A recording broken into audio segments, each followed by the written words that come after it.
The title I have chosen for this series of lectures involves two poles: philosophical hermeneutics on the one hand and theological hermeneutics on the other. This duality is not intended to disappear. It shall only be clarified and justified. If I had to say what has preoccupied me and interested me in preparing these lectures, it is the extremely complex relationships between these two terms. On the one hand, theological hermeneutics, or at least that part of theological hermeneutics which I will be considering and which should more properly be called biblical hermeneutics, can and must appear as a particular case of philosophical hermeneutics to the extent that, as biblical hermeneutics makes use of the principal categories of a general hermeneutics: discourse, writing, explanation, interpretation, distanciation, appropriation. These will be the concepts which I shall try to develop tomorrow in the two next lectures. From this first point of view, biblical hermeneutics has to be placed under philosophical hermeneutics, which plays the role of general hermeneutics, and biblical hermeneutics will appear as a kind of regional hermeneutics. But on the other hand, biblical hermeneutics presents certain specific characteristics to the extent that it claims to be called theological. The relation between the two hermeneutics, then, seems to be inverted, philosophical hermeneutics becoming the organon of theological hermeneutics. It is the complexity of this relation, in virtue of which the two hermeneutics reciprocally envelop each other, which constitutes the precise subject of this series of lectures. But it must be understood that it is with the competence of a philosopher rather than that of an exegete or a theologian that I undertake to decipher this interplay of reciprocal and inverted relationships. I do not intend to place myself in a third position. I shall try to show that there is no third position, this kind of problem, but a permanent confrontation with several sides, several episodes. I do not intend to place myself in a third position where I would claim to embrace the two terms under comparison in order to englobe them in a higher unity. I myself am caught up in the give and take between the two disciplines with only a better preparation, or if you prefer, a lesser incompetence for dealing with one of the two terms of the polarity, I mean the philosophical pole. My first three lectures are intended to elaborate the principal categories or the key concepts of a genuine philosophical hermeneutics. This entry into the problem by way of philosophical hermeneutics just expresses, let us say, the idiosyncrasy of my personal approach to the problem. My last three lectures will enter into the lively debate between philosophy, between philosophical hermeneutics and theological hermeneutics from the perspective of mutual envelopment announced in my opening sentences. This is all I will say for the time being about the relationship between these two groups of lectures. I will say something more, however, about the internal organization of the first three lectures, which to my mind form a whole. In this first lecture, entitled The Task of Hermeneutics, I will describe the state of the problem of hermeneutical philosophy as I perceive it and as I receive it, before adding my own contribution. I will undertake to disengage from that tradition not only the elements of a personal conviction, but also the terms of an unresolved problem. In effect, I want to bring hermeneutical reflection to the point where, due to its internal aporia, it calls for an important reorientation if it would enter into serious discussion with the exegetical sciences. That will be my problem in the second half of these lectures. And my second lecture will be entirely devoted to this revision of the hermeneutical problematic, and I want to say where I am going. I shall propose the following definition, which will be the leading thread of my second lecture. I shall try to define hermeneutics as the theory of the functioning of understanding in its relation to text interpretation. This is why this idea of the text will be the center of my second lecture. My guiding idea will be that of the actualization of discourse as text, and the whole second lecture will therefore be devoted to elaborating the categories of the text. Thus, the way will be prepared for an attempt to resolve the central aporia of hermeneutics presented in the first lecture, this first lecture, namely the disjunction, ruinous to my eyes, between explanation as scientific and understanding. The search for a complementarity between these two attitudes, which hermeneutics of romantic origin tended to dissociate, will thus express in epistemological terms the reorientation required of hermeneutics by the notion of a text. These three lectures, taken together, will outline the contours of the philosophical hermeneutics, in face of which we will place in the remainder of our investigations the second protagonist of our dialogue, theological hermeneutics, and more particularly biblical hermeneutics.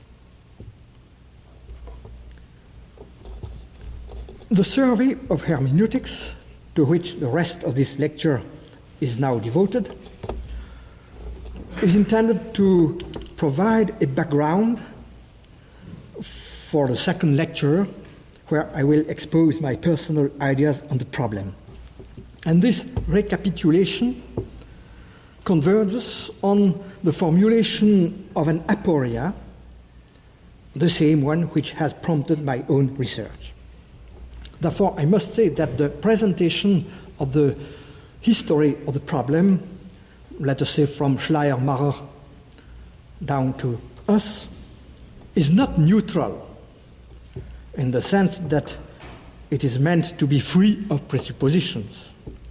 And hermeneutics itself puts us on guard against the illusion of any claim to neutrality.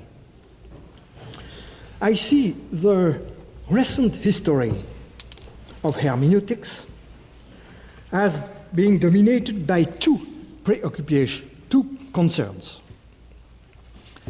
The first tends to progressively enlarge the goal of hermeneutics in such a way that all the regional theories of interpretation become included in a general theory of interpretation. So there is a first movement, let us say, from regional to general hermeneutics. But this first movement, which I should like to call de-regionalization, cannot be pushed to its end unless at the same time the properly epistemological preoccupation of hermeneutics, that is to say its concerns to become its science, these preoccupations are subordinated to the ontological preoccupation, according to which understanding, this will be the key word of hermeneutics, according to which understanding ceases to appear as a simple mode of knowing in order to become a way of being and of relating itself to beings and to being. So, the movement of universalization is accompanied by a movement of radicalization by which hermeneutics becomes not just general but also fundamental. I shall present these two movements from regional to universal and from epistemological to ontological separately and under the aegis, so to say, of Schleiermacher and Wilhelm Dilthey on the one hand, Heidegger and Gadamer on the other hand.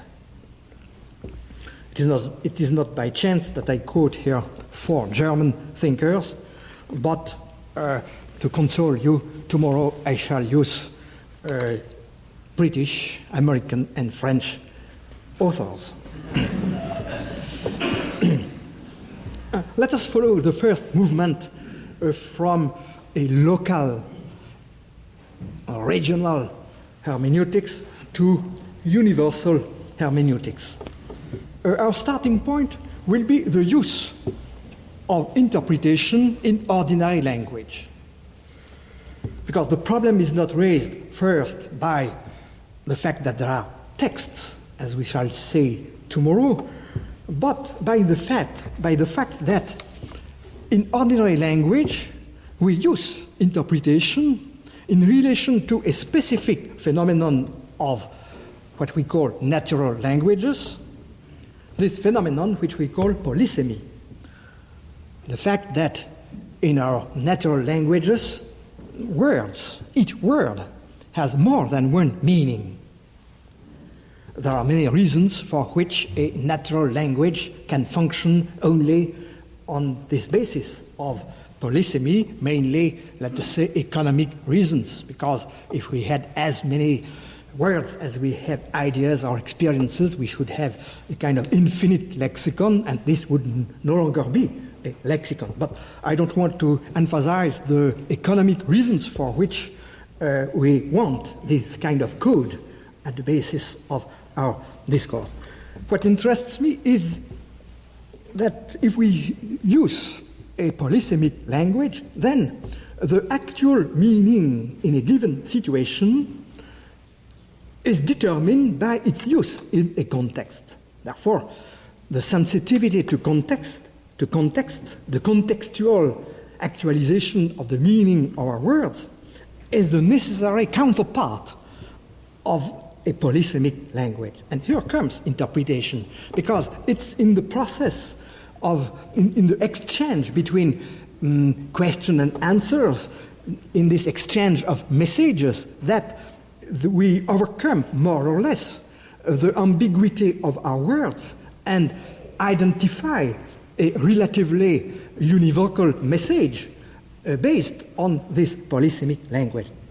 Therefore, interpretation is a process which starts very early in language, I should say, immediately with the emergence of science and the use of science in human exchange.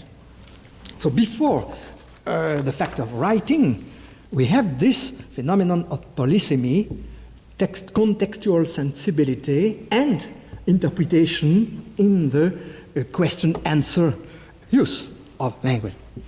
But it's with writing that new problems occurs, and the need for a specific technique of interpretation, and for reasons which I shall try to explain tomorrow.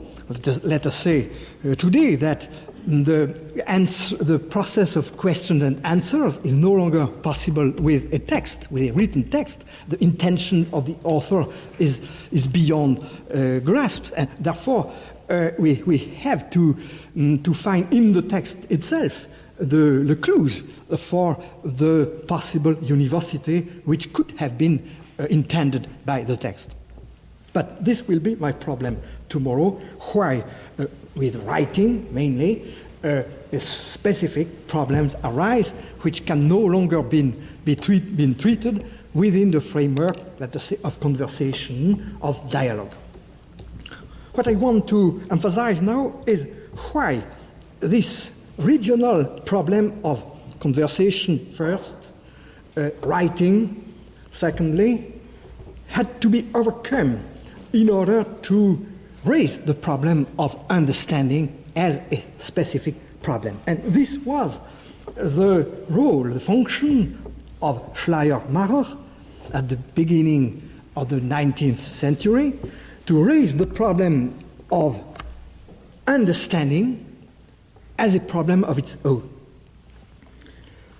Because before him, we had a discipline which could be called, in a sense, hermeneutics, but precisely which was not called hermeneutics, which was called philology.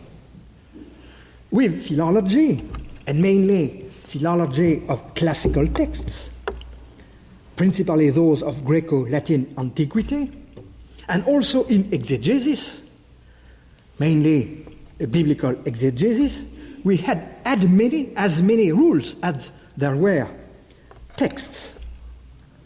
In other words, the task of interpretation was ruled by the variety, the diversity of the text.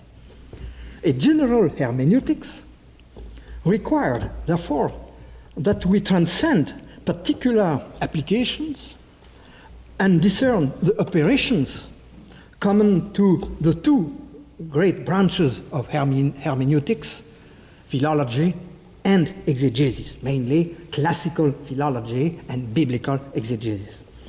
But in order to do this, we must not just rise above the particularity of rules and recipes, among which the art of understanding was scattered. Hermeneutics was born from this effort to raise exegesis and philology to the rank of what Schleiermacher called a Kunstlehre, that is, a technology, which would not be limited to a simple collection of unrelated operations.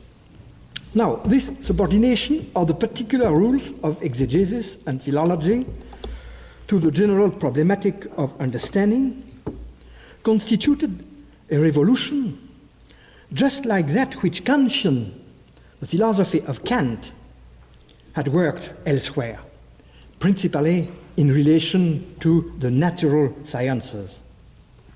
In this respect, we can say that Kantianism, in general terms, let us say a critique, a philosophy as a critique, constitutes the philosophical background of hermeneutics. The general spirit of critical philosophy, as you know, is to invert the relation between a theory of knowledge and a theory of being. We must first measure the capacity for knowledge before raising the question of the nature of things. And it is understandable that it was in a Kantian climate that the project to relate the rules of interpretation not to the diversity of texts as the objects, but to the central operation which unifies the diversity of interpretation rules. In that sense, hermeneutics, at least the first stage of hermeneutics, can appear as a global response to the great lacuna of Kantian philosophy, seen for the first time by Herder, and also recognized lucidly by Cassirer in his philosophy of symbolic forms, that in a critical philosophy there is nothing between a physics and an ethics. There was no critique of, let us say, of historical reality. But it was not only a question of filling a lacuna in Kant philosophy, it was also a question of profoundly revolutionizing its conception of the subject. Because the philosophy of Kant had limited itself to investigating the universal conditions for objectivity in physics and ethics, this philosophy could only bring to light an impersonal mind, bearer of the condition of possibility of universal judgments. Hermeneutics could not add to Kantianism, as I tried to say, putting something between ethics and physics. It could not add a third term without taking from romantic philosophy its most fundamental conviction that the spirit is the unconscious creator at work in individual genius. Schleiermacher's hermeneutical problem carried the double mark of both romanticism and critical philosophy. And I think that this is the origin of the aporia, which I shall try to follow through several philosophies. This inner discrepancy, this secret discrepancy between a romanticist trend and a critical trend. It was romantic, the hermeneutics of Schleiermacher was romantic in its appeal to a living relation to the process of creation, but it was critical in its will to elaborate the universally applicable rules of understanding. And perhaps all hermeneutics is forever marked by this double filiation to both romanticism and critical philosophy.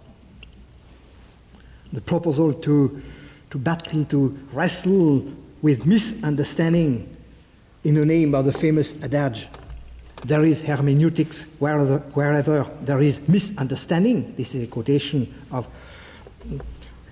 Schleiermacher, is critical in its tone. But if I quote, the task of hermeneutics is to understand an author as well and even better than he understood himself, is romantic. We must understand that it is an aporia as well as a first sketch which Schleiermacher has delivered to his descendants in the notes on hermeneutics, which he never succeeded in turning into a complete work. Schleiermacher struggled with the problem of the relation between two forms of interpretation which reflect, mirror the two sides of his own descendants, so to say. And he called them the grammatical interpretation, in a sense which no longer copes with what we call grammar now, and psychological interpretation on the other hand. And this is a constant distinction in his work, in spite of the fact that the boundary kept changing across the years. I must say that before Kimmerle's edition of Schleiermacher's Hermeneutics in 1959, we did not know the notes from 1804 and the following years. And this is why everyone credited Schleiermacher with advocating merely a psychological interpretation, which in the beginning was actually on an equal footing with grammatical interpretation. Grammatical interpretation dwelt upon the characteristics of discourse which were common to a culture, whereas psychological interpretation dwelt upon the singularity, the genius of the author's message. Now, if these two forms of interpretation are equally valid, we cannot practice them at the same time. As Schleiermacher says, to consider the common language is to forget the writer. This is a quotation taken from the notes of 1804 in the Kimmerley edition. To consider the common language is to forget the writer. To understand an individual author is to forget his language. Either we perceive the common or we perceive the particular.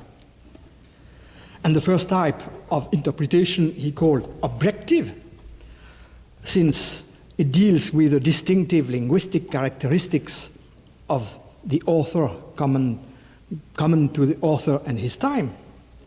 And he called it also negative, since it simply indicates the limits of understanding.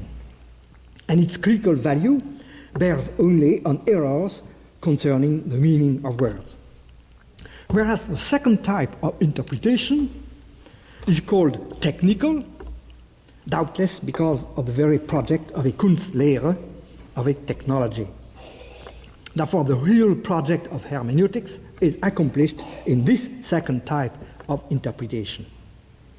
It is a question of reaching the subjectivity of the one who speaks, language as a common tool being forgotten or traversed, so to say.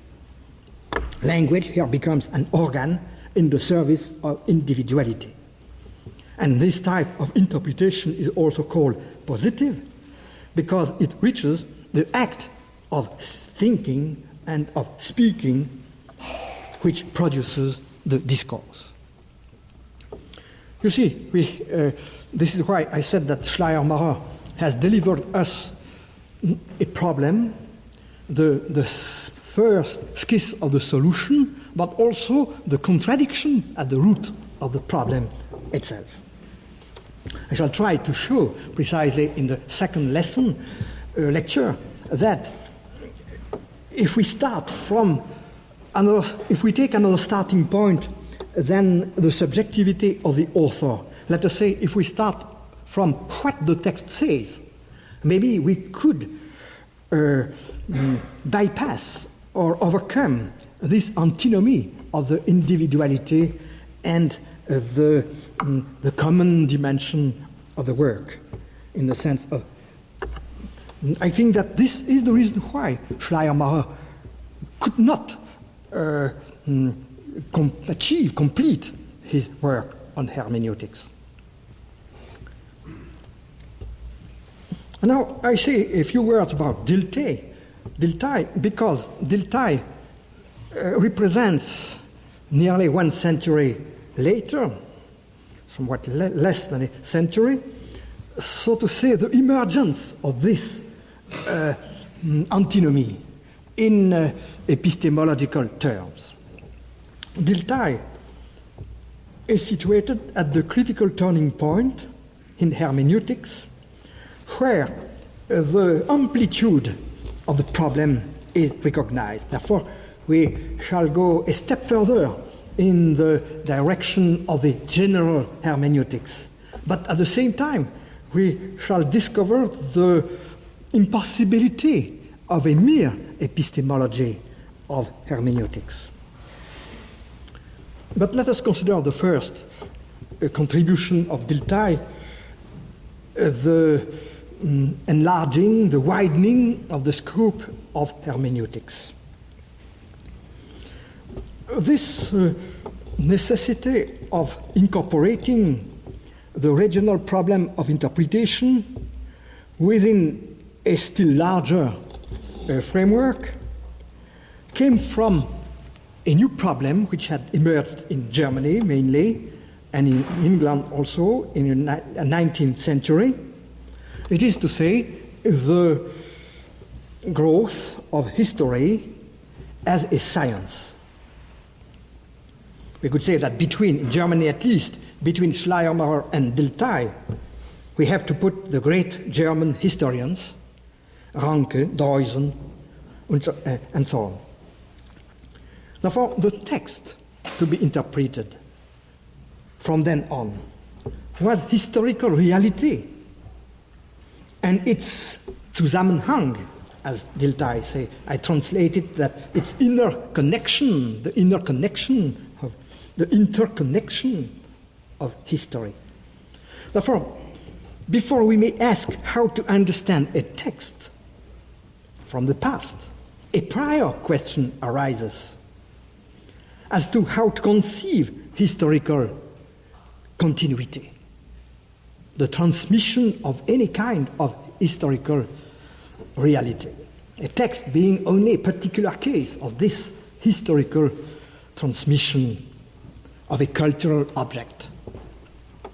In other words, before the coherence of the text, I give a commentary here of the word Zusammenhang in German, which means both coherence, inner consecution, inner connection.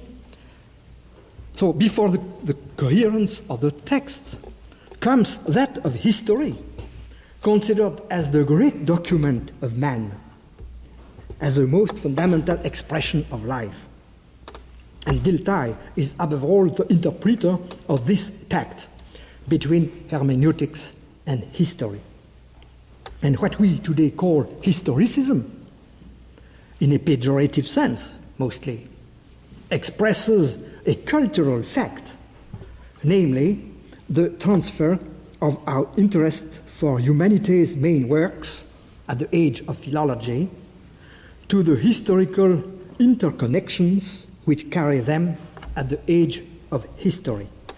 The discrediting of historicism, we could say, I open here a parenthesis, is not only the result of the contradictions and the unsolved problem of historicism, but the fact that our taste, so to say, has changed. We are more sensible, let us say, to systems, to systematic structures, let us say, to synchronistic organizations than to diachronistic changes. In other words, at least at the present time, and under the influence of structuralism mainly, we tend to subordinate the problem of change to the problem of structure. But I shall return to this problem mainly in my third lecture.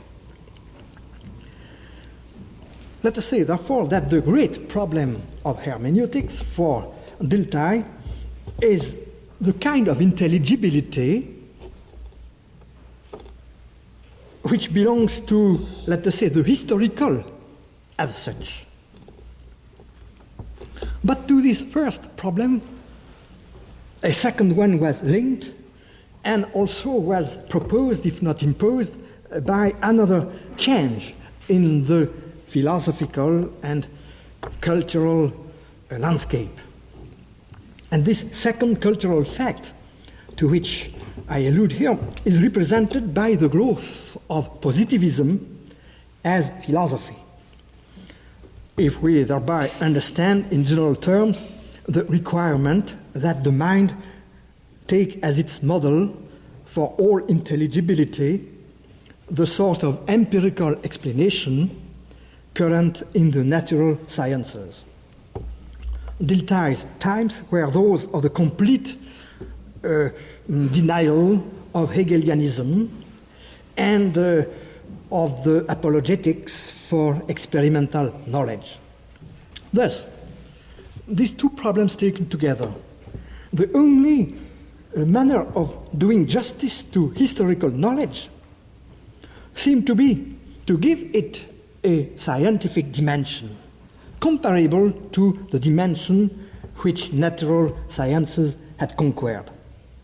So it was in order to reply to positivism that Dilthey undertook to endow the Geisteswissenschaften, we translate that by cultural sciences, the moral sciences, human sciences. There is no specific word to translate this German Geisteswissenschaften, the science of the spirit. I shall return to this problem. It's a Hegelian word, the spirit being the bearer, so to say, of all the cultural achievements of man in works, institutions, and so on.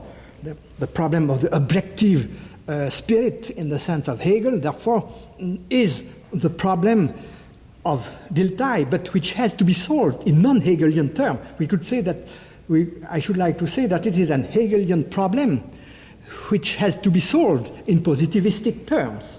And this was the inner tension in the work of Dilthey, how to cope with the heritage of Dilthey, of Hegel, at the age of historicism and positivism. And to solve this problem, Dilthey elaborated the question in those terms: how is historical knowledge possible? And Dilthey tried to find a distinctive trait of historical understanding, mainly in psychology. For him, every science of the spirit presupposes a primordial capacity of each of us to transfer himself, to transpose himself into the psychical life of others. This was for him the founding act of all spiritual sciences, of all the Geisteswissenschaften, and so he opposed natural knowledge and spiritual knowledge, or knowledge of nature, knowledge of the spirit, according to this main dividing line.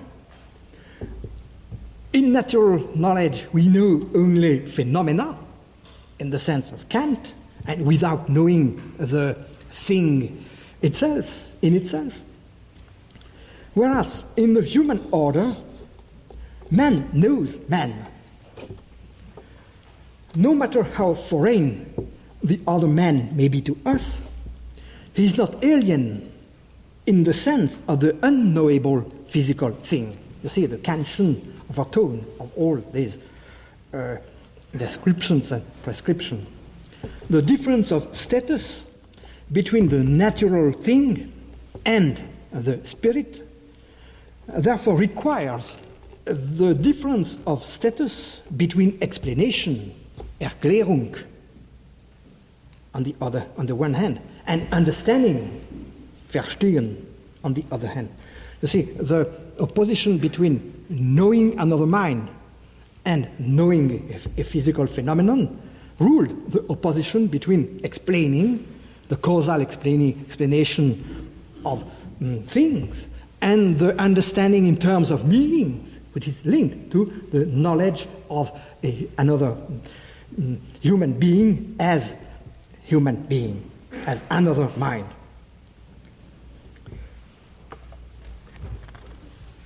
And the main accusation against positivism was that positivism completely bypassed overlooked the difference of principle between the physical and the psychical worlds.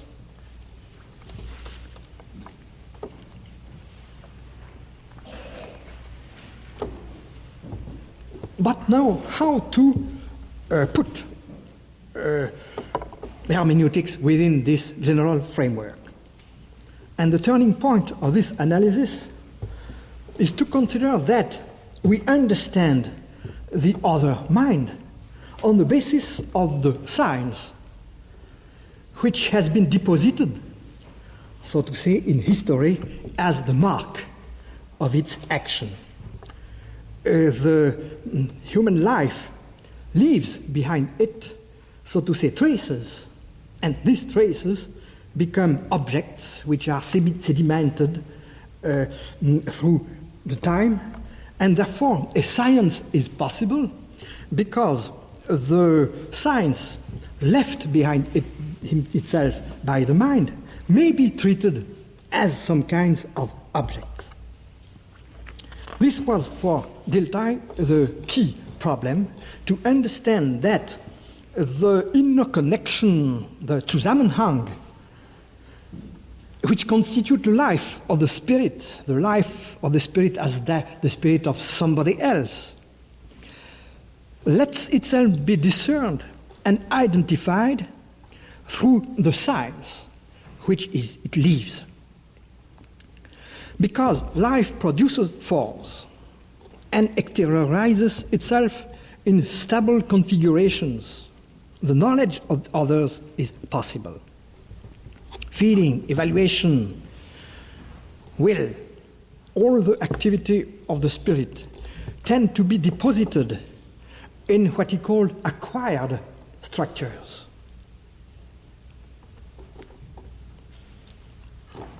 Which are offered for others to decipher. Therefore, the organized systems that culture produces in the form of literature constitute a second-order stratum constructed upon the primary phenomenon of this teleological structure of the productions of life. We have a similar problem in Max Weber. Max Weber also struggled with the same problem of how to conceptualize the fluctuating experiences of life, which are in opposition, or so it seemed, to the regularity of nature. And an answer was possible for both, for Dilthey and Max Weber, because spiritual life fixes itself within structured wholes capable of being understood by another person. After 1900, Dilthey depended mainly upon Husserl for giving some kind of consistency to this concept of the objectifications of life, because he found in Husserl this idea that life is intentional and therefore directed toward objective poles, and we identify a mental act through its objective pole. Therefore, the concept of intentionality helped Dilthey to comfort his own concept of the Zusammenhang, of the inner connection of life in a cultural object. But we see immediately that the counterpart of this analysis was that hermeneutics was subordinated to psychology. And this will be a great problem for the heritage of Dilthey. Of course, it is not any kind of psychology. It is not a behavioristic psychology. It is a psychology, let us say, of the empathy, of the transference of one mind into another mind. But you see here, the romanticist moment recurs. There is a kind of return of the romanticist theme in this idea of the communication from soul to soul through the science of life. In other words, Dilthey was never able to overcome, so to say, the roots of a Lebensphilosophie, of a philosophy of life, which was the romanticist heritage in his work. There is, therefore, Dilthey is responsible for what we could call a general psychologization of hermeneutics.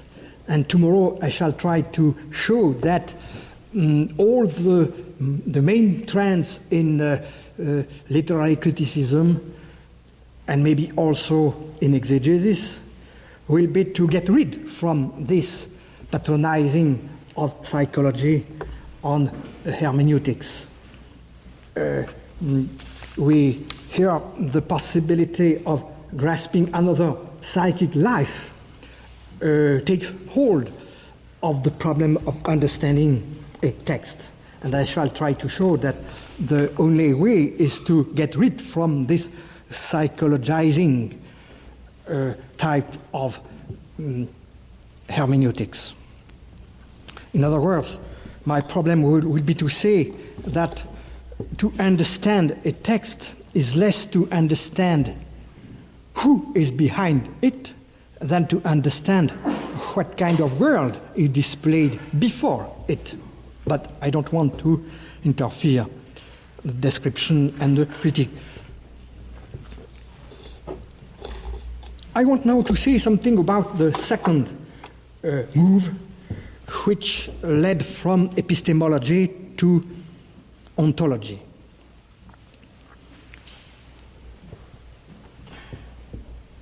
Since this Dilthey, this decisive step was not to improve the epistemology of the sciences of the spirit, but to call into question its fundamental postulate, namely that these sciences can be rivals of the natural sciences by means of an appropriate methodology. This presupposition, which dominates Dilthey's work, implies that hermeneutics is only one variety of a theory of knowledge, in the German sense of the word, Erkenntnistheorie, and that the debate between explanation and understanding could be held within the limits of a Methodenstreit, of a conflict between methods so dear to neo-Kantians. And Dilthey and Max Weber, in a sense, are neo-Kantians. It is this presupposition of hermeneutics, understood as epistemology, a theory of a specific science, that is essentially called into question by Heidegger and later by Hans-Georg Gadamer. Their contribution cannot therefore be simply and purely taken as the development of Dilthey's enterprise. Rather, it must appear as the attempt to dig beneath the epistemological enterprise in order to disclose its ontological conditions. We must not expect, therefore, from either Heidegger or Gadamer some improving of the methodological problematic stirred up by the exegesis of profane and sacred texts, by philology, psychology, theory of history, theory of culture, whatever disciplines we may conceive under this title. In return for this, a new question appears. Instead of asking, how do we know? The question will be, what is the mode of being, of that being that we are, which exists only through understanding? With Heidegger, the question of Auslegung, of interpretation, undergoes two main changes. First, all epistemological problems are subordinated to ontological problems. And the sign of this change is the coining of the word Dasein, which is very difficult to translate either in English or in French, because Dasein means merely being there. That means that we have no longer to do with a subject of knowledge dealing with some kinds of objects, but that we have to do with a being which is defined by its place, Dasein. And its place means that it's the place where a specific question arises, the question of what is. Therefore, Dasein is defined by the question which arises at this place which we occupy, which is the place, so to say, of manifestation. what Heidegger calls the centrality of Dasein, is just that of a being which understands its situation. And it is part of its structure to have a pre-understanding of the situation in which to which it is exposed. An opposition is thus created between the problem of ontological foundation and the problem of epistemological grounding. And there are two words in German to separate foundation from grounding. Grounding in the sense of epistemology, the solving of paradoxes, the solving of the epistemological crisis, and so on. The philosophical task of founding is something else. It aims at disengaging the fundamental concepts which, I quote, determine the preliminary understanding of a region, providing the base for all the thematic objects of a science, and which thereby orient all positive research.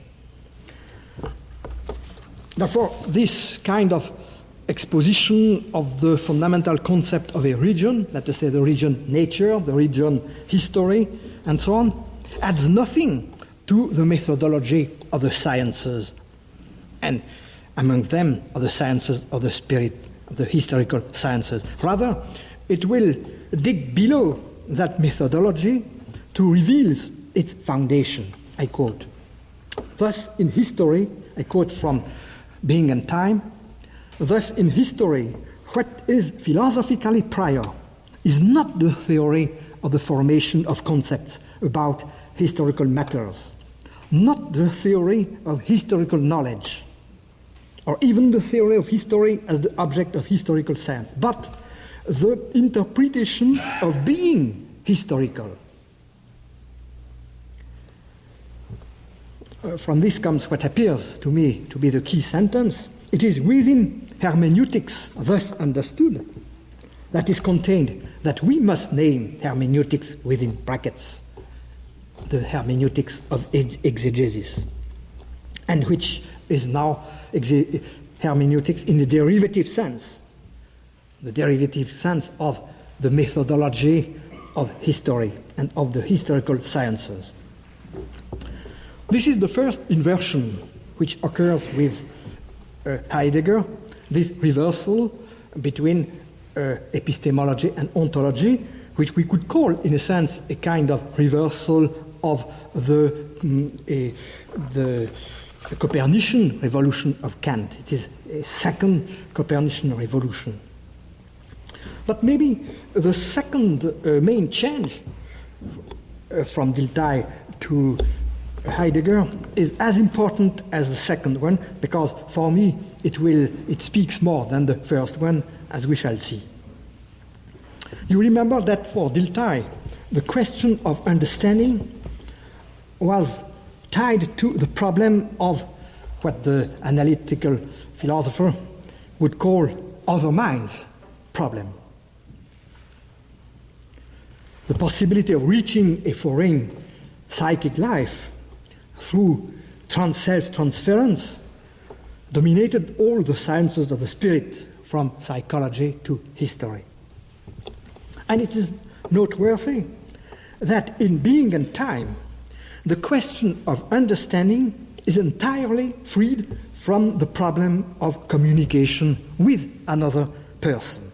I don't think that this problem has been enough underlined by the historians. There is a chapter in Being and Time which is called Mitsein, being with. But it is not within this chapter that we find the question of understanding, of Verstehen, as one might expect from a Diltheyan approach. The foundations of the problem, the root of the problem of understanding, these roots have to be sought in the relation of each of us with the world.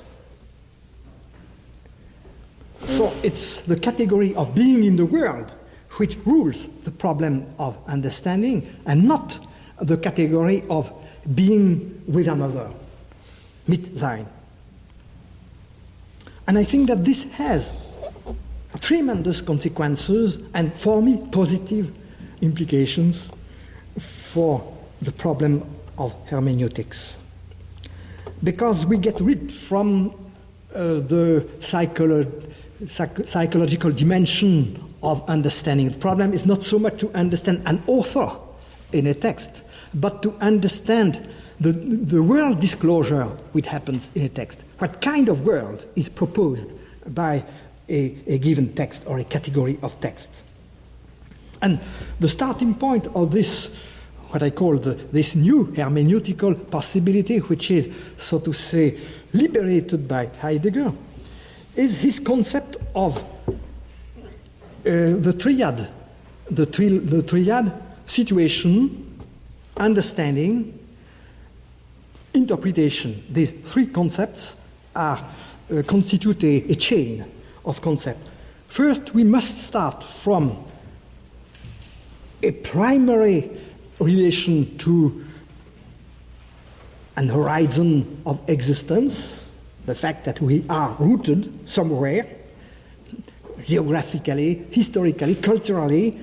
In many ways, we are rooted somewhere, we are thrown in a situation, and therefore what we have to understand, first of all, is language, the culture, within a situation, within the framework of a given situation. You see that the problem, therefore, of being in a situation replaces the problem of knowing a foreign psychic life.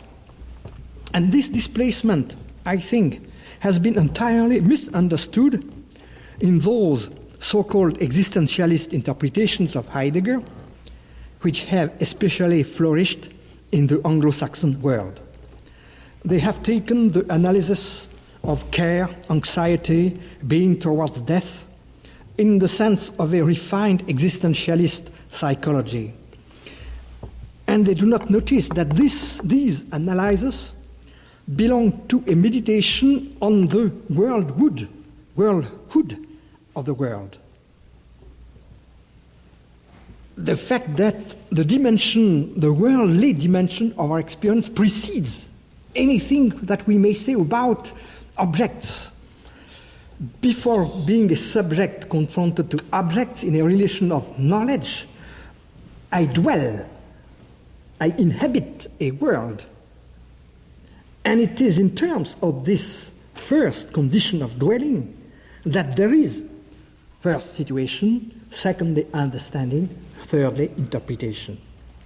This is why the theory of understanding must be preceded by the recognition of a grounding relation which assures what I should like to call the anchorage of every linguistic systems, and therefore of books and texts, works of art and so on, in something which is not in a primordial term a phenomenon of articulation in discourse. We must first find ourselves. The German word is stronger than any English or French translation. It is Befindlichkeit, the fact that I find myself, in the sense, as we say in French, comment vous trouvez-vous? How do you find yourself? To mean, how do you feel?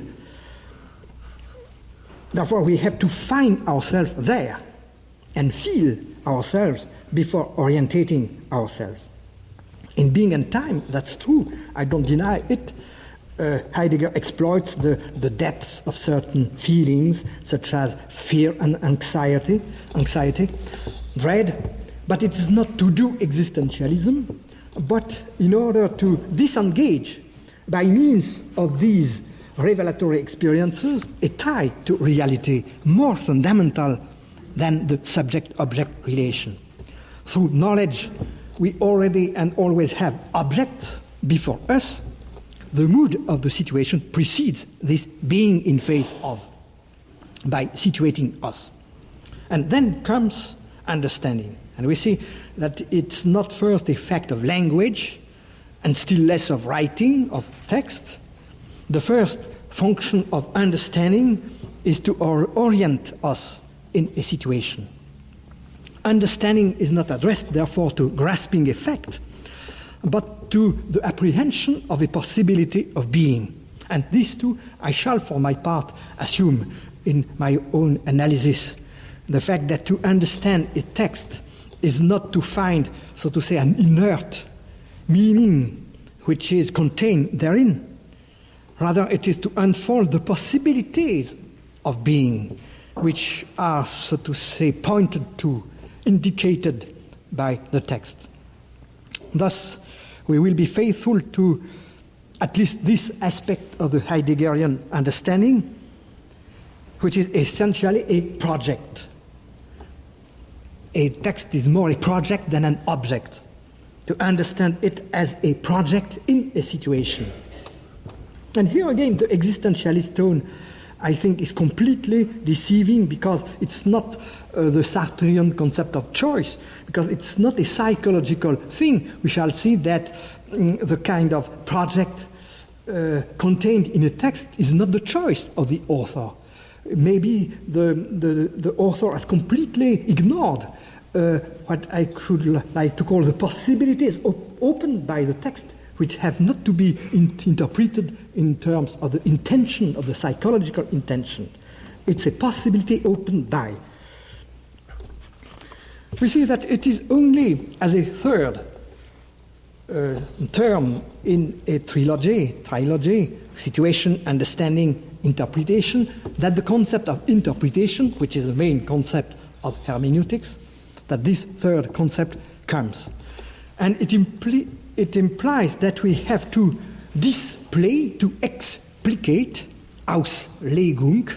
The German Auslegung says this Aus means that what was folded has to be unfolded. We have to unfold the articulation of this relation, comprehension, situation, comprehension. I quote here, last time, Heidegger, explication does not make understanding appear. It only gives it an expression, Ausdruck. Therefore, the Ausdruck is the same as the Aus of Auslegung. So I don't want to say more about Heidegger. I have some other developments in my notes here. I want to go directly to the question raised by him, for me at least. At this point, you will no doubt ask, but why do we not stop here and simply proclaim ourselves Heideggerian? And where is the famous aporia we have announced?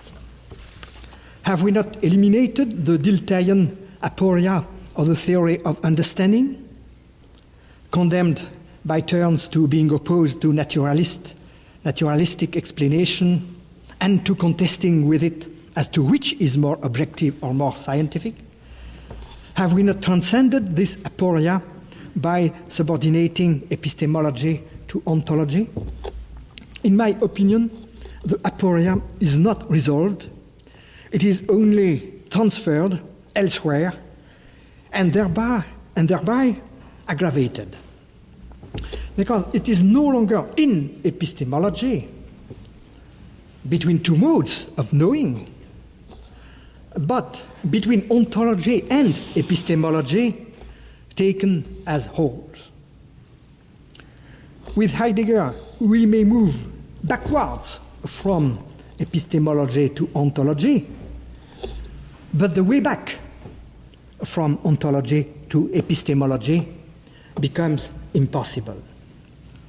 And I think that this situation is the most unhappy that can happen in philosophy. For a philosophy which breaks the dialogue with sciences is left to its own soliloquy. Moreover, it is only on the way back, I should say maybe in French terms, on the trajectory of return, that we can prove the claim that questions of exegesis and of historical criticism are derivative questions, as Heidegger keeps repeating. He says always, these are derivative problems. The hermeneutical circle in history is derivative, is subordinated to the first hermeneutical circle of pre-understanding, of being involved in the being which I am and which I try to interpret.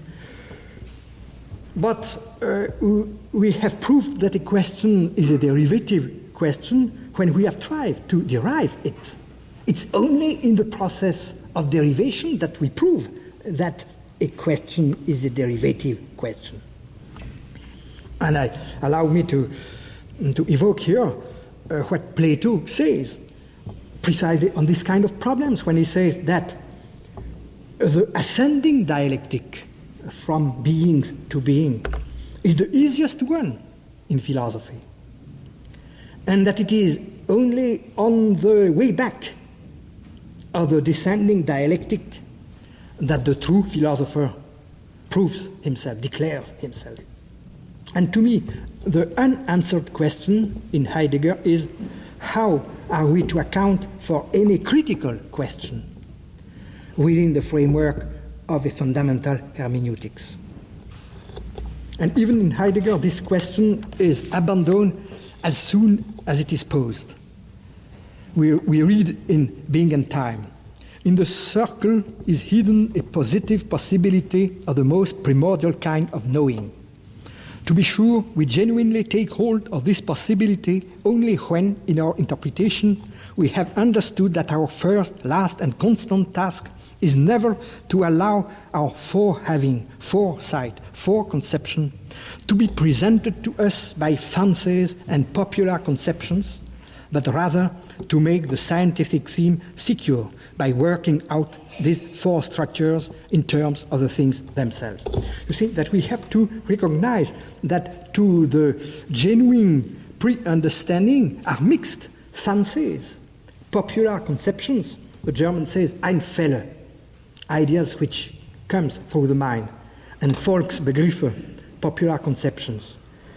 And therefore we want a critical discipline in order to distinguish between what is a genuine pre-understanding and a mere prejudgment. That means a prejudice. Therefore, the concern to ground the circle more deeply than any epistemology prevents Heidegger from returning to the epistemological question. And this will be, for me, the main problem, how to return from an ontology of understanding to an epistemology, a theory of the text, a theory of exegesis, a theory of literary criticism. And I want to end this lecture by a few remarks. I shall transport in my second lecture what I wanted to say about Gadamer, because I wanted to end by Gadamer, because I see in Gadamer the strongest recognition of the problem, and also the impossibility to solve it within a Heideggerian framework. The title of the work, the main book of Hans-Georg Gadamer, is precisely Wahrheit und Methode, 1960. It is to say, truth and method. And in fact, Wahrheit und Methode is Wahrheit oder Methode, truth or method, because the work is based on a fundamental antithesis between two attitudes. The first one, which he calls Verfremdung, which I think should be translated by alienating distanciation, because we must preserve the coining of Fremdung and Entfremdung, which is the word for alienation. But it's not really alienation, it's the fact that in order to cope with the problematics of human sciences, of sociology, of psychology, we must be alienated to the thing which we want to study. In other words, alienation is not merely a feeling, a mood, a sentiment. It is the ontological presupposition which upholds the objective behavior of the human sciences. The methodology of these sciences inevitably implies, in Gadamer's eyes, a taking a distance, which expresses the destruction of the primordial relation of participation, without which there exists no relation to the historical as such. You see, this opposition is fundamental and radical in Gadamer, Verfremdung, distanciation, and what he calls Zugehörigkeit, which is participation, belonging. I belong to my object before opposing it in front of me as an object. So before objecting the object, I belong to the object. And for him, the task of hermeneutics is always to return from the objectifying attitude of the sciences to this primordial participation which founds the relation to the object. And this debate between alienating, distanciation, distancing maybe, and the experience of participation is developed in the three spheres among which the hermeneutical experience is divided: the aesthetic sphere, the historical sphere, the sphere of language. These are the three main parts of the book. And it is interesting to see that it's the aesthetic sphere which rules the whole process, because it is in the aesthetic experience that I discovered that before grasping an object and before imposing unto it the judgment of taste, to speak like Kant in the Third Critique, I am grasped by the object. I am seized by it before seizing it. And this is what happens precisely in the historical sphere. The consciousness of being carried by traditions antedate me. And it is this consciousness of being carried by tradition which makes possible all exercise of a historical methodology at the level of the human and social sciences. Therefore, you see that the problem is elaborated in its strongest term: how to cope with these two requirements, the requirement of distance in order to have method, and the requirement of participation in order to have truth. And my own problem tomorrow will be to try to elaborate the concept of distanciation, not in the terms of alienation, as a kind of original sin, so to say, in knowledge, but as the productive element of understanding. And this concept of a productive distanciation in understanding will be the object of my theory of the text, which I shall try to propose to you tomorrow. Thank you.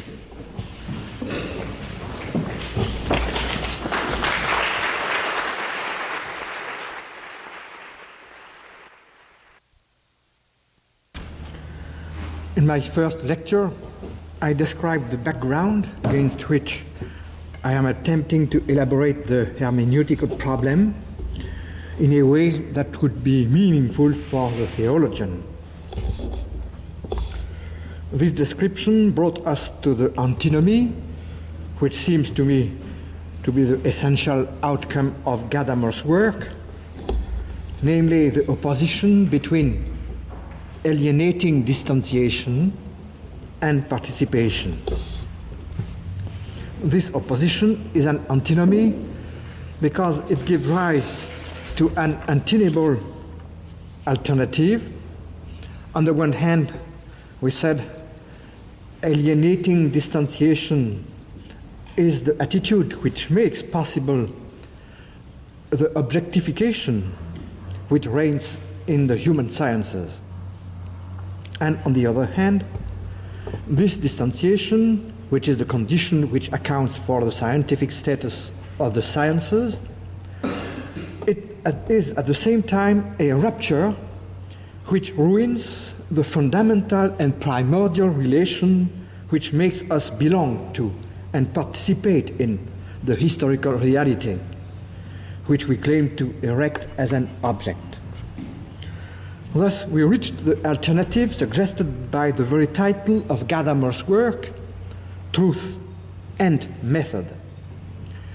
Either we practice the methodological attitude, thereby losing the ontological density of the reality under study, or else we practice the ontological density of the reality under study, or else we practice the attitude of truth, and then must give up the objectivity of the human sciences. My own reflections stem from a refusal of this dilemma and an attempt to transcend it. This undertaking finds its first expression in the choice of a dominating problematic, which seems to me, by its very nature, to escape the alternative of either alienating distanciation or participation by belonging.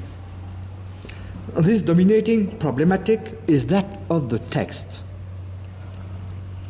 Here, in effect, a positive, and if I may say so, a productive notion of distanciation is reintroduced. For me, the text is much more than a particular case of human communication, let us say communication by writing, by written works. It is the paradigm of this distanciation in communication.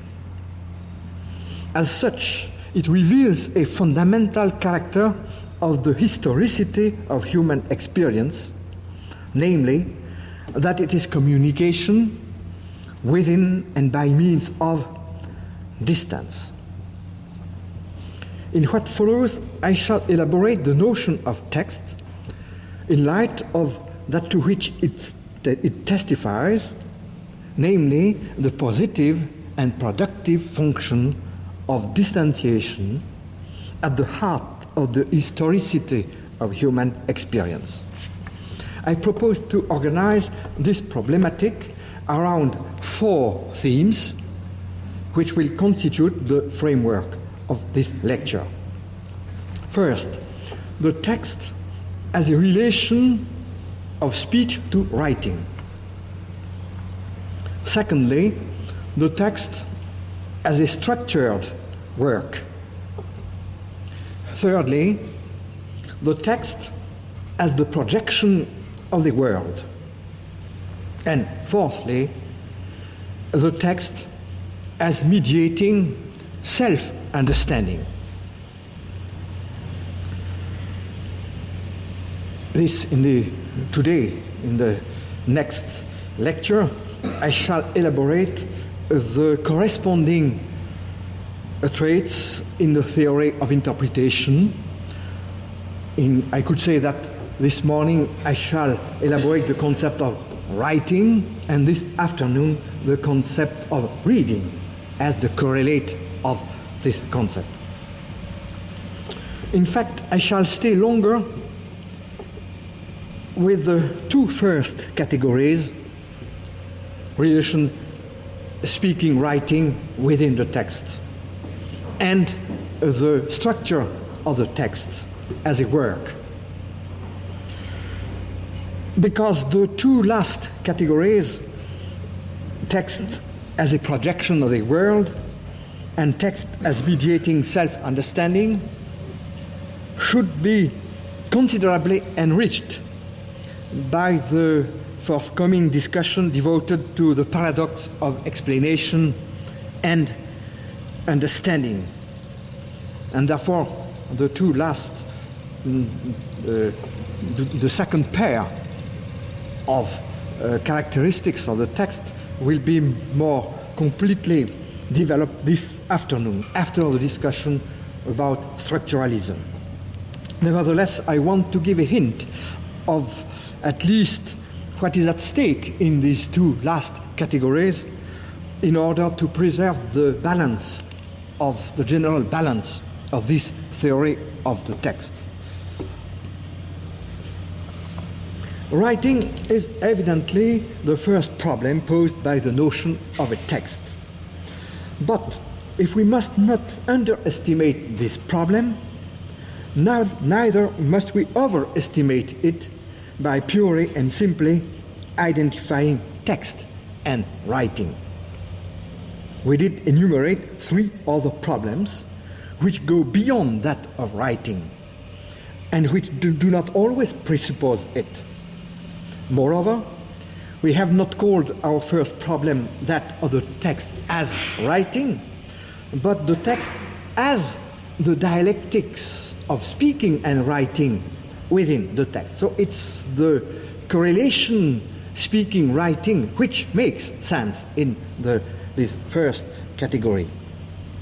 In effect, writing only makes explicit some traits which are already present in oral discourse, which we call speech. And all the other traits, work, the world of a text, self-understanding through a text, first presuppose the realization of discourse as oral discourse. So therefore we have to look at the structure of oral discourse in order to make precise which traits of oral discourse are significantly altered by the passage from speech to writing. This is why I start from the concept of discourse as the basic concept of hermeneutics and as the fundamental concept of the text. Discourse, even in oral form, presents an elementary characteristic of distanciation, which is the condition for all those traits which we will consider later. I propose to consider this primordial instance of distanciation in terms of the dialectic of event and meaning. What do we mean when we say that discourse is an event? This question is especially appropriate since the category of speech event, Sprachereignis, occupies a central position in theological hermeneutics, which I will consider in my fourth lecture. From which point of view, for what sort of investigation is the notion of the discourse event, speech event, Sprachereignis, justified? Modern linguistics gives us the answer to this question. The notion of discourse as event is not only legitimate but even necessary when we consider the passage from a linguistics of language or of code to a linguistics of discourse or of message. This distinction, as you know, comes from Ferdinand de Saussure and Louis Hjelmslev. The first speaks of langue and parole, language and speech. The second of schema and usage. Other specialists speak of code and message using the language of the communication theory. But we could also use the opposition introduced by Chomsky between competence and performance. I shall use it later. Therefore, it's necessary to draw all the epistemological consequences of such a duality namely that the linguistics of discourse has different rules than does linguistics of code, language as code. It is the French linguist Émile Benveniste, a Sanskritist, a famous Sanskritist, who has gone the farthest, to my knowledge, beside Chomsky, in distinguishing these two linguistics. For him, these two linguistics are not constructed upon the same units. If the sign, phonological or lexical, is the basic unit of language as code, the sentence is the basic unit of discourse. Therefore, it is the linguistics of the sentence which supports the theory of speech as an event. I will retain 4 traits from this linguistics of the sentence which will help us to elaborate the hermeneutics of the event and of discourse.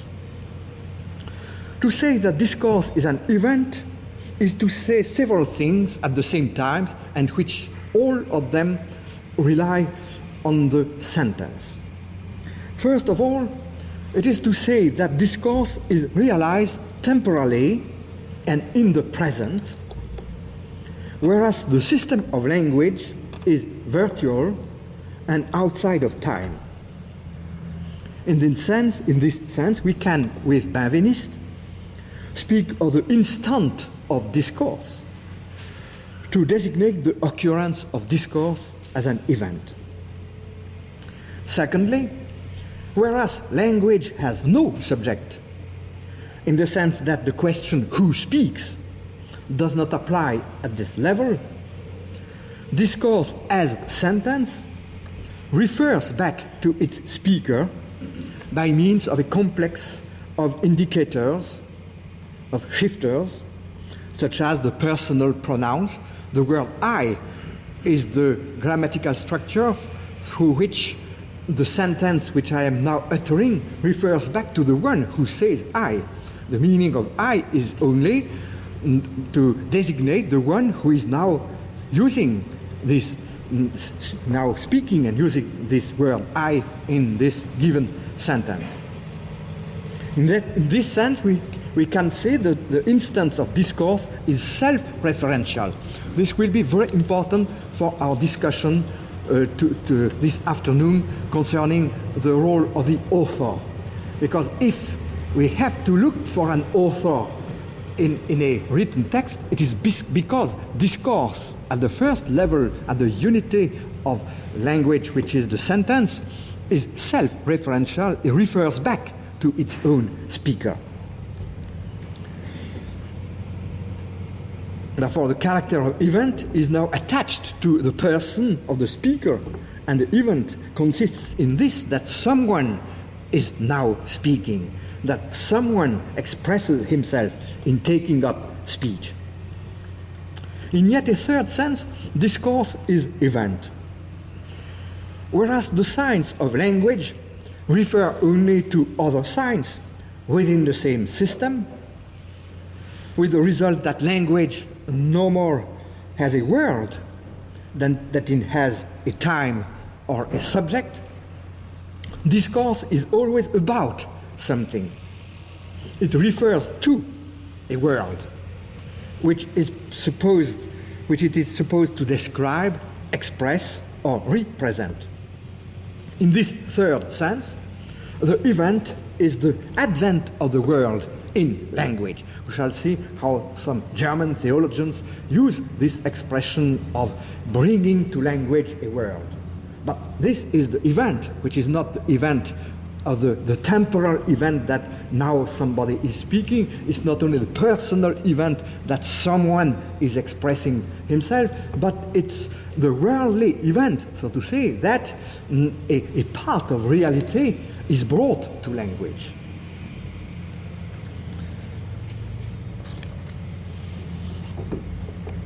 In that sense, we may say that if language as a code is confined within its own boundary, it's closed, it's a closed system. Discourse is an open-ended system of sentences opened to a world which it describes and expresses. Together, these characteristics constitute discourse as an event. It is noteworthy that they only appear in the movement of actualization of language into discourse, or in the words of Chomsky, in the actualization of our linguistic competence in a linguistic performance. But in thus emphasizing the character of discourse as event, we have only considered one of the two poles, or the couple which constitute discourse. We must now shed some light on the second pole, that of meaning, because the distanciation which makes writing possible, and the production of discourse as it were, and all the other factors which enrich the notion of distanciation, are born from the inner tension within oral discourse between these two poles of event and meaning. To introduce this dialectic of event and meaning, I propose to say that if all discourse is performed as event, all discourse is understood as meaning. It is not the event, insofar as it is transient, that we want to understand, but its meaning, insofar as it endures. Let us be clear about this point. In saying this, we are not taking a step backwards from the linguistics of speech to the linguistics of code, because it is precisely within the framework of this linguistics of speech that the event and its meaning articulate themselves. And I should say that this articulation is the first kernel of every hermeneutical problem. Just as language, in actualizing itself in discourse, goes beyond itself in the speech event, so speech, in entering into the process of understanding, goes beyond itself in the meaning. This surpassing of the event of the meaning is characteristic of speech itself. It attests to the intentionality of language, the relation of the noesis and the noema in the terms of Husserl. Therefore, if language is a meinen and intending, it is precisely because this overcoming of the event character in the durability of a meaning which may survive the event of discourse. Therefore, the very first distanciation is the distanciation of the saying into the said, the what is said, which can be identified and re-identified as the same content of several speech events. If I had time enough, I should like to show that it is not only the intellectual content which is, so to say, preserved by the meaning, but also all what Austin has called the illocutionary and the perlocutionary aspects of a speech act, because we transfer, not only in writing, but already in speaking, the meaning of, for example, a sentence as an order, as a wish, as a prayer, and so on. Therefore, it's not only the logical structure, but also the quality of act, which is objectified in some grammatical structure typical of each modes of discourse. Therefore, it is necessary to understand by meaning this objective side of the speech event, taken not only as a locutionary act, but also as illocutionary act in the sense of Austin and John Searle. Now, we are prepared to say what happens to language when it is no longer spoken but written. We may say that the first condition of fixation by writing, this great cultural event that discourse was fixed, by writing, was made possible by the very structure of discourse as presenting this tension between the pole of the event and the pole of meaning as being the same meaning of several speech acts, therefore as being able to be identified and re-identified as the same.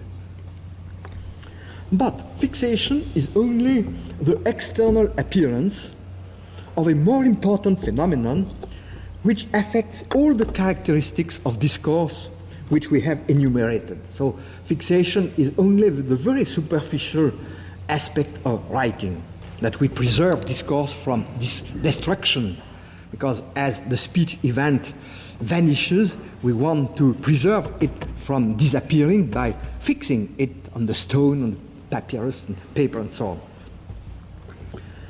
But with fixation, all the other aspects of discourse are more or less affected. First, writing makes the text autonomous with regard to the intention of the author.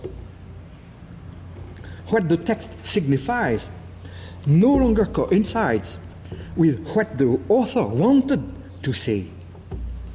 Verbal significance and mental significance have distinct destinies.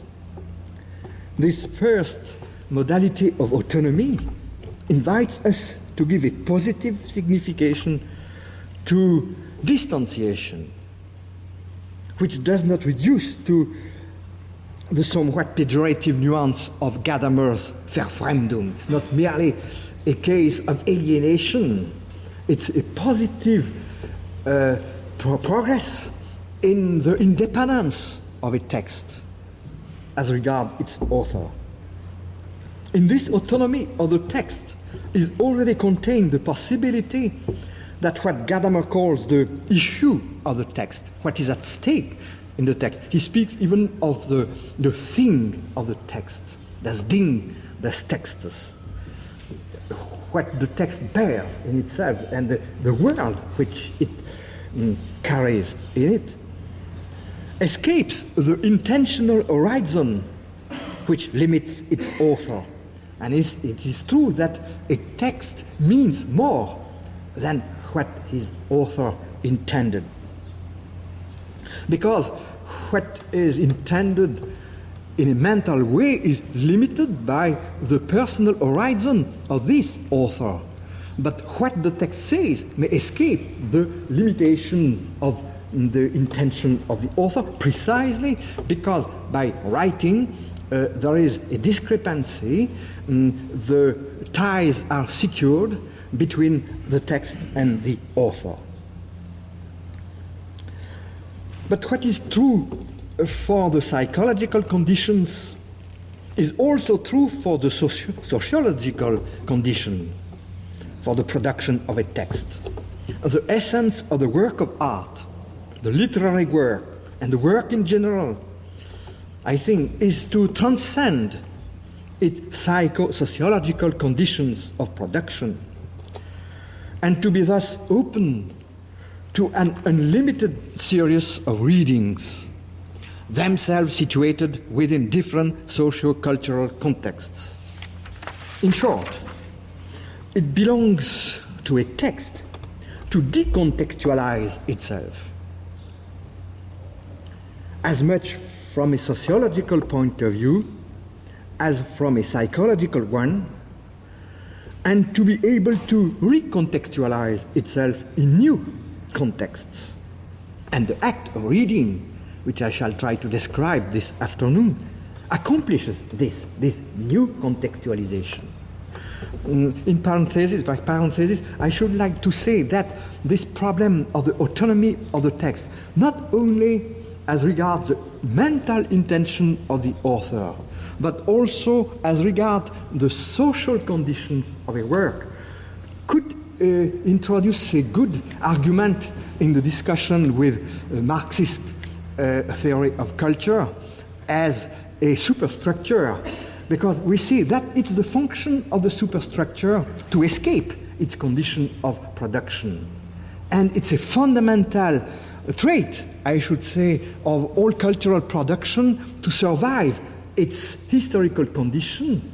This is why we are still able to visit in a museum works of art which were torn out from their cultural setting. The Sitzenleben, therefore the historical setting, is not the last word for the understanding of a work, precisely because it's the function of the text as a text to overcome its own Sitzenleben. It's because it is a text that it overcomes its Sitzenleben. Therefore, the biography of the author, the sociology of the culture which produced it, and so on. And the same situation holds as regards the addressee of a text. Whereas the vis-à-vis is given in advance by the colloquy itself in the dialogal situation, written discourse is open to an audience virtually understood as made up of whoever knows how to read. The act of reading, therefore, is no longer a particular case of dialogue, because the dialogal situation, the I-thou situation, is a closed situation. And, so to say, it's immediately defined by the mutual presence of the interlocutors. Whereas a text is open to an unknown audience, and to an audience which it creates to itself. The audience is the productivity of the text itself, as much as it is the pre-given condition of mutual understanding. Therefore, to the kind of de-psychologizing and de-sociologizing through writing, which I just described, we must add the emancipation of the writing material in regard to the dialogal condition of oral discourse, by which I mean that the relation between writing and reading is no longer a particular case of the relation between speaking and hearing. It must be treated according to its own specific categories. This autonomy of the text, in the different senses which I gave to this concept of autonomy, has a hermeneutically important consequence. Distanciation is not the product of our methodology, and therefore it is not something added and parasitic. Rather, it is constitutive of the phenomenon of the text as written. At the same time, it is also the condition of interpretation, as I shall try to show this afternoon. Distanciation is not only what understanding must conquer, but also it's the condition of understanding. We are thus ready to discover between objectification and interpretation a relation much less dichotomizing and in consequence much more complementary than that instituted by the Romantic tradition.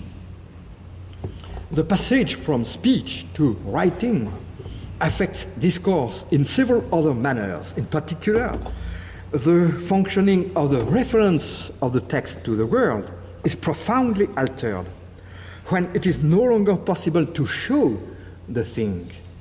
The ostensive kind of reference is completely overcome. When we speak, we are always able to show the thing of which we are speaking, and language is built on the use of demonstratives, all kinds of devices by which, as Strawson has shown, a language is rooted in reality. But precisely, the distanciation created by the text is that now discourse no longer rely on this ostensive means of reference. And it's not merely a loss, it's also a great progress, because now the work of art and language as discourse, I shall speak of language as a work in a few minutes, precisely may have a world in a new sense, which is not only the given world which language describes directly by ostensive means, but it's the world of the work. It's the world displayed by the work, precisely because the ostensive conditions of rooting the reference in a present world have been broken by the distanciation of the text. I don't want to go too far in this direction now, because I want to show that it is not so much writing which introduces this kind of distanciation between language and world, and we shall see a distanciation within the concept of the world itself, but the fact that language is elaborated in literary genres, in narratives, in poems, and so on, and that it's the distanciation through the form, through the structure of discourse, which makes the most fundamental distance within the referential power of language, its power of saying things about the world. But let us say at least that now what we call the world, when we speak, for example, of the Greek world, is not so much the landscape, which maybe is still the same, but it's the way of looking at things, and I should say the modes of beings, which were developed by these works. And in fact, this is what we call the world. When we say that, in French, we say that when a child was born, we say that il vient au monde, he comes to the world. To which world? It's precisely I should say, all the references of all discourses which were held by all men within our cultural world. Therefore, the reference of discourse is as much enlarged as the audience of discourse is enlarged. Such as the triple distanciation introduced by writing, distanciation from the author, from the situation of discourse, both psychological and sociological and historical, and from the original audience. And I insist on this third point because maybe it's a general trend, let us say in exegesis, to say if we could reconstruct the first audience to which the parables or the letters of Paul were addressed, then we should understand the meaning. But maybe that it belongs to the meaning to escape as much to its first audience, to the first auditors, as it escapes from the first speaker. And this is precisely constituency of the text to escape to both primitive speaker and primitive hearer.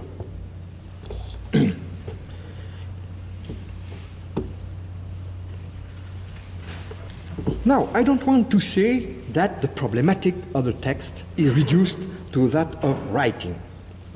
First, because writing only accomplishes a trait which is virtual in all discourse, the distanciation of event and meaning, as I tried to say at the beginning, and furthermore, because the problematic of the text passes through other modalities of distanciation which can affect discourse outside of writing, even at the level of oral discourse, and this is what I call the realization of discourse as work.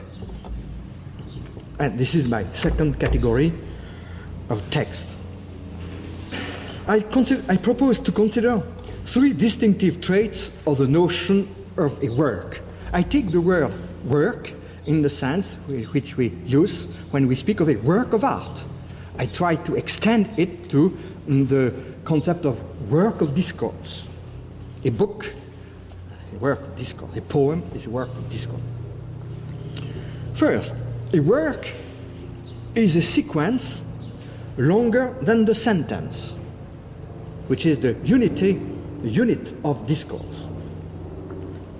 Therefore, it's an organization of discourse which gives rise to new problems of understanding related to the final and closed totality which constitutes the work as a whole. Secondly, the work is submitted to a form of codification which is applied to the composition itself and which makes discourse into a poem or an essay or a narrative. This codification is known as literary genre. In other words, part of a work being a work requires that it belong to a literary type. And finally, a work receives a unique configuration which assimilates it to an individual and which we call its style. Therefore, I shall consider these three concepts which develop the concept of work, composition, genre, literary genre, and individual style. But before considering these three aspects of the concept of work, I must precise the kind of categories with which we are now working. What is common to these three traits of the concept of work and to the concept of work? Immediately, we see, and this is intriguing at first sight, that we are introducing within language categories which belong to another realm of reality, that of production and of labor. It's not by chance that we are speaking of work. And it is true that to impose a form upon a material, to subject a production to genres, to produce an individual style, are ways of treating language as a material to be worked and formed. There are ways in which discourse becomes the object of a praxis and a technique. It's not by chance that Schleiermacher spoke of Kunstlehre, of a technology, in order to cope with this aspect of discourse. In this respect, there is no radical opposition between the work, let us say, of the spirit and the work of our hands. On this subject, we might recall what Aristotle said about praxis. Practice, production. I quote Metaphysics Alpha 981a. He says, all practices and all productions relate to the individual. It is not man in general who is healed by the doctor, unless accidentally, but it is Callias or Socrates or some other individual so designated who is at the same time a man. In the same sense, the French philosopher Gilles Granger writes in his Philosophie du style, philosophy of style, the praxis is activity considered with its complex context, and in particular the social conditions which give it signification in an effectively lived world. Labor is thus one of the structures of the practical as such, if not the structure. Therefore, we say that what we are now doing is introducing the categories of work within discourse. Discourse treated as a kind of work. The literary work is the result of a labor which organizes language. We may now approach the three distinctive traits of discourse as work which I enumerated, with this concept of discourse as praxis in mind. First, discourse as a work is a sequence longer than the sentence, and therefore presenting a second-order kind of organization in comparison to the sentence which I presented at the beginning of this lecture as the minimal unit of discourse. This is what Aristotle, in his Rhetorics, called taxis. It is to say composition, it has been translated in Latin rhetorics by Compositio, and which was for him the second topic of rhetorics after argumentation and before diction, lexis, to which we shall come when we shall consider poetic language. In fact, the word discourse is accurately applied only when we speak of some set of sentences which makes a whole longer than an isolated sentence. Discourse implies this kind of complexity which the Greek word dianoia already implied. I should say that there is taxis in discourse because there is dianoia in thought. Discourse is both a course of thoughts, dianoia, arranged in a certain way with a beginning and an end, and Aristotle made the theory of this taxis, of this organization, for the tragedy, in his theory of tragedy, which was for him typical of the taxis of discourse. Yes, I said that discourse is both a course of thoughts, dianoia, arranged in a certain way with a beginning and an end, and a course of utterances, taxis, constituting a chain of sentences, a concatenation of minimal units of discourse. In that sense, a text is not merely a sequence of sentences on an equal footing and separately understandable. It constitutes the first context for each partial meaning. In that sense, we should have to speak of the inner context, which is the work itself for each of its parts.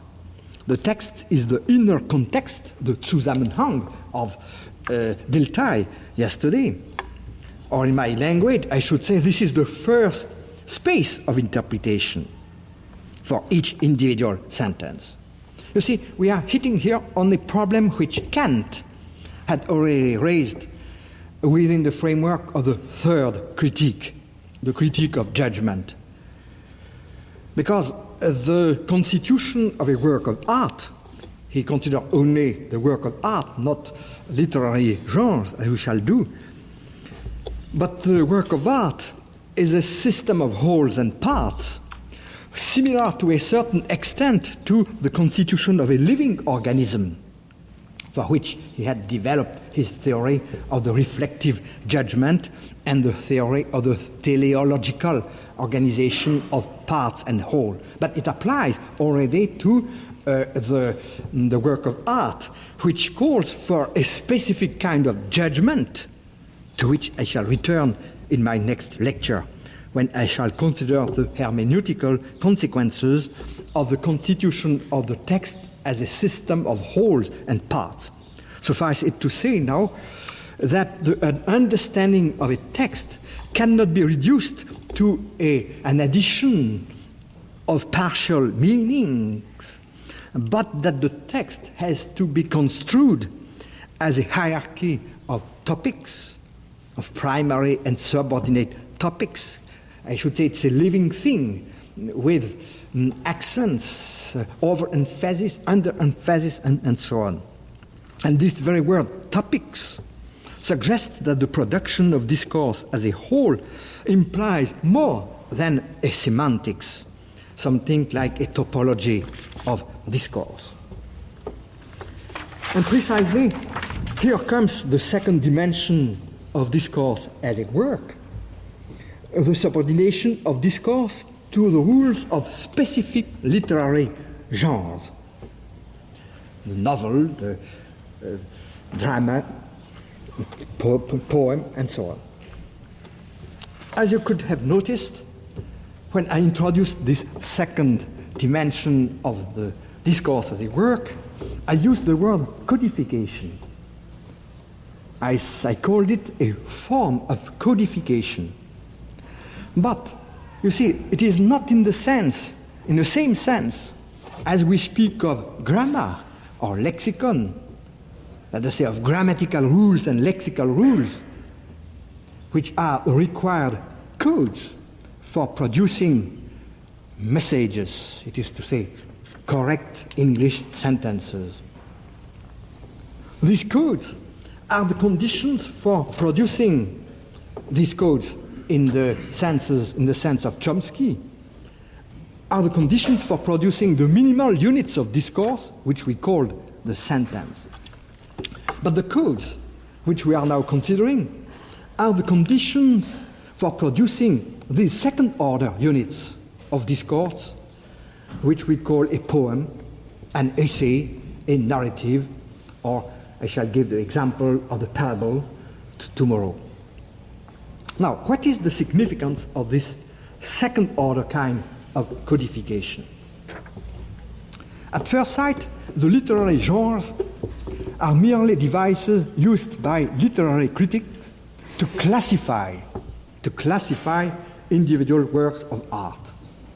If you read, for example, René Wellek and Warren in their magistral work on the theory of literature, you will see that the consideration of the literary genre comes rather late and does not fit very well in the general framework of the book, precisely because genres are considered merely as classes in a taxonomy of literary products.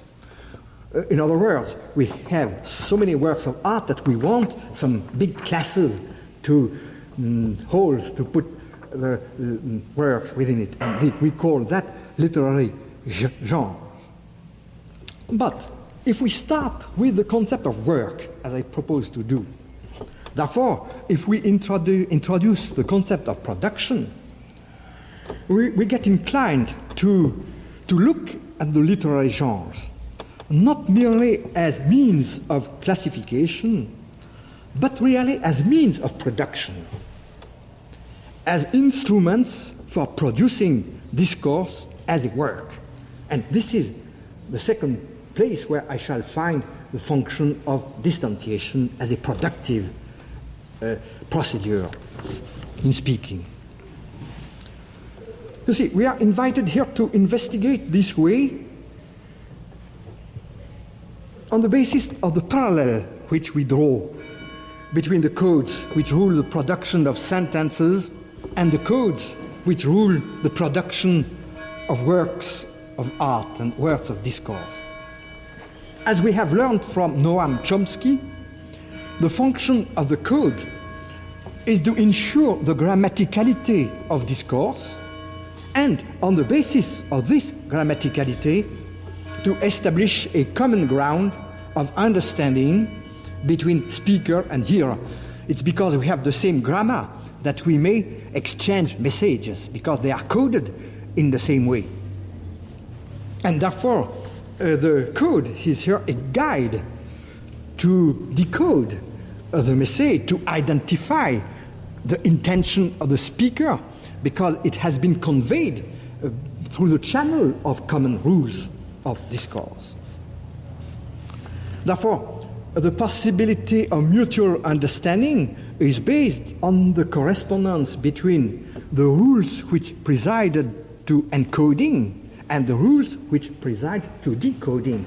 And it's the corresponding between encoding and decoding rules which makes possible and mutual understanding in oral discourse. So if we take this structure as a model, this functioning more than this structure as a model, we should have to say that the function of literary genre is not at all to classify works when they have been already produced, but it's a way of producing them, because it's a specific way of encoding discourse at the level of the text in such a way that it provides rules for decoding it at the other end of the process of communication. I shall give examples of this process when I shall apply to biblical exegesis certain rules of literary criticism tomorrow. Let us say by anticipation that literary genres like narratives, oracles, wisdom sayings, proverbs, parables, have to be considered as encoding processes more than as classificatory devices, and that the specific form of a given genre is not at all indifferent to the content itself, but has a particular affinity, particular kinship with a corresponding way of thinking. To speak and to think in terms of narratives, proverbs, parables means something as concerns the theological content itself. But before being able to make sense of this insight, let us limit our consideration to what is common between the function of grammar at the level of the sentence and that of literary genres at the level of discourse. The German author of Studia Linguistica Neotestamentica, Erhard Güttgemans of Bonn, has coined the expression of generative poetics in order to transpose the categories of Chomsky's grammar to the level of discourse as a whole. For him, a generative poetics would be the science of those structures which rule the kind of competence which makes possible the understanding of a text as a parable, as a narrative. That is to say, we enter into the rules of a certain language game when we read a parable, when we read a poem. We admit that there are certain rules which presided to the production of this text as a poem, as a narrative, and we decode it according to the rules of this language. And we maybe that a great part of our culture is not only a kind of piling of contents, but also a very complex ramification of rules of competence to decipher some typical kinds of message. Thanks to this generative poetics, the existential categories of Bultmann could be transposed from the level, I quote here Güttgemans, from the level of the lexemes, units of discourse, to the level of the textemes. In the same way we speak of phonemes, we have to speak of textemes. Levi-Strauss, which I shall discuss this afternoon, speaks of mythemes in this sense. Units of composition at a certain level of structuration. The general idea is this: in the same way as the grammatical and lexical rules provide us with a common ground for understanding the literary genre, for understanding sentences, in the same way, the literary genres furnish a common space of interpretation, mainly because the novelty of a message, for example, that of Jesus in the parables, can be conveyed only on the basis of a traditional kind of codifying discourse. Let us say, in this case, the Jewish rabbinic form of the mashal. By parenthesis, I should say that this had been, in a sense, foreshadowed by Schleiermacher in his distinction between the grammatical and the psychological levels of hermeneutics. The grammatical of Schleiermacher forecast, so to say, the generative poetry of Güttgemans. But for my part, I should like to emphasize more specifically the new aspect of distanciation linked to the mediating role of the literary genre. The genre may be common to both speaker and hearer because it's for both an instrument of distanciation. The message being encoded according to the rules of this or that language game escapes the vicissitudes of the personal utterance, condemned to vanish with the personal intention of the personal author. This will appear very clearly in the case of the parables, in which most scholars, since Jeremias, are prepared to recognize Jesus ipsissima verba. But this could not have been possible if the parables as form had not preserved the message from all kinds of distortions because of the stability of the form itself. Thanks to the genre, discourse is produced as a public object, ready to memorization. You know that several scholars have emphasized a phase of memorization, maybe in the group around Jesus, but the memorization was possible because of the structure, the preserving function of the form, you see, which prepared it lately to writing. In that sense, the literary genres have not only the function of establishing communication at the time of the first utterance of the message, as Jeremias claims. It preserves the message from distortion. It allows it to survive the initial situation of discourse and holds it available for fresh new interpretations in new situations. And this is what happened with the saying of Jesus.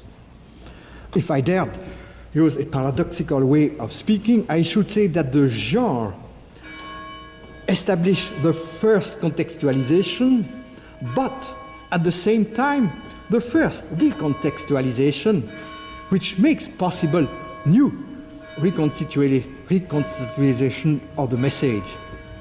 In other words, the form plays here two roles. By preserving it from distortion, it gives a definite form, it gives a circumscription, it makes a whole, a closed whole of a stretch of discourse, but at the same time, it makes it into an open work, open to new interpretation. It makes it into a link within a chain of interpretation. The third dimension of discourse as a work has been called its style.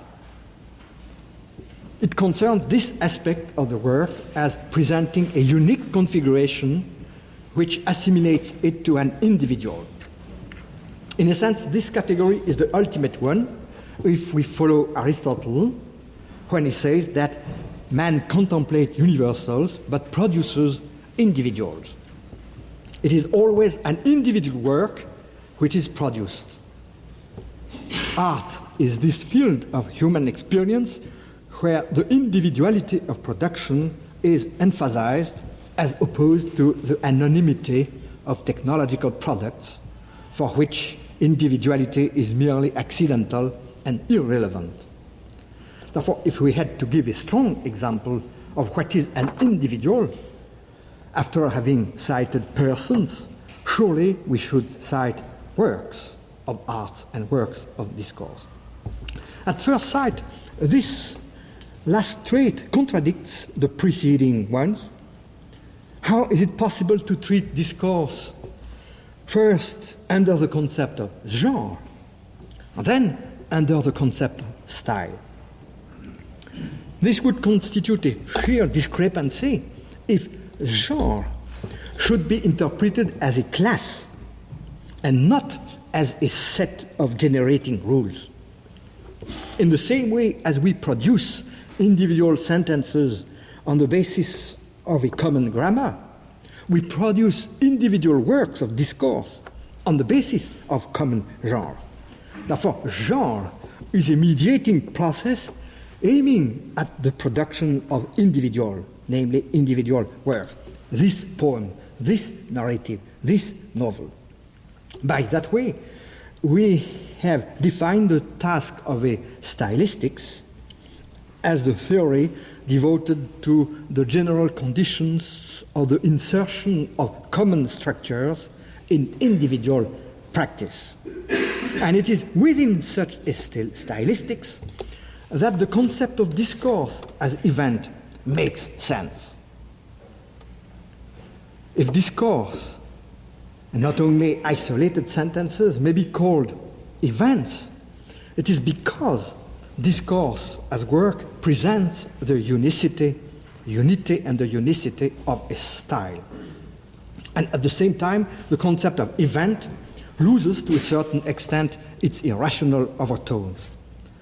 Considered as a category of production, the event of style, the style event, if I dare speak in that way, has to be considered as a decisive intervention within a complex, concrete situation which present previous structures, but also openings, unresolved contradictions, indeterminacies. To grasp a work as an event is to grasp the kind of transaction which it operates between a project and a situation. Therefore, here the style is the unity of event and meaning, finally, in a work. These two concepts are no longer opposed one to the other, but they are mediated by the style.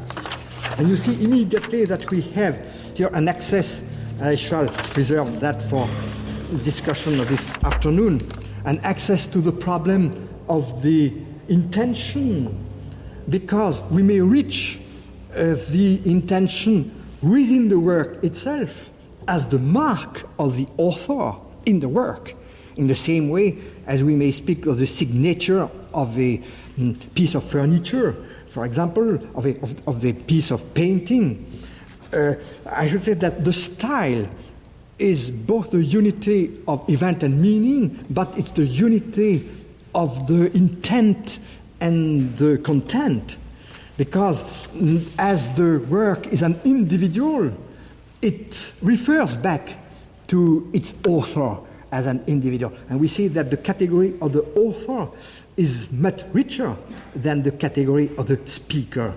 The category of the speaker is the category of oral discourse, but it's only when we introduce the categories of work that we may introduce the category of the author, which is the one who produced the work as a work. So I shall return to this problem, and in guise of conclusion, I shall merely put at the end of this lecture the two last concepts which I shall discuss this afternoon: the world of the text and the process of self-understanding in front of the text. And I want only to anticipate this analysis by saying that the concept of distanciation will find here its fundamental meaning. Because the main aspect of distanciation is not so much the fact that the work is autonomous as regards its author, but that the world of the work, the world which is projected by the work, introduces a kind of distanciation within reality itself. I shall try to show, mainly tomorrow, that this is the function of poetic language, to superimpose a new dimension of reality in reality itself, and therefore to introduce a distanciation within reality itself. In the same way, I should like to say that the most fundamental meaning of distanciation is reached when we introduce the fourth category, that of self-understanding. But I should say that the problem is not to impose oneself on the work, but to be interpreted by the work, and therefore to undergo a kind of distanciation from myself. To understand oneself in front of a work of art is not so much to appropriate it in the sense of taking hold of it, but to enter into a process of distanciation. I become another according to the claim of the work raised on me.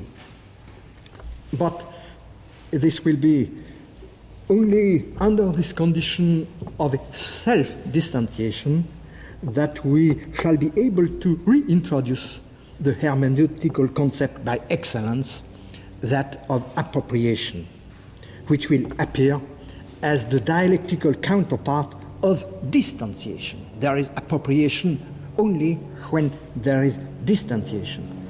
But I want to finish with this word, distanciation, which was intended to be the first and the last word of this lecture. Thank you.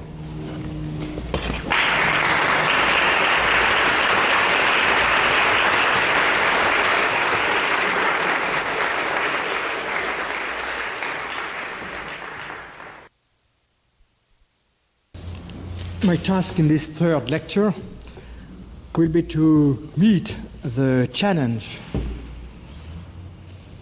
of the aporia which I described yesterday night, namely the inner conflict within hermeneutics between two opposite attitudes, the scientific one represented by the term explanation, Erklärung, which is common to natural sciences and text explanation. And on the other hand, the hermeneutical attitude represented by, in the present context, by the word comprehension, understanding, and which intends to translate the German verstehen. In the first lecture, I followed the development of this inner contradiction, or at least inner tension, from Schleiermacher down to Hans-Georg Gadamer, through Dilthey and Heidegger. My attempt will be to reinterpret this famous distinction, but no longer in the terms of a clear-cut dichotomy, but in those of a constructive dialectics of attitudes, merging in the complex act of interpretation. And to reach this goal, I shall try to elaborate the theory of interpretation, which would be the appropriate counterpart of the theory of the text, which I proposed today. In the same way as writing could appear itself as a kind of dialectics between speech as event on the one hand, and all the kinds of distanciations, of distanciating devices which make discourse into a text. In the same way, interpretation should be construed as a dialectics of explanation, essentially based on the distanciating structures of the text, and of comprehension, aiming at bringing to language, namely to a new speech act, the initial speech act which has been, so to say, invested in the objectifying process which led from the first speech event to the text. In other words, I shall try to relate a theory of decoding to the theory of encoding, which I described this morning, or if you prefer, a theory of reading, which would be the counterpart of the theory of writing, which I proposed this morning.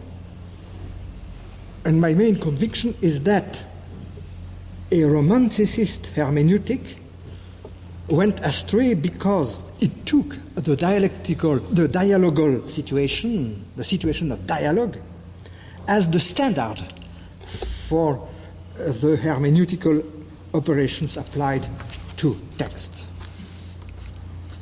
There is a specific hermeneutical problem in the case of texts, and mainly of written texts, because the initial situation is such that the act of reading does not have a text which speaks as its vis-à-vis, but a mute text. The objectification of discourse into text implies this kind of desperate situation, which is that of the exegete, at the starting point at least. The author is no longer there to tell of his intention. And I speak of a desperate situation in order to underline the initial paradox of an asymmetric relation between text and reader, such that only one of the partners speaks for both. As a starting point, at least, bringing a text to speech is something else than listening to a voice. And the situation is more like that of an orchestra conductor, which has only the musical score under the eyes. And the performance consists in obeying the instructions of the score. And the execution is the musical event.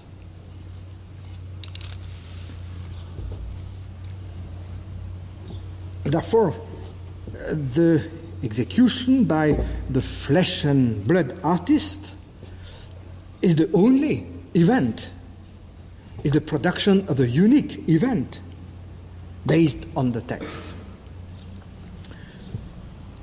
I don't mean to say that this is the ultimate and everlasting situation. On the contrary, I am convinced that the end of the process of interpretation, after a long familiarity with a text, can be compared to listening, to hearing, to listening to the voice of the author. But this rare experience is only the coronation of and the reward for a long soliloquy with oneself in front of a mute text. Let us therefore follow the long path which starts with this asymmetric relation between text and reader, and therefore with the solitude and the soliloquy which accompany us as long as the text remains a mute text. And let us see how the dialectic of explanation and comprehension paves the way to a kind of encounter with the voice of the text. I shall present 3 stages in this dialectics. 3 stages in which sometimes we shall start from understanding as the subjective approach, and then go on with explaining as the objective attitude. But precisely my theme is that these 2 attitudes are constantly, permanently mixed. And we go from one to the other, and it's the interweaving of both which constitutes interpretation. I shall call the first one guessing and validating the meaning. This first dialectics concerns the treatment of the text as work, as I presented it this morning, a work which is both an example of a literary genre and a unique text, or as we said, a kind of individual. And we have to decode a message, the message of the text, on the basis of the clues to its meaning, which are contained within the text itself. The subjective intention of the author is no longer available as an information distinct from the meaning of the text itself, and even when it is available, for example, when an author presents its own work, explains its own work, then it's nothing more than one more information concerning the meaning of the text. It's and it remains an outer information precisely because the book, the work, was the externalization of his intention. And therefore, it's a kind of public object, and even the interpretation of the author is not at all authoritative and may be challenged by anyone who reads, because, so to say, it belongs to the public. This is why, in any case, and the ordinary case is that the author is not available or is dead, and this is our ordinary relation with texts, then we have to struggle with the text as I said, the mute text. As I said, I shall present this first dialectics as the dialectic of guessing the meaning and validating the guess, using in a free way the terminology of E.D. Hirsch in his important book, Interpretation and Validation. In this dialectic, guessing will be on the side of Verstehen, comprehension, understanding, and validation on the side of Erklären. As Hirsch says, there are no rules for making good guesses, but there are methods for validating our guesses. You may recognize in both terms expressions of Schleiermacher, when Schleiermacher spoke of the two hermeneutics, and sometimes he spoke of the hermeneutics of, in its psychological phrase, as divinatory. So the guess in terms of Hirsch coincides with what Schleiermacher called the divinatory stage of interpretation. And in validation, we may recognize the other dimension of hermeneutics as concerned in Schleiermacher's terms, the grammatical one. Therefore, this movement will proceed from Verstehen to Erklären, from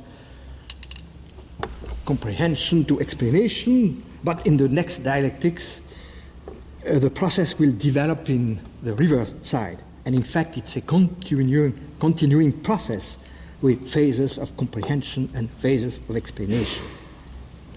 Now, why guessing? First, because the objective meaning, the public meaning of the public text is already something else than the subjective intended meaning given by the author. And it is because this objective meaning is secluded from the subjective meaning that it has to be reconstructed, and more than that, it has to be construed. And because it has to be construed, it may be construed in various ways without the arbitration by the author himself, which, once more, would not be authoritative. We may understand the necessity of construing the meaning, of guessing the meaning, if we rely on an analysis which we made this morning when we said that a text is always something more than a mere sequence of sentences, or on an equal footing and separately understandable. As we said this morning, a text is a whole, a totality, and therefore the relation between wholes and parts, within whole and parts, requires a specific kind of judgment for which Kant gave the theory in the third critique. Concretely, the whole appears as a hierarchy of topics, of primary and subordinate topics, and the reconstruction of the text as a whole necessarily has a circular character in the sense that the presupposition of a certain kind of whole is implied in the recognition of the parts. And reciprocally, it is in construing the details that we construe the whole. there is no necessity and no evidence concerning what is important and what is unimportant, what is essential and what is unessential. The judgment of importance there is a guess. We could present the difficulty in other terms which are equivalent. If a work is a whole, it is once more an individual, like an animal or a work of art. And as an individual, it can only be reached by a process of narrowing down the scope of generic concepts concerning the literary genre, the class of texts to which this text belongs, the structures of different kinds which intersect in this text. Therefore, the localization of this text and the individualization of this unique text is still a guess. I should like to say that, to return to a paradox which we met this morning when we said that a text is both the exemplification of a genre and a style. The task of interpretation is always to link, to guess the style in the genre and to use the genre as an approach to the style. And this is the divinatory stage of the process. Still another way of expressing the same enigma would be to say that as an individual, the text may be reached from different sides. Like a cube or a volume in space, the text presents a relief. Its different topics are not at the same altitude. Therefore, the reconstruction of the whole has a perspectivist aspect, similar to that of perception. Merleau-Ponty has said things in that sense, that perception is a model for the understanding of cultural objects by its perspectivist aspect. And it is always possible to relate the same sentence in different ways to this or that sentence considered as a cornerstone of the text. Therefore, a specific kind of one-sidedness is implied in the act of reading. This one-sidedness confirms the guess character of interpretation. For all these reasons, there is a problem of interpretation, not so much because of the incommunicability of the psychic experience of the author. You see, I don't want to link the problem of divination to the incommunicability. No, it's a consequence of the structure of the text as a text. The fact that the meaning is something other than the sum of the individual meanings of the individual sentences, that it's more than a linear succession of sentences. It is a cumulative, a holistic process that we have to take hold of. I should say that there is a plurivocity in a text which is something different from, let us say, the polysemy of words or the equivocity of sentences. It's a kind of ambiguity belonging to this level of discourse as such, because it is something else than a mere addition of sentences. So I don't want to say more about that.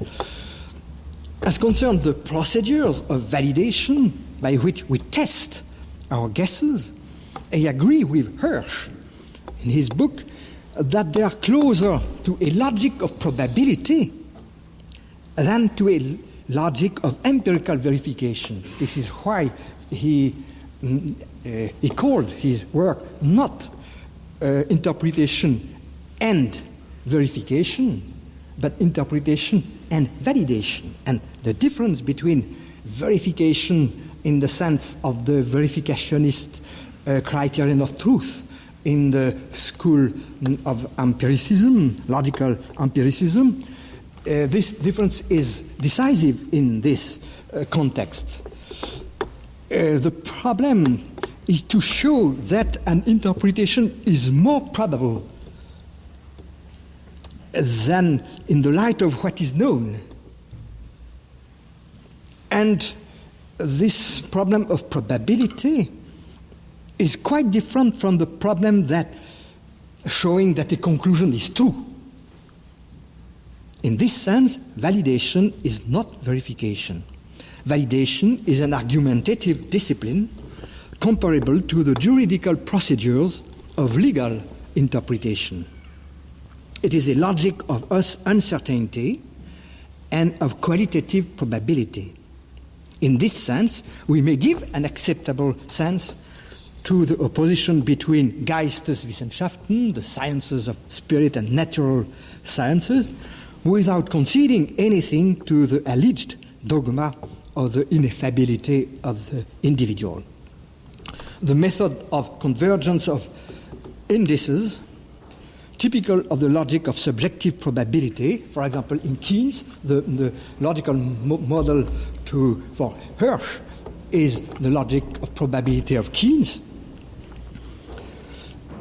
And this is a kind of logic appropriate for what he called the science of the individual, inasmuch as it deserves the name of science.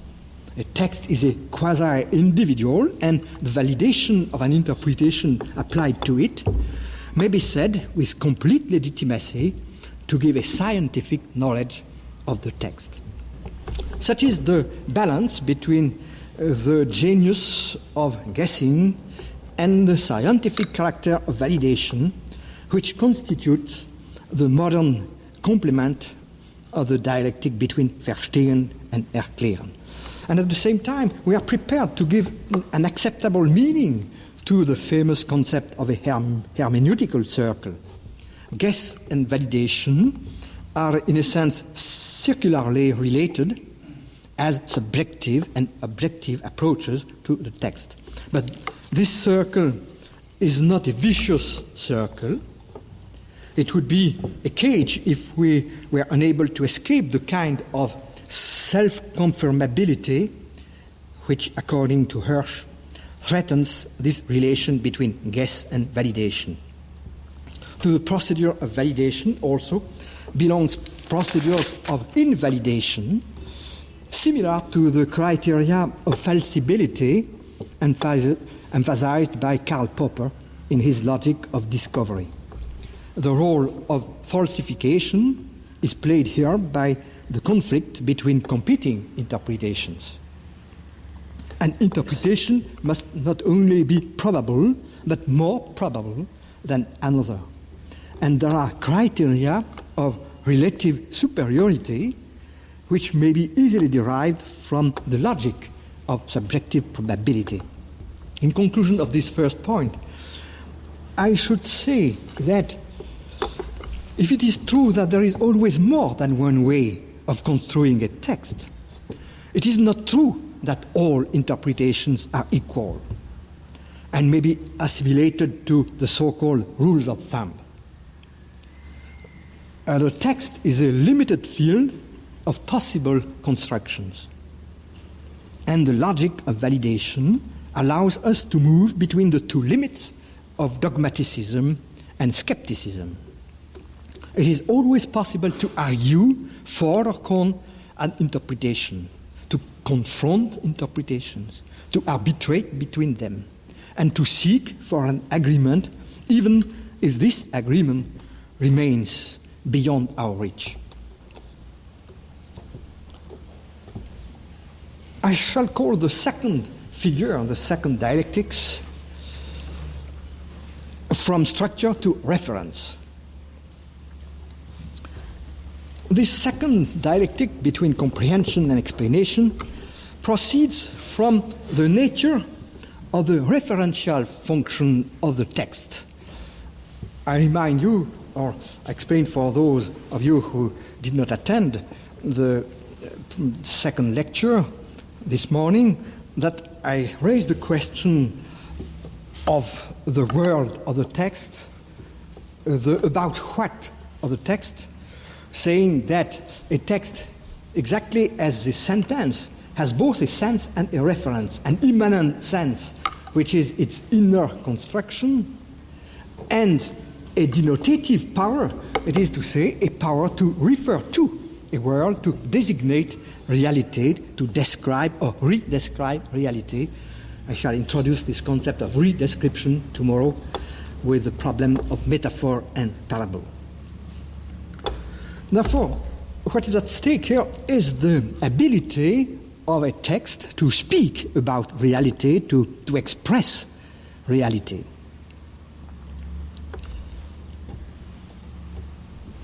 Why is there here an antinomy and the possibility of a dialectics?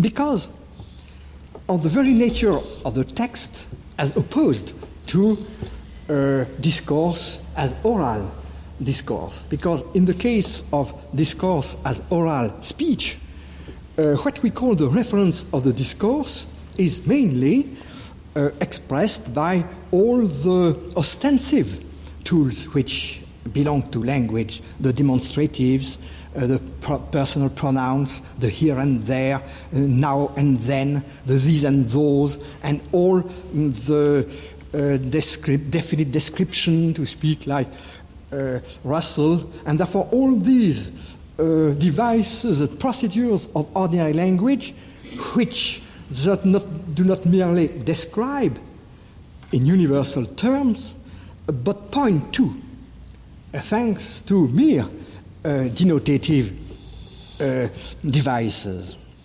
Now, in the case of writing, and as we shall see, of specific kind of writings like poetry, like narrative, fictional works in general, this referential dimension of language is bracketed, and it's mainly one of the main procedures of fictional language to get rid of the referential dimension of language and to focus on language for its own sake. Therefore, this abstraction from the surrounding world gives rise to two opposite attitudes. As readers, we may do two opposite things. We may either remain in a kind of state of suspense as regards any kind of referred to world, or we may actualize the potential non-ostensive references of the text in a new situation, what I call the world of the text. We may actualize it in a new situation, we apply it to the situation of the reader. In the first case, we treat the text as a worldless and a kind of acosmic entity. In the second, we create a new ostensive reference, thanks to the kind of execution to which I compared reading as the execution of a musical score. And these two possibilities are equally entailed by the act of reading, which I should like to compare to the dialectics between these two approaches to a text. The first approach, the first way of reading, is exemplified today by the different structural schools of literary criticism. The approach is not only possible but legitimate. It proceeds from the acknowledgement of what I called the suppression, the epoche of the ostensive reference. The text intercepts, so to say, the worldly dimension of discourse, the relation to a world which could be shown, in the same way as it disrupts the connection of the discourse to the subjective intention of the author. To read in this way means to prolong this suspension of all references to all kinds of world, and therefore to stay, if I dare say so, within the enclosure of the text, of this worldless place. According to this choice, the text no longer has an outside, it has only an inside. Once more, the very constitution of the text as text, and of the system of texts as literature. What we call literature is this movement from one text to another text, a text referring to other text without referring to any kind of reality. A library, in a sense, is a system of intertextuality, where a book sends back to another book, and we may travel from book to book without ever meeting and being confronted by reality. This situation is very interesting from an epistemological point of view because it allows us to compare the kind of codification of which we spoke this morning, the codification of texts as narratives, as poems, and so on, to another kind of codification which has been studied by the linguists, the codification of language as langue, as a system, as a schema preceding the usage of the langue at the level of parole.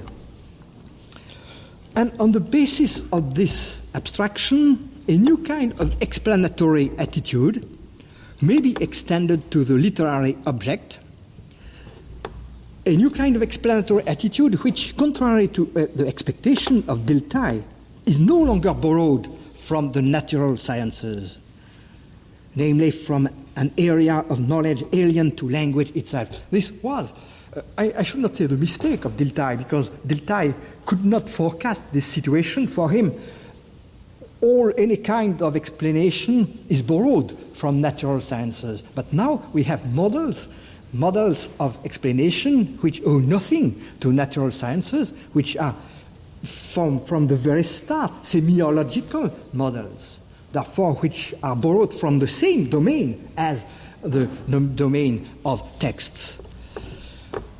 Therefore, the opposition between Natur and Geist, between nature and spirit, is no longer operative here.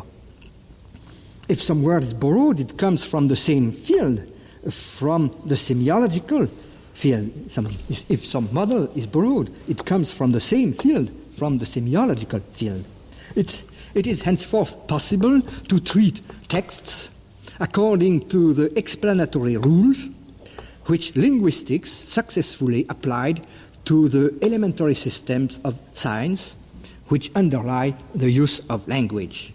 We learned from the Geneva school, the Prague school, the Danish school, that it is always possible to abstract systems from processes and to relate these systems to units which are already defined by opposition with other units of the same system. And this interplay of merely distinctive oppositive entities within finite sets of such units defines the notion of structure.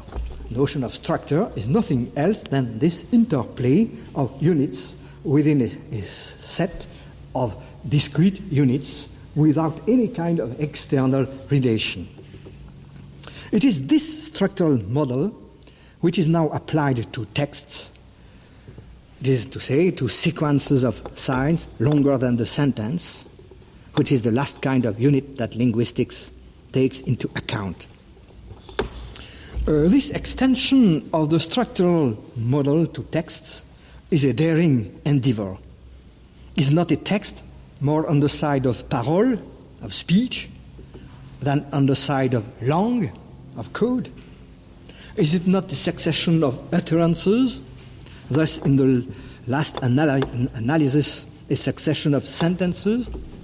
Have we not, in our first part, considered the opposition between spoken and written language as contained within the common concept of discourse? This question must remain for the following discussion. We must at least retain from this question a suspicion, a doubt, that the extension of a structural model borrowed from the level of la langue and transferred to the level of la parole and of discourse does not exhaust the field of all possible attitudes in regard to a text. This will be my own reluctance to consider a structural analysis of a text as the ultimate attitude.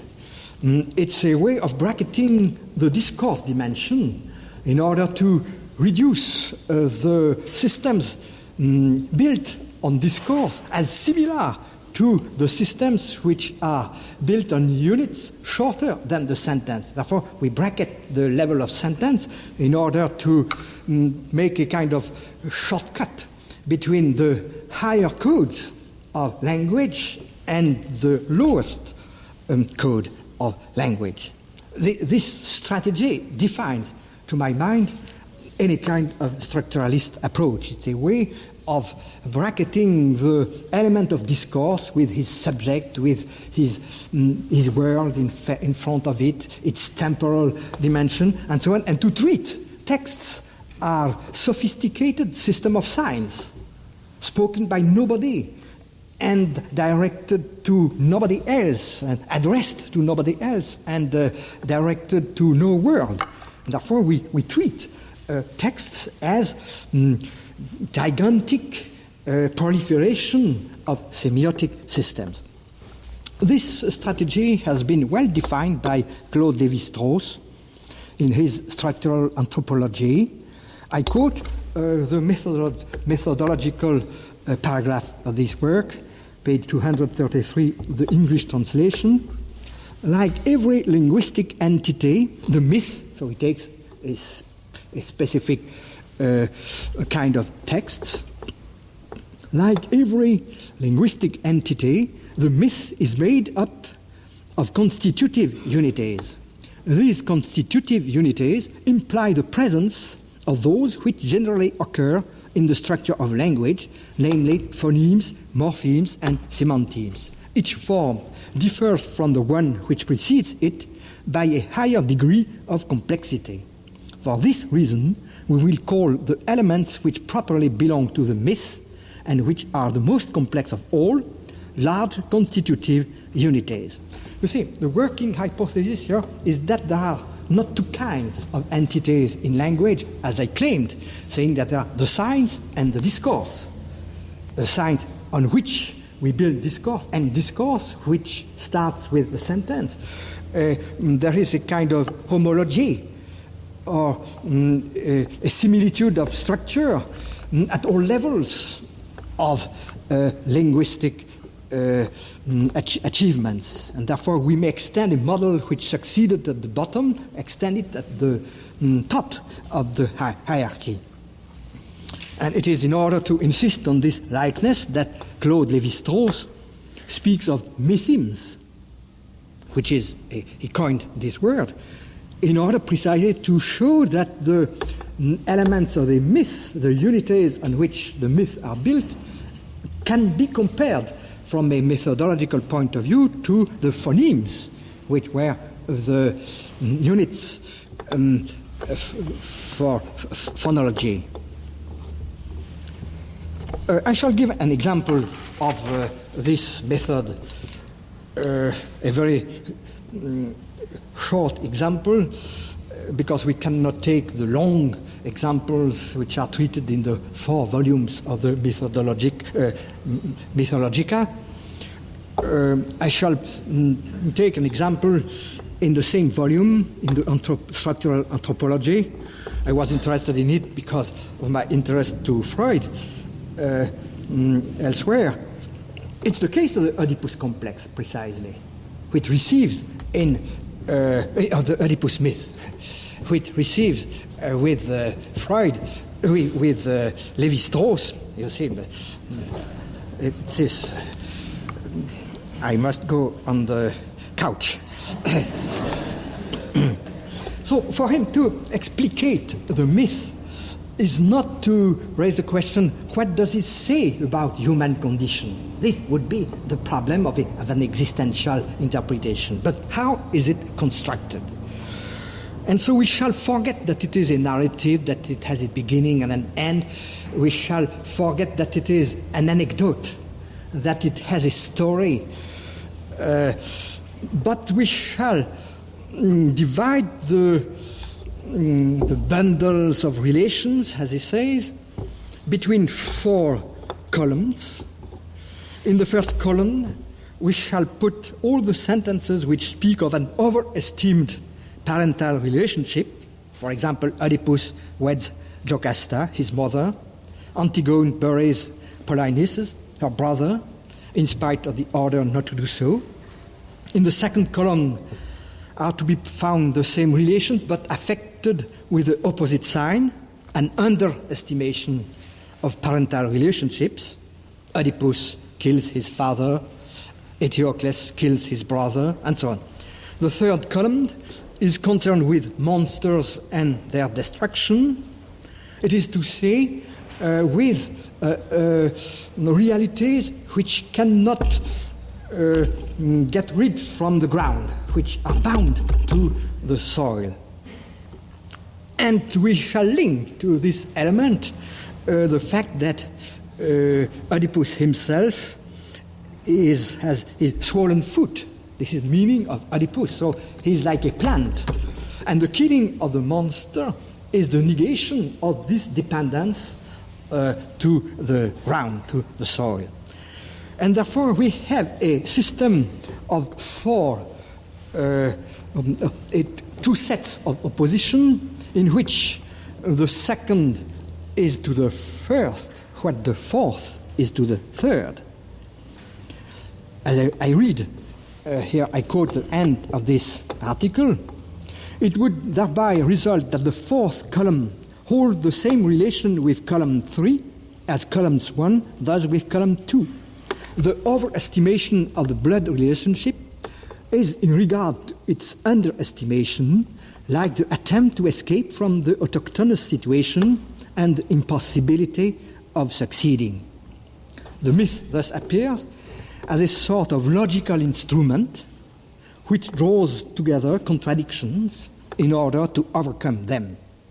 Quote, the impossibility of connecting groups of relations is thus overcome, or more exactly replaced by the affirmation that the 2 contradictory relations are identical between themselves to the degree that each, like the other, is self-contradictory. End quote, page 239. We can indeed say that we have explained the myth, but not that we have interpreted it. We have, by means of structural analysis, brought out the logic of the operations which relate the 4 bundles of relations among themselves. This logic constitutes the structural law of the myth. End quote.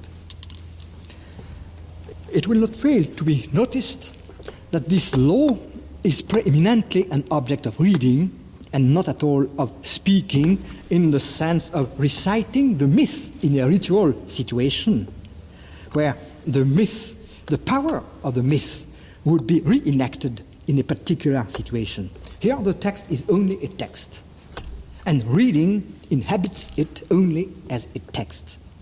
Thanks to the suspension of its meaning for us, and to the postponement of all actualization by present speech. I have just taken an example from the field of myth.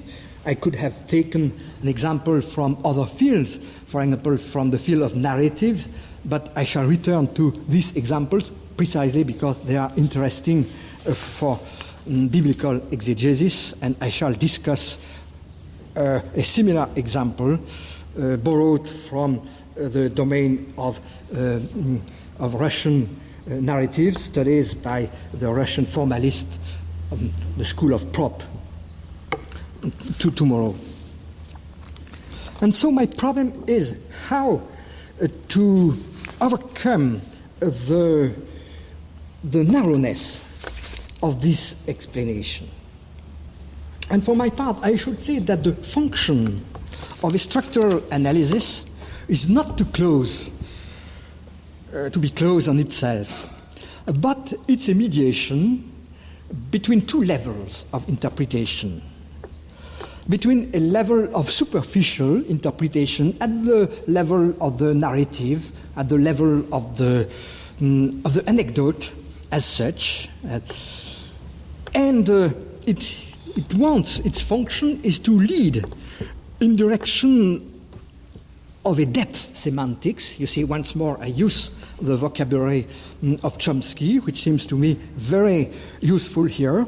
The structure has a function. It's not merely a thing, a dead thing, but it's a process, it's a procedure in interpretation, the function of which, according to me, is to lead from a surface semantics, that of the narrated myth, to a depth semantics, that of the boundary situation which constitute the ultimate referent of the myth.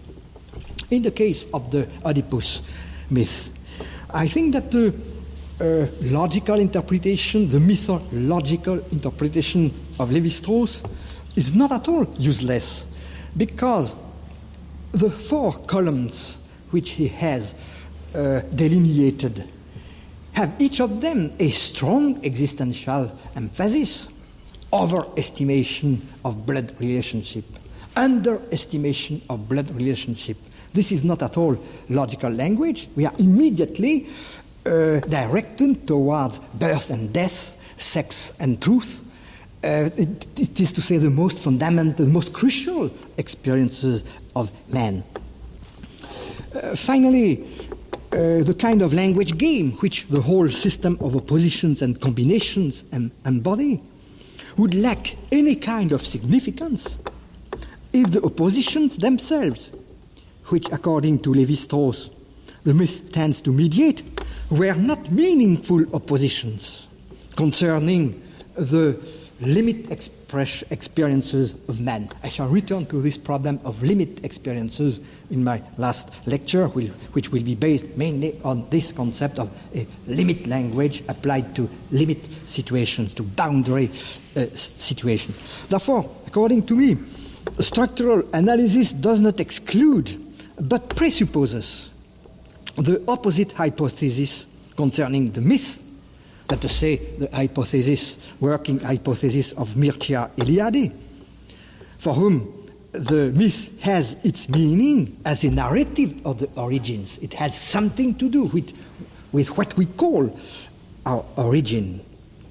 Structural analysis merely represses this function, but it cannot suppress it.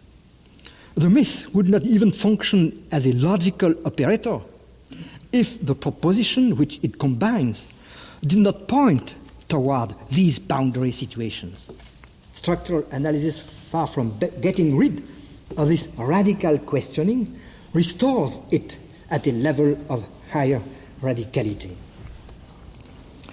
Taking this notion of the depth semantics of a text as a guiding thread, we are now able to return to our initial problem of the reference of the text.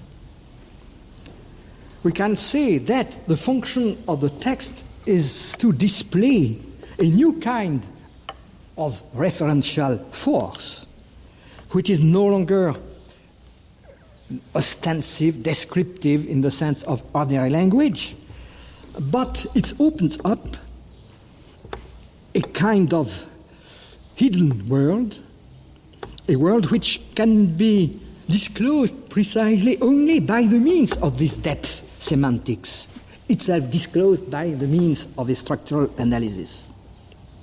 And this interpretation has immense consequences concerning what is usually called the sense of a text. I should say that the sense of a text is not behind the text as something hidden, but in front of it. It is not something hidden, but something disclosed. What has to be understood is not the initial situation of discourse, but what points toward a possible world thanks to the non-ostensive references of the text. Understanding has less than ever to do with the author and his situation. It wants to grasp the world propositions opened up by the reference of the text. To understand a text is to follow its movement from sense to reference, from what it says to what it talks about. In this process, the mediating role played by structural analysis constitutes both the justification of this objective approach and the rectification of the subjective approach. We are definitely prevented from identifying understanding with some kind of intuitive grasping of the intention of the author.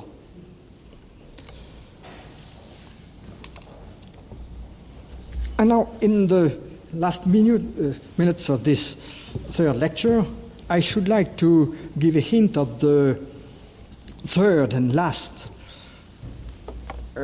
dialectics, which I should like to call distanciation and appropriation. This would be the development of the fourth idea of the theory of text, which I presented this morning when I said that a text is ultimately a mediating self-understanding.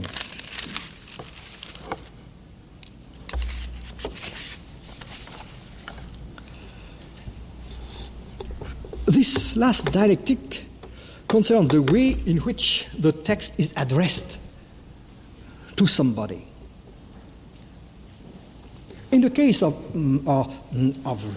spoken language, we know to whom a language is addressed. It is to the vis-à-vis, given by the situation of dialogue. With the written text, we don't know to whom it is addressed, because the text, as we said, is an open work offered to an indefinite range of potential readers. The author is not a thou, but anyone who can read. And therefore we could see that the function of the text is a way of making potential the addressee. And this potentialization of the addressee also implies a double way of linking the discourse of the reader to the discourse of the writer. This new dialectic concerns the status of history in the whole process of interpretation. And you remember that this was our starting point in the first reading.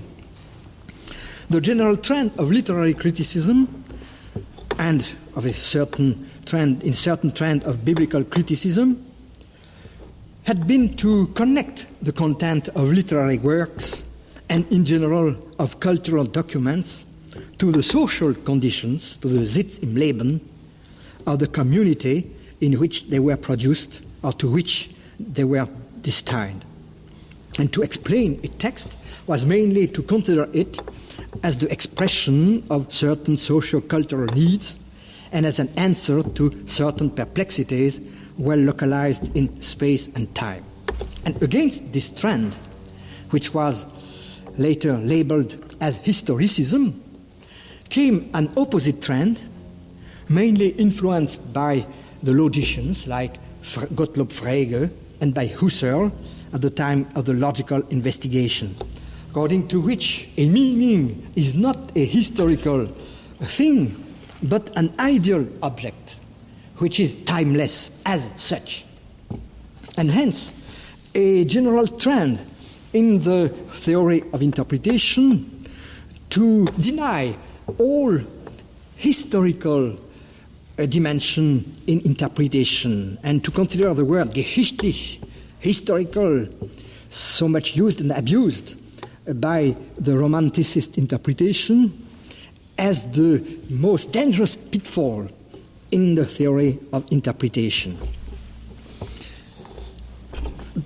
And to this reversal from historicity to logicity in the general explanation of the cultural expressions, we may ascribe a similar move in the field of literary criticism, both in America and on the continent. A wave of anti-historicism followed the previous excesses of psychological and sociological explanation. For this new explanatory attitude, a text is not primarily a message addressed to a specific range of readers, And in that sense, it is not a segment in a historical chain. Inasmuch as it is a text, it is a kind of atemporal object which has, so to speak, cut its ties from all historical development. I must say that I take into account this anti-historicist trend, and that I agree with its main presupposition concerning the objectivity of meaning in general. And it is because I agree with the purposes and the methods of this kind of literary criticism that I am prepared to define in new terms the third dialectic of Erklären and Verstehen, which results from the acknowledgement of the specificity of the literary object. I should say that this dialectic is the dialectics between distanciation and appropriation. And we must take both terms together. There is a problem of appropriation because it's the counterpart of the first move, which is the move to distanciation. Therefore, I should say that all the procedures which increase the distance, and this is always the function of criticism, of literary criticism, to increase the distance, call for a counterpart of a more existential character, which I call the appropriation of the meaning. By appropriation, I translate the German word Aneignung. Aneignen means to make one's own what was previously foreign. And according to the intention of the word, the aim of all hermeneutics is to fight against cultural distance and historical estrangement. Interpretation brings together, equalizes, renders contemporaneous and similar. And this goal is achieved inasmuch as interpretation actualizes the meaning of the text for the present reader. Appropriation would be the concept for the actualization of the meaning as addressed to somebody, to me, now, here and now. It takes the place of answer in the dialogal situation, in the same way as disclosure took the place of ostensive reference in the dialogal situation. Interpretation is achieved, is completed, when reading yields something like an event of discourse, which is an event in the present time. As appropriation, interpretation becomes an event. But we must be very cautious not to misconceive this notion of appropriation. And this may happen in several ways. According to a first misconception, appropriation could appear as a return to the romanticist claim to a congenial coincidence with the genius of the author.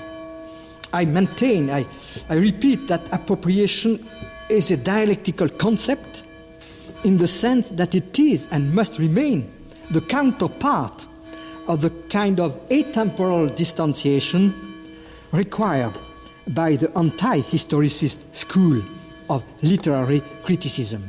Appropriation presupposes distanciation. And a last misunderstanding, and I finish on this last remark, would be to say that what I try to appropriate is the inner life of somebody else. No, I should say that what we try to appropriate is a proposition of existence, is the proposition of a mode of being in the world that the text opens up in front of itself by means of all its references. Far from saying that a subject already mastering his own way of being in the world projects the a priori of his self-understanding on the text and reads it into the text, I should say that interpretation is the process by which the disclosure of new modes of being gives to the subject a new capacity for knowing himself. if the reference of the text is the project of the world, then it is not the reader who primarily projects himself.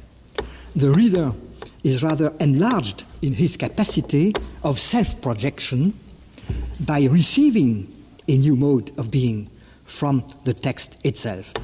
Therefore, I should say that there is no appropriation, there is no something like a dispossession of the egoist and narcissist ego. And here I should connect my studies on Freud with hermeneutics at that point, because it's in as much as I can get rid from what I should call the illusion of the subject, that I can be offered to the text and, so to say, explained by the text, interpreted by the text.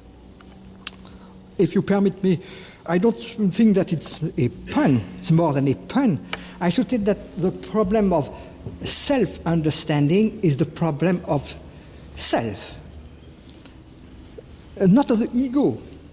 The ego may be the narcissist concept of which I must get rid. It is the text with its universal power of world disclosure which gives a self to the ego. Thank you. The fourth Warfield Lecture will be scheduled here tomorrow in the chapel, Wednesday at 1:30 here. Go in peace.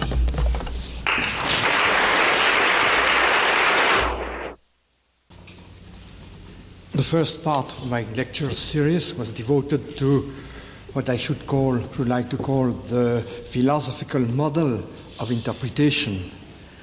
I started in the first lecture from the aporia, the inner contradiction of the hermeneutical task as it has been received from mainly Heidegger and Gadamer.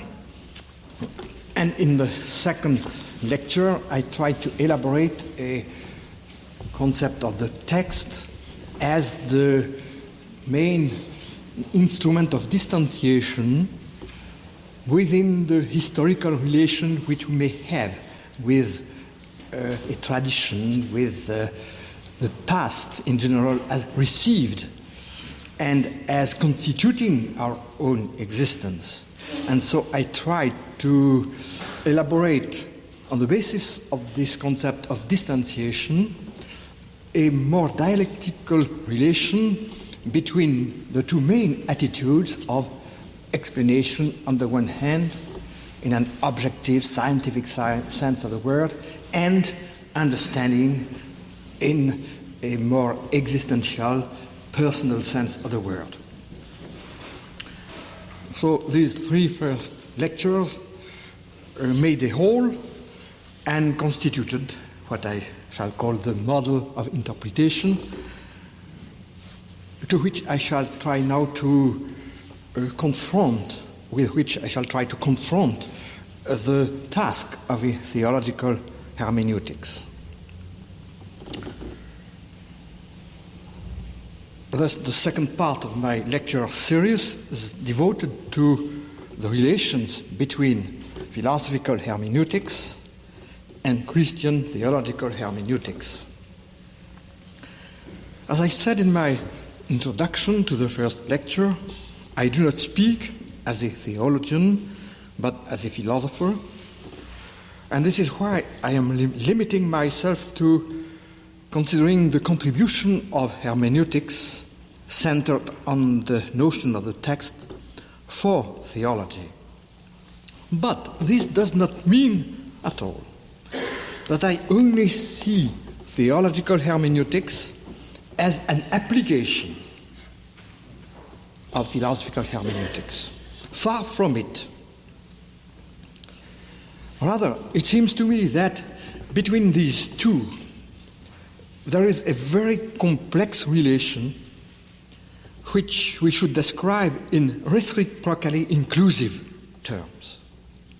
On the one hand, in effect, Christian theological hermeneutics appears to be a regional hermeneutics in relation to philosophical hermeneutics considered as general hermeneutics. Do we not find here the same categories of speech and writing, explanation and interpretation, distanciation and appropriation? We seemingly can authorize this subordination of theological hermeneutics to philosophical hermeneutics by taking the four categories which dominated our examination of the correlation between the text and the interpretation as the framework of our analysis. But it is precisely in treating theological hermeneutics as an applied hermeneutic, as a hermeneutic applied to a species of text, the biblical text, that makes an inverse relation appear between the two hermeneutics.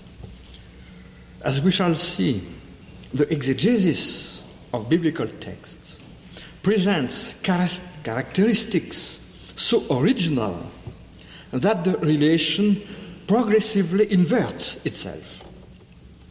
Theological hermeneutics finally subordinating philosophical hermeneutics to itself as its proper organon.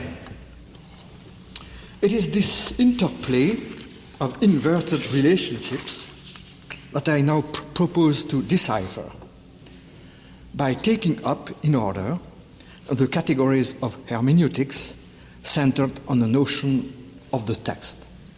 And nothing will make the eccentric character of theology appear better than this effort to apply it to the general categories of hermeneutics.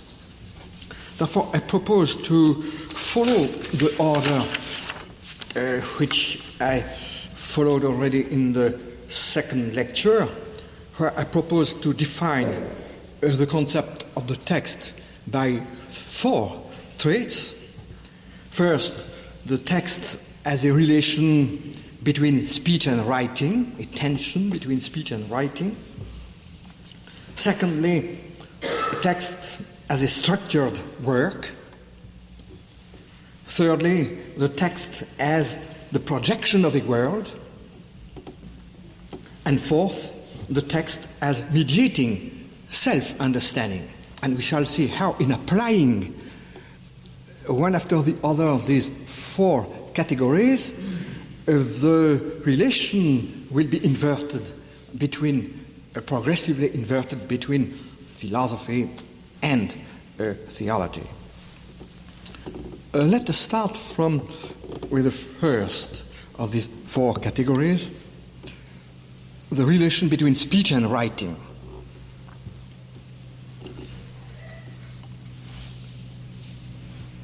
The first application of general hermeneutics to biblical theology evidently concerns this pair, speech and writing. And more precisely, theology receives here from philosophy an important warning. A warning not to be too quick to construct a theology of the word, which does not include initially and in principle the passage from speech to writing. This warning is not without a certain appropriateness insofar as theology seeks to lift up the word about Scripture. And I must say that it does not do this without good reasons. Does not speech precede all writing? The speech of the teller of sagas, of the prophet, of the rabbi, of the preacher? And was not Jesus, like Socrates, a preacher, a teacher, and not a writer?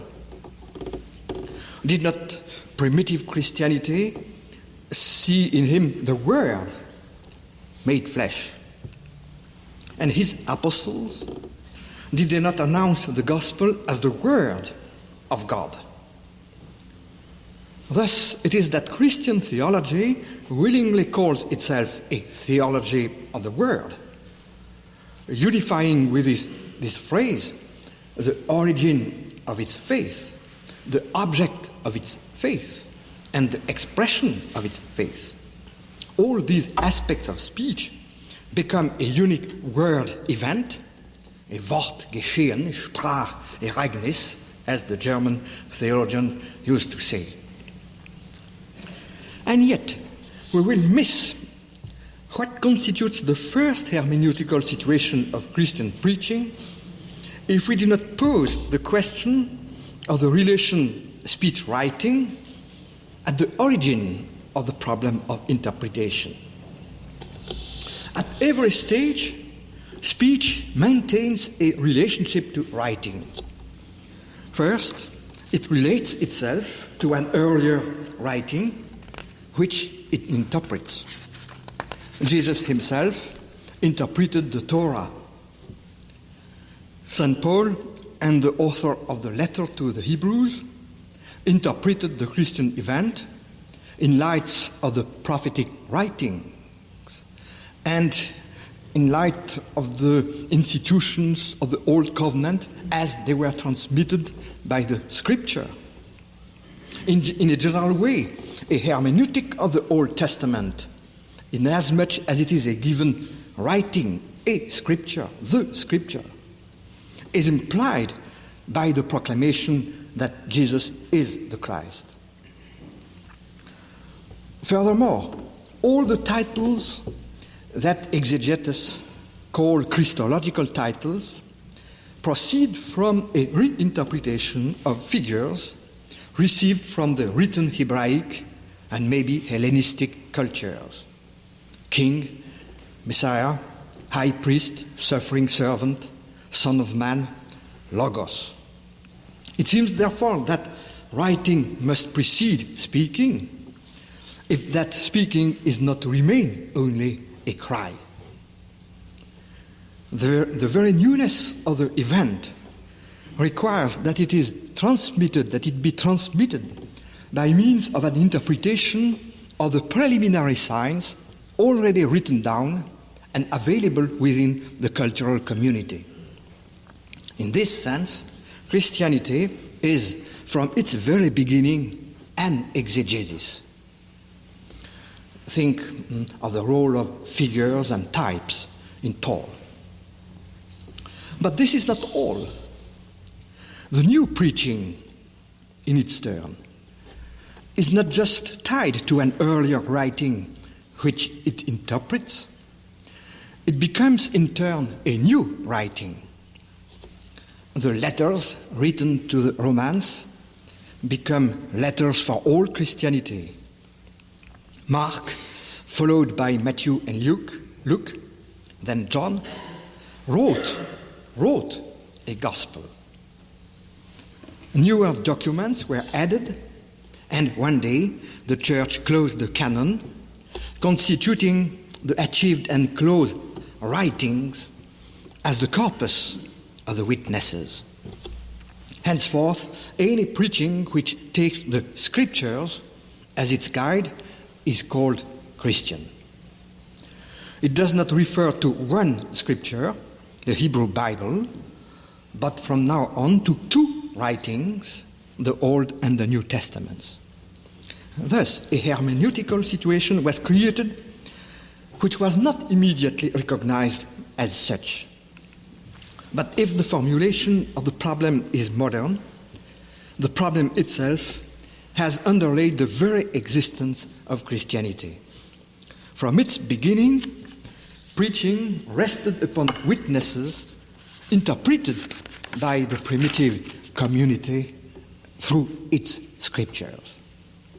Testimony and interpretation of the testimony already contained the element of distanciation which makes writing possible. If we add that a certain variation in the testimony was part of the testimony of the church from its very beginning, it seems as though a certain hermeneutical liberty as evidenced strikingly by the unsurmountable differences among the four Gospels, belonged to that wholly primitive hermeneutical situation, which is the situation of a writing testimony, written testimony. The result of this reflection on the hermeneutical situation of Christianity is that the relation speech-writing is constitutive of what we call now kerygma, proclamation, preaching. What appears first is the chain speech, writing, speech, or writing, speech, writing, in which sometimes speech mediates between two forms of writing, as Jesus' speech does between the two testaments, or in which sometimes writing mediates between two forms of speech, as do the Gospels, between the preaching of the primitive church and all contemporary preaching. This chain, speech, writing, speech, is the condition of the possibility for a tradition, in the fundamental sense of a transmission of a message. Before being added to writing as a supplementary source, as this was the case in the discussion in the 16th century, tradition is the historical dimension of the process which links speech and writing to each other. Writing brings distanciation, which detaches the message from its speaker, from its initial situation, and from its primitive destination. Thanks to writing, speech reaches all the way to us and touches us through its meaning and its issues which are at stake in it, and no longer through the voice of its proclaimer. Here someone might ask, what accounts for the particularity of biblical speech and writing among the other forms of writing and speech? We would answer, nothing which belongs to the relation of speech and writing as such. The originality of the text must consist in the world which it presents. And this will be my third point. But I don't want to go directly to this third point, let us say the world displayed by biblical text, without having considered the intermediary theme, my second theme, the forms of biblical discourse. And it is to this second part that the title which I proposed some weeks ago apply more directly, literary criticism and exegesis. The forms of biblical discourse, the literary genres, considered from the point of view of exegesis. A hermeneutic centered on the text finds its second application, within brackets, in the use of structural categories in biblical exegesis. But at the same time that this exegesis is given as a simple application to the biblical domain of an analysis applicable in principle to all texts, it develops traits which will be affirmed when we pass from the structures of the text, my second point, to the world of the text, my third point. Once again, we shall limit ourselves here to sketching the framework of problems which are considerable in themselves, and to sketching it from the point of view of the philosophy of discourse, the theory of discourse. The fundamental point on which I would like to concentrate is this: the confession of faith, which is expressed in the biblical documents, is inseparable from the forms of discourse, from the literary genres, by which I mean the narrative structures in the Pentateuch and the Gospels, the oracular structures of the prophecies of the Old Testament and the so-called eschatological sayings of Jesus, the narrative form of the parables, to which I shall return tomorrow in connection with metaphor, without forgetting the hymns, and all the forms of prayers, personal or collective. Not only does each form of discourse give rise to a style of confession of faith, but also the confrontation of these forms of discourse gives rise, in the confession of faith as a whole, to tensions and contrasts which are theologically significant because they are literally significant. The opposition between narration and prophecy, so fundamental for the meaning of the Old Testament, is perhaps only one of the pairs of structures, the opposition of which contributes to engendering the global shape of its meaning. We shall speak later of other contrasting pairs at the level of literary genres. Perhaps we should even go so far as to consider the closing of the canon as a fundamental structural act which delineates the space for the interplay of a finite set of forms of discourse and therefore a finite set of forms of confession of faith, and therefore which determines the configuration within which each form and each pair of forms unfolds its signifying function. There are thus three problems to consider under the aegis of forms, of literary genres. First, the affinity between a given form of discourse and a corresponding modality in the confession of faith. Secondly, the relation between a certain pair of structures, for example, narration and prophecy, and a corresponding tension in the theological message. And finally, the relation between the configuration of the whole of the literary corpus and what one might correlatively call the space of interpretation opened by all the form of discourse taken together.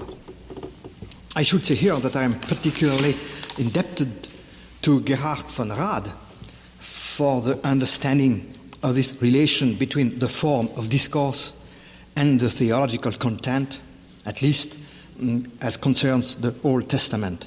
But I find a confirmation of his method of correlation in similar works applied to the New Testament, especially those of Amos Wilder, in the language of the gospel, early Christian rhetoric, and Beardsley, literary criticism of the New Testament, to say nothing of the works devoted to the parables, to which I shall return tomorrow.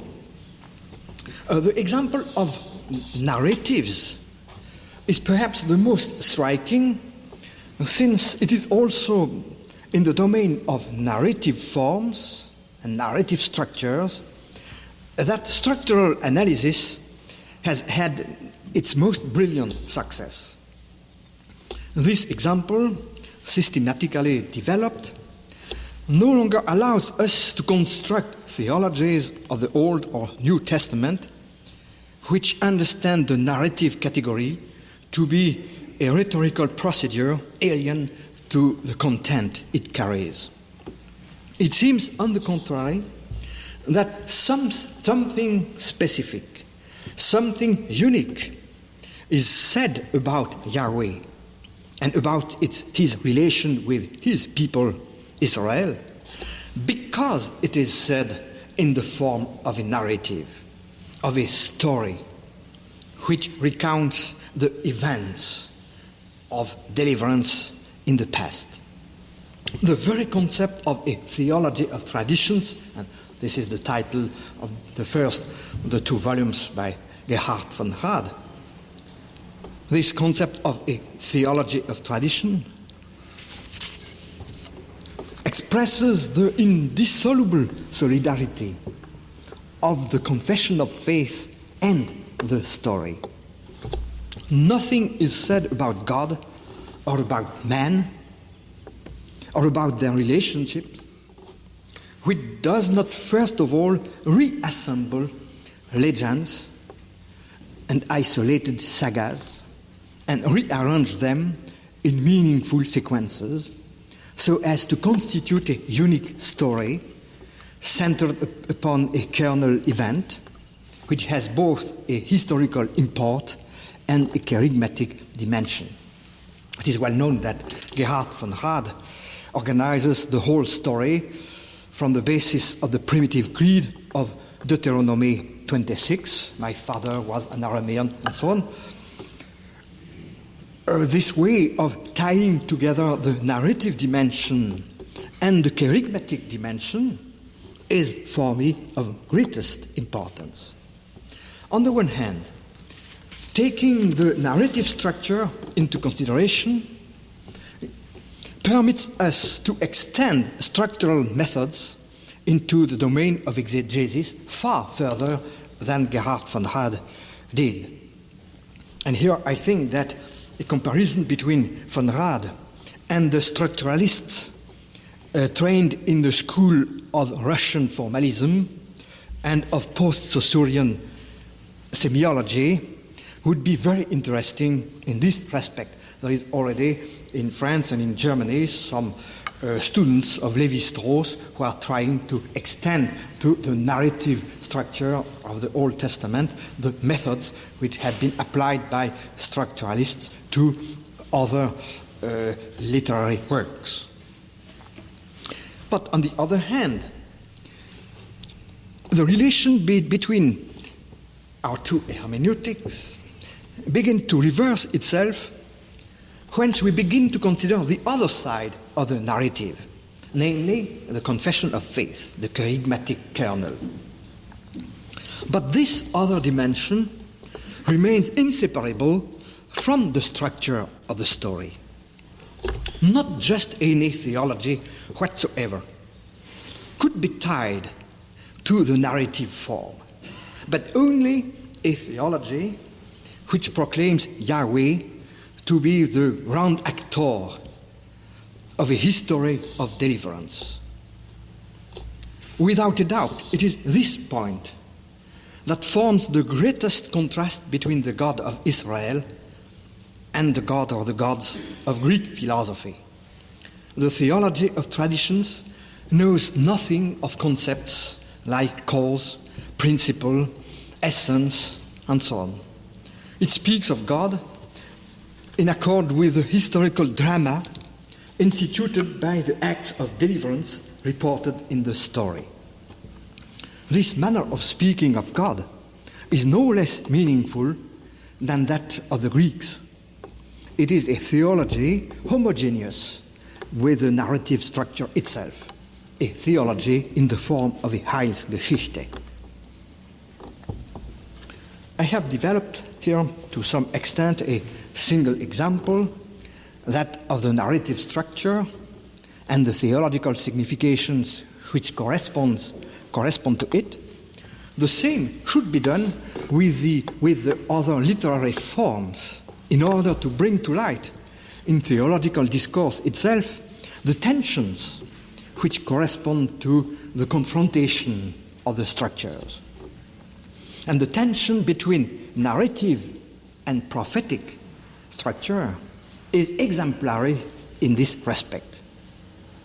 The opposition of the 2 literary forms, that of the chronicle and that of the oracle, is extended even to the perception of time, which the one consolidates and the other dislocates, and even to the meaning of the divine presence, which alternatively seems to have the stability of the founding events of the history of the people, and to unfold the threat from the future. With prophecy, the creative dimension can only be attained beyond the valley of shadows. The God of the Exodus has to become the God of the exile if he is to remain the God of the future and not only the God of memories. I will not say more about this in the limited framework of this lecture. It would be necessary to explore other forms of discourse and perhaps other significant contrasts. For example, as a French Old Testament scientist has shown, the opposition between legislation and wisdom.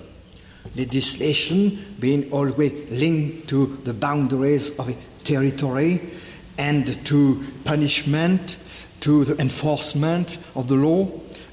Wisdom having no territory, giving only advices, considering things without giving orders, and so on. And therefore, maybe it's very possible that the tension between legislation and wisdom is a primitive tension within religious language as such, and not only successive forms. It is possible also that the hymn and the proverb constitute another tension within wisdom, one as the language of prayer, and the second, the language, the ironic language of reflection, and so on. Throughout these discourses, God appears differently each time.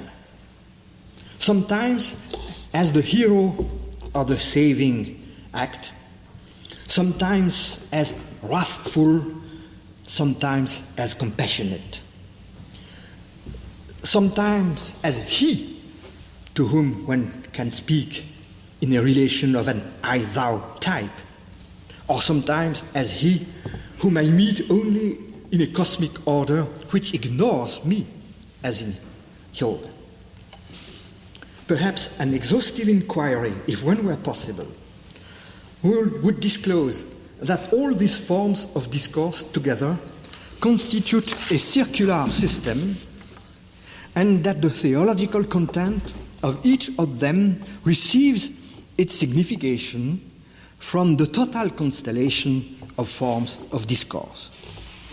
Religious language would then appear as a polyphonic language, sustained, supported by the circularity of the forms.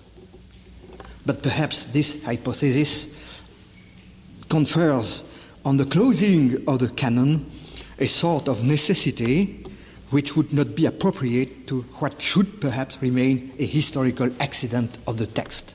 But I am not so sure that even the concept of the closure of the canon cannot make sense thanks to a structural approach of the problem of the circularity of form. It's the recognition that a certain whole is now complete, achieved. But there is a historical element which, of course, cannot be completely excluded by this structural argument. At the least, this hypothesis is coherent with the central theme of this analysis, that the closed work, which we call the Bible, is a limited space for interpretation in which the theological meanings are correlative of forms of discourse. It is no longer possible to interpret the meaning, the significations, without making the long detour through a structural explication of the forms. My third point concerns a third dimension of the notion of text as the displaying, the unfolding of a world. Keeping in mind the categories of a general hermeneutics, I will now pass to the third of these categories, what I have called the world of the text. I might say that this is the central category, as much for a philosophical as for a theological hermeneutics. All the other categories are based on it. Distanciation by writing, objectification by structure, are only the preliminary conditions for the text saying something which is its issue. What is at stake? Its point. And as for the fourth category, self-understanding, we have mentioned in the second lecture how it depends on the world of the text for coming to language. Therefore, I should say that the world of the text is the proper object of hermeneutics, not the structure. It's a transition from the structure to the world presented through this structure, which is the appropriate object of interpretation. And this world, we would add, with especially the literature of poetry and fiction in mind, takes up a distance from the everyday reality to which ordinary discourse points. It is in applying these considerations to biblical exegesis that we clarify the genuine purpose of the latter. Even more, it is in applying them to the Bible as one category of text among others that we make possible the reversal, which makes general hermeneutics the organon of biblical hermeneutics. Let us therefore follow the route of the simple application of the general theme to the text, whose internal structure we have just pointed out. This application, so far from submitting biblical hermeneutics to an alien law, restores it to itself and delivers it from several illusions. First, it delivers us from the temptation of prematurely introducing existential categories of understanding to counterbalance the eventual excesses of structural analysis. Our general hermeneutics invite us to say that the necessary stage between structural explanation and self-understanding is the unfolding of the world of the text. It is this latter which finally forms and transforms the self of the reader according to its intention. The theological implications here are considerable.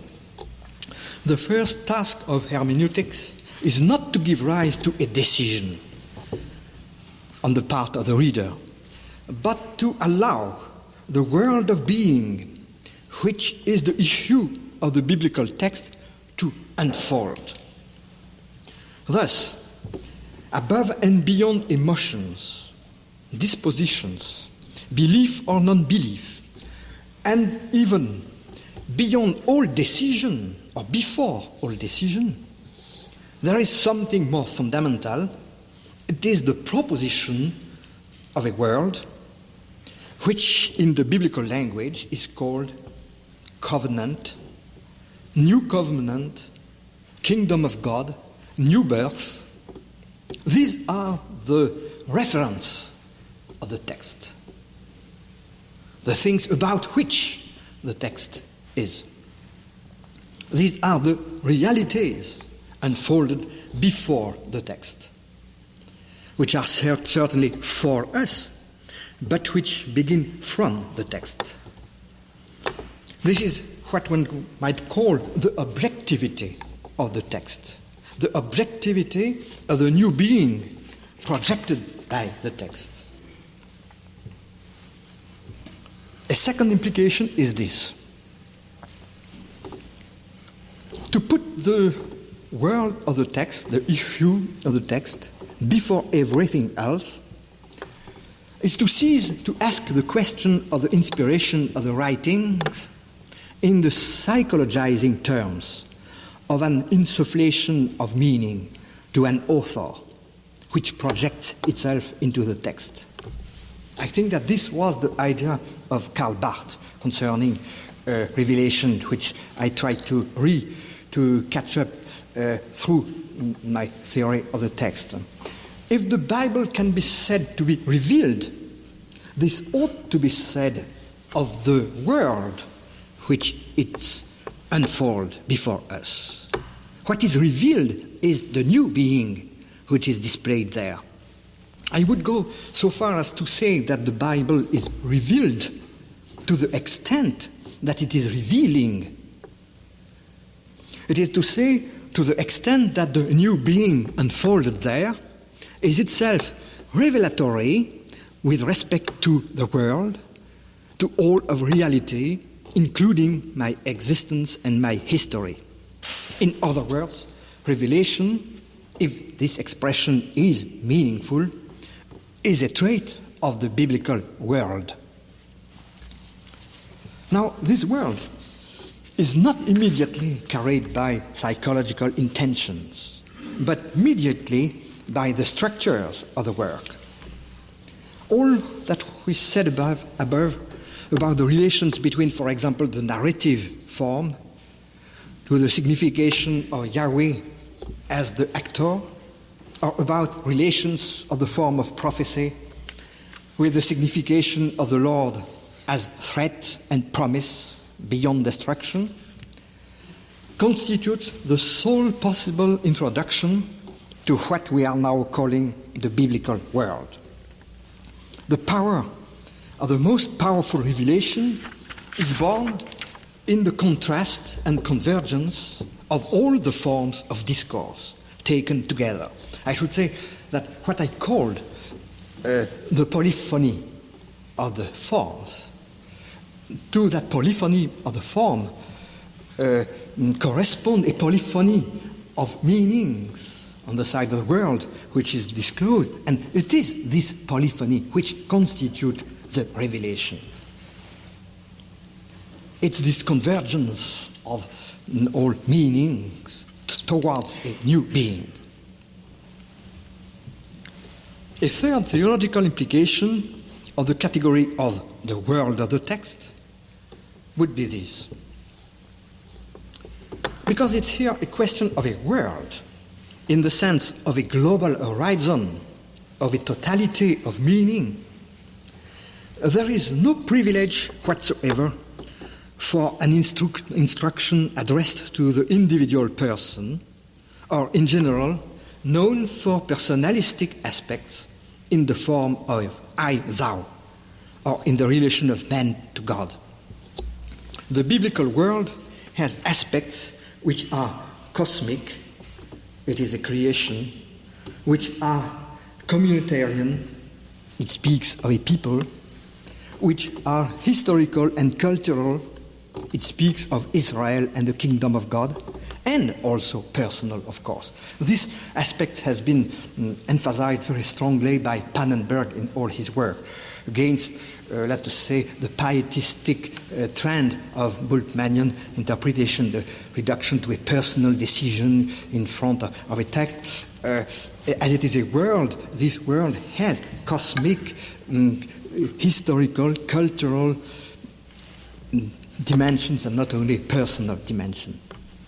Man is reached through a multiplicity of dimensions which are as much cosmological and historical and worldly as they are anthropological, ethical, and personalistic. A fourth theological application of the category of the world of the text would be this. We have said above that the world of the literary text is a projected world, which is poetically distanced from the everyday reality. Is not the new being projected and proposed by the Bible a case par excellence of this trait, which I call the poetic dimension, with this element of distance to reality and this capacity to reshape reality by the means of a poetic fiction. I shall develop this idea tomorrow when I shall consider the parable, I shall take it as an example of this redescription of our existence by the means of fiction. Is it not the force of all poetic language to link fiction and redescription of existence? Is not the force of poetic language to bring forth a rupture and an opening?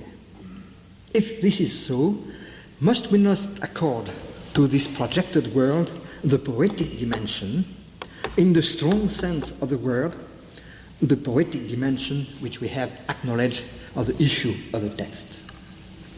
Pursuing this line of reasoning to its logical conclusions, must we not say that what is thus opened up in everyday reality is another reality, the reality of the possible? Let us recall at this point one of Heidegger's most priceless remarks on Verstehen. For him, Verstehen, understanding, was diametrically opposed to Befindlichkeit, finding oneself in a situation, in the measure that Verstehen is addressed to our own most possibilities and deciphers them in a situation which cannot be projected because we are already thrown into it. In theological language, this means the kingdom of God is at hand. That is, it appeals to our own most possibilities, beginning from the very meaning of this kingdom, which does not come from us. But the implications of this point will be stated later when we come to the concept of faith, in the light of our fourth hermeneutical category, that of self-understanding before the text. The route which we have followed thus far is that of the application of a general hermeneutical category to the biblical hermeneutic, seen as a regional hermeneutic. My thesis is that this route is the only one at whose end we can recognize the specificity of the biblical world. In this, I think that Ebeling is right. It is only in listening to this book to the very end, as one book among many, that we can encounter it as the Word of God. But once again, this recognition doesn't appeal to a psychological concept of inspiration, as though its authors repeated a word which was whispered in their ears. This recognition is addressed to the quality of the new being as it announces itself. One of the traits which makes for the specificity of the biblical discourse, as we all know, is the central place of God reference in it. But I shall reserve this problem of the placing of the word God in religious language for the last lecture, when I shall speak of the specificity of religious language. To which extent is it a God talk? Is it God talk, as Macquarie says? I shall end my essay by investigating the theological implications of the fourth category of our text-centered hermeneutics. The fourth category, you will remember, is the existential category par excellence, that of appropriation and Eignung. I want to underline three consequences for biblical hermeneutics of the relation we have posed between the world of the work and the self-understanding of the reader in face of the text. First, what in theological language is called faith is constituted in the strongest sense of that term by the new being, which is the issue of the text. In thus recognizing the hermeneutical constitution of the biblical faith, we are resisting all psychologizing reductions of faith. This is not to say that faith is not authentically an act which cannot be reduced to linguistic treatment. In this sense, faith is the limit of all hermeneutics, and if I dare say so, the non-hermeneutical origin of all interpretation. Now I say this is so, and this is the act of faith which is no longer an interpretation. But the ceaseless movement of interpretation begins and ends in the risk of a response, which is neither engendered nor exhausted by commentary. It is in taking account of this pre-linguistic or post-linguistic characteristic that faith could be called ultimate concern in the terms of Paul Tillich. Ultimate concern, which speaks of the laying hold of the necessary and unique thing from which basis I orient myself in all my choices. It has also been called a feeling of absolute dependence by Schleiermacher to underscore the fact that it responds to an initiative which always precedes me. Or it could be called unconditional trust by Lonergan and others, to say that it is inseparable from a movement of hope which makes its way in spite of the contradictions of experience and which turns reasons for despair into reasons for hope, according to the paradoxical law of a logic of superabundance. In all of these traits, the thematic of faith escapes from hermeneutics and testifies to the fact that the latter is neither the first nor the last word.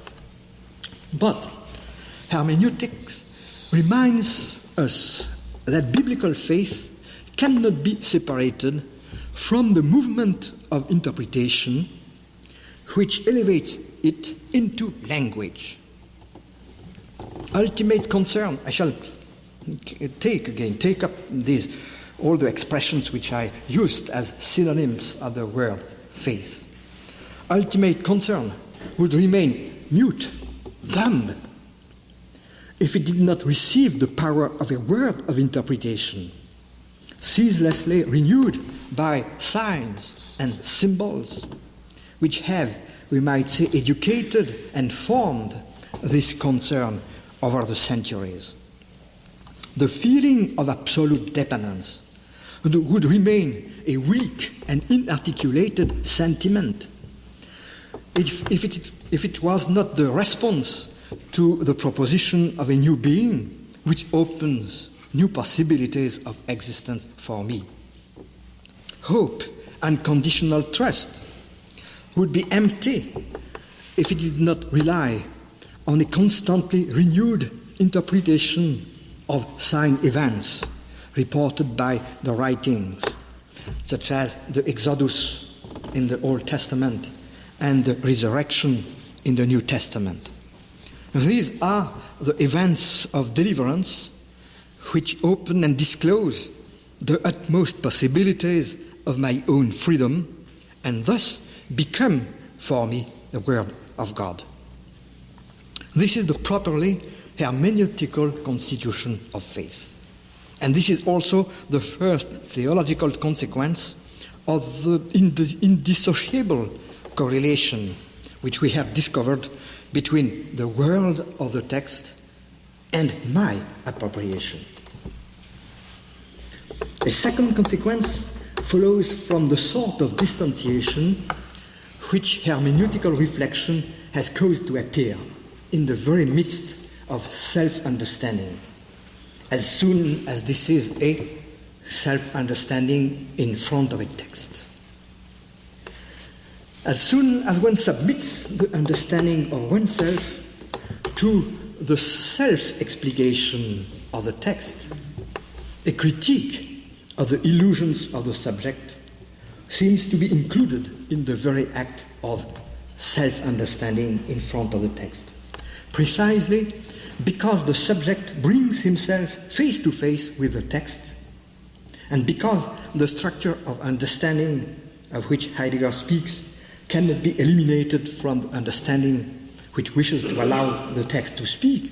For these reasons, the critique of oneself is an integral part of the self-understanding before the text. It is here that I see an essential connection between the critique of religion, as Marx, Nietzsche, and Freud practiced it, and the self-understanding of faith. This critique of religion is, of course, constituted entirely outside of hermeneutics, as a critique of ideology, as a critique of otherworldliness, as a critique of illusions. But for a text-centered hermeneutical understanding, this critique can at once remain the recognition of an external adversary, whom one does not attempt to retrieve and baptize by force, but also become the instrument of an internal critique, which appropriately belongs to the labor of distanciation, which all self-understanding before the text requires. I began myself this task in my book on Freud and carried it somewhat further in the Conflit des Interprétations. Today, an hermeneutics of suspicion appears to me as an integral part of all appropriation of meaning. And with it follows the deconstruction of prejudices, of prejudgments, which impede our letting the world of the text be. The third and last consequence which I would like to draw from the hermeneutic of appropriation leads me to the threshold of some reflection which I will develop in my next lecture. This consequence concerns the positive aspect of the distanciation from oneself, which I see implied in all self-understanding before the text. The deconstruction of illusions by the subject before the text is only, for me, the negative aspect of what must be called imagination. I once took the risk of speaking for the first time of the creative dimension of distanciation, using an expression borrowed from Husserl. I spoke of imaginative variations on the ego to describe this opening of new possibilities, which is the work of the text in me, the productivity of the text within me.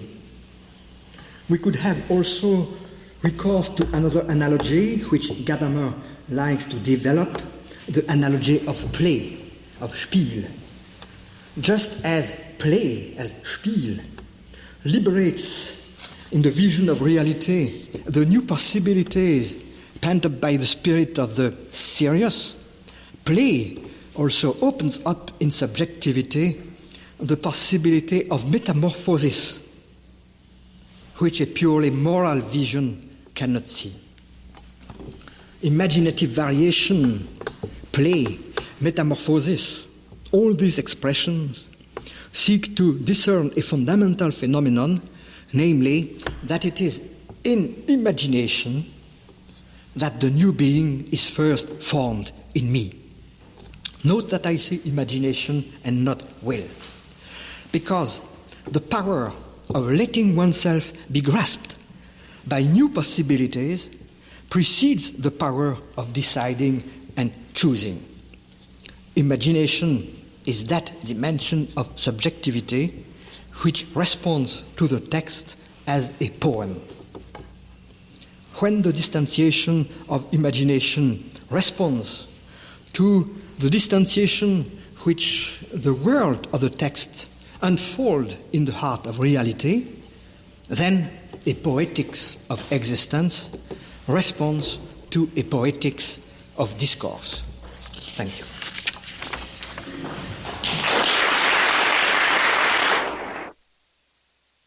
I want to say a few words concerning the place of this lecture within the general framework of these 6 lectures. The 3 first lectures were devoted to the model of interpretation, which seems to me the most appropriate to link a structural explanation and an existential understanding of texts in general. This model of interpretation did not take into account the difference between religious and non-religious texts. It claimed to serve the purpose of a general hermeneutics. But in the 4th lecture yesterday, I started to show how the application of this model of interpretation, when applied to the set of texts on which the Christian understanding of existence is based, that this application gives birth to a kind of reversal in the relation between general hermeneutics and applied hermeneutics. Then the specificity of these texts reverts, so to say, a relation and makes of the philosophical hermeneutics, makes the philosophical hermeneutics into an organon of the proper interpretation of religious texts. And from this analysis yesterday, an idea emerged which will become more prominent and consistent in the 2 last lectures, namely the idea that there is a rigorous correlation between the literary genres which may be found in the Bible and the kind of faith which is expressed in those texts. Yesterday I borrowed my main examples from the Old Testament, and I tried to prove 3 things. First, that a specific confession of faith is related to the massive use of narrative forms in the Old Testament and also in the New Testament, in the Gospel, the form of the Gospel. Secondly, that specific tensions within the theological content itself are correlative of typical contentions at the level of literary forms. For example, the opposition between the narrative and the oracular, even if it must not be pushed too far, means something at the level of what is said about the God of Israel within a narrative structure or within a prophetic structure. In the same way, legislative and wisdom literature, hymns and proverbs and so on could constitute typical pairs of opposites. And thirdly, I tried to show that the closure of the canon, which delineates the finite set of texts which constitute the Bible as it now stands, means something also at the level of what we could call the polyphony of religious discourse. I shall return to this problem this afternoon. I want today to develop a similar demonstration on the basis of a specific example taken in the New Testament, the parable, considered as a literary genre, or to speak with a modern biblical scholar, as an aesthetic object. I mean, dan auto via. I shall proceed in 2 stages. This morning I shall limit my inquiry to the correlation between the rhetorical category of metaphor and the literary genre of the parable as a narrative, and reserve for this afternoon a more general discussion concerning the specificity of religious language as it is implied in this correlation, and similar correlation which I shall develop this afternoon.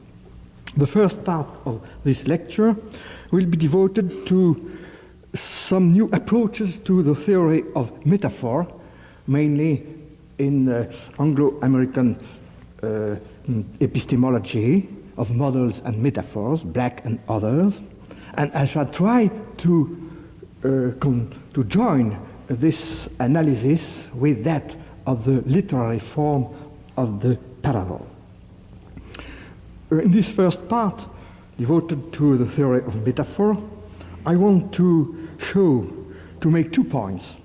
First, that the metaphor is more than a figure of style. It contains semantic invention. Through metaphor, new significations occur in discourse. In short, metaphor attests to the creativity of language. The second point will be, metaphor concerns not only the production of meaning in discourse, but it also includes a denotative or referential dimension. Because it creates meaning, it also has the power of redescribing reality, that is, of opening new regions of experience of the world to language. In this sense, we can speak of metaphorical truth. This analysis of the way in which metaphorical language works will prepare us to acknowledge that metaphor concerns religious language not only as a figure of rhetoric, but also by its double power of creativity on the level of meaning and of redescription, or of opening onto a level of reference or denotation. What will be thus at stake is the function of religious language in opening up a new dimension of existence. I shall call this power of metaphor its poetical function.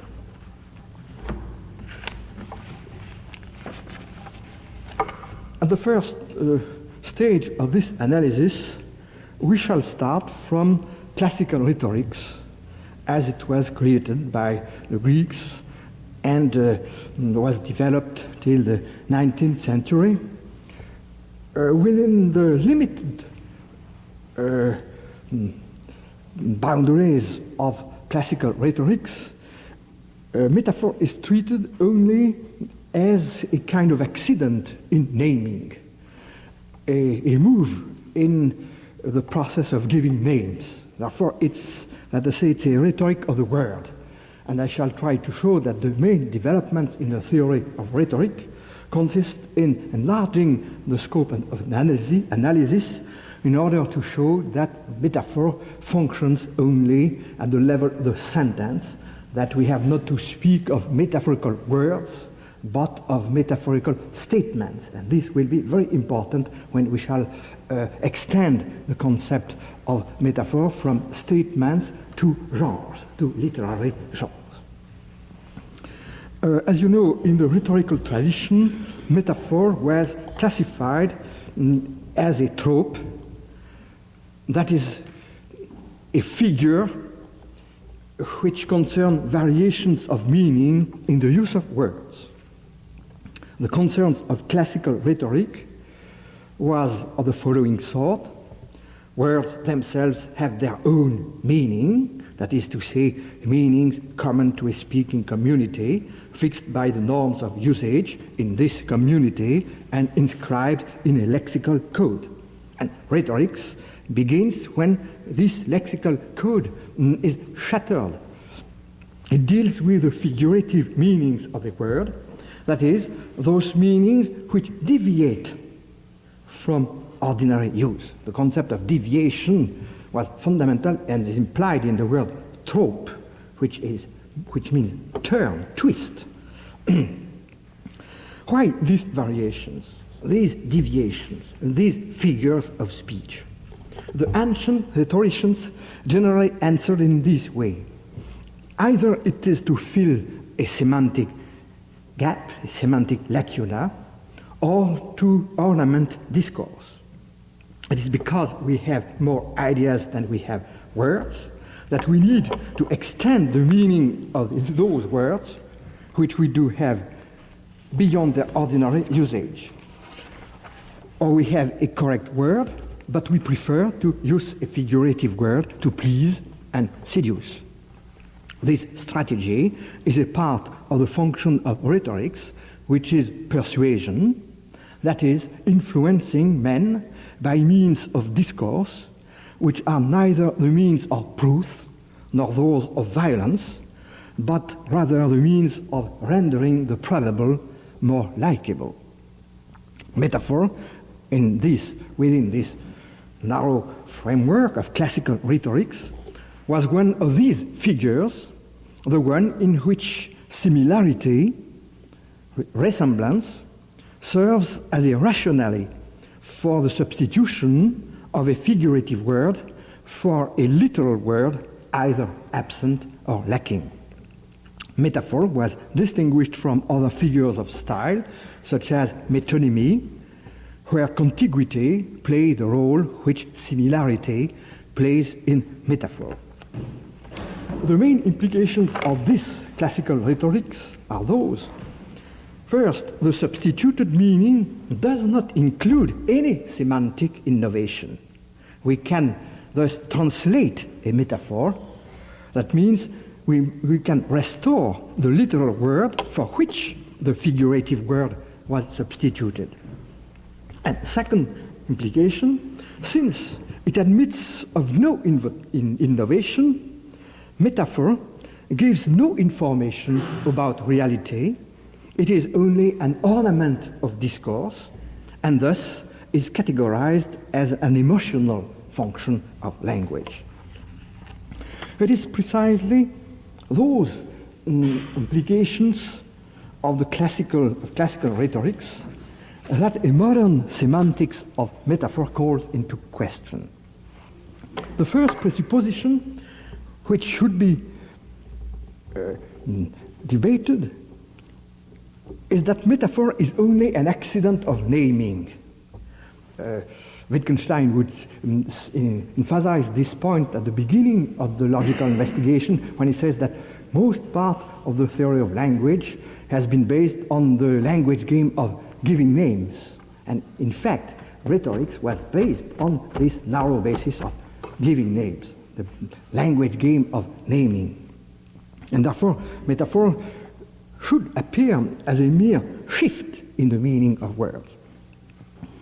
And so treating metaphor, rhetorics describe only an effect, a result, that is, the impact on the word of a production of meaning which involves a complete statement.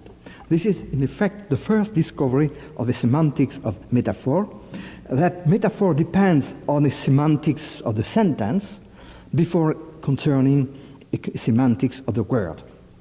Metaphor is only meaningful in a statement.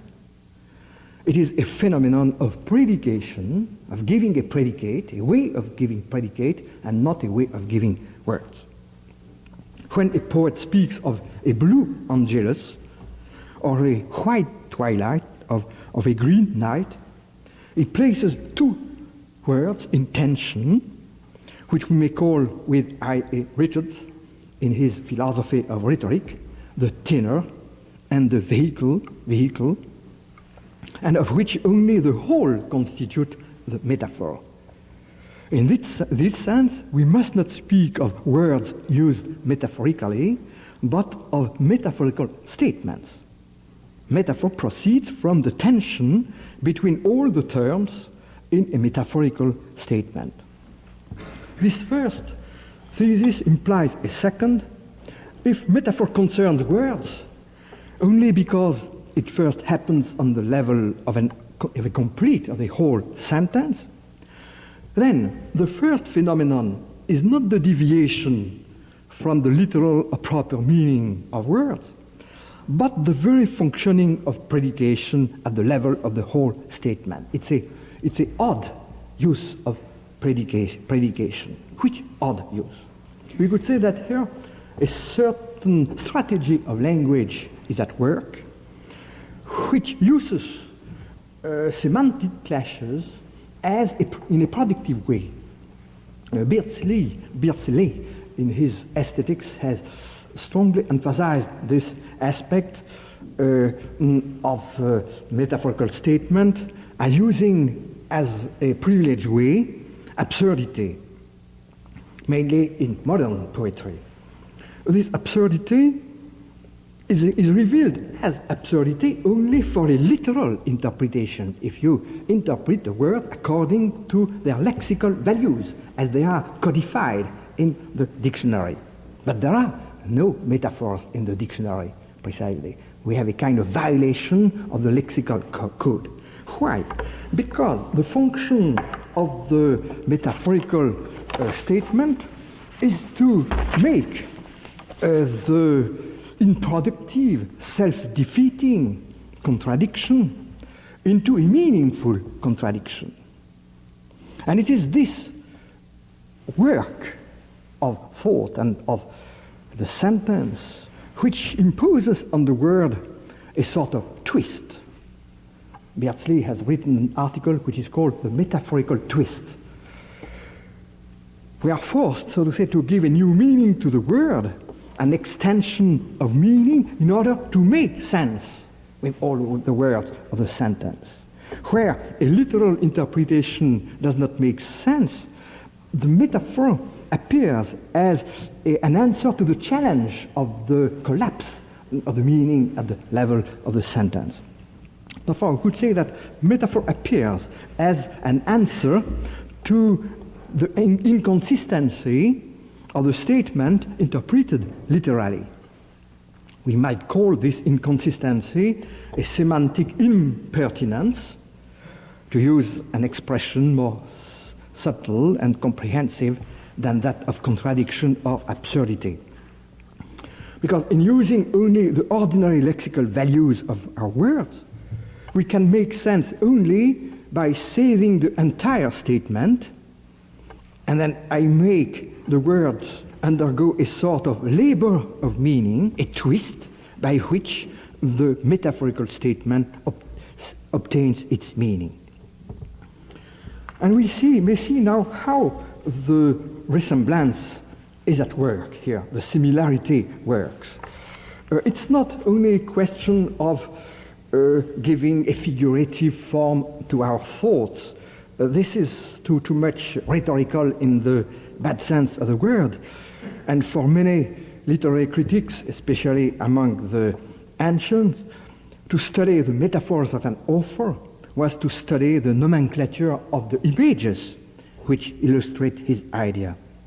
But if metaphor does not consist in clothing an idea with an image, if it consists rather in the reduction of the shock between the clash between two incompatible ideas, it is in this reduction of the shift, in this rapprochement, that we must look for the play of resemblance.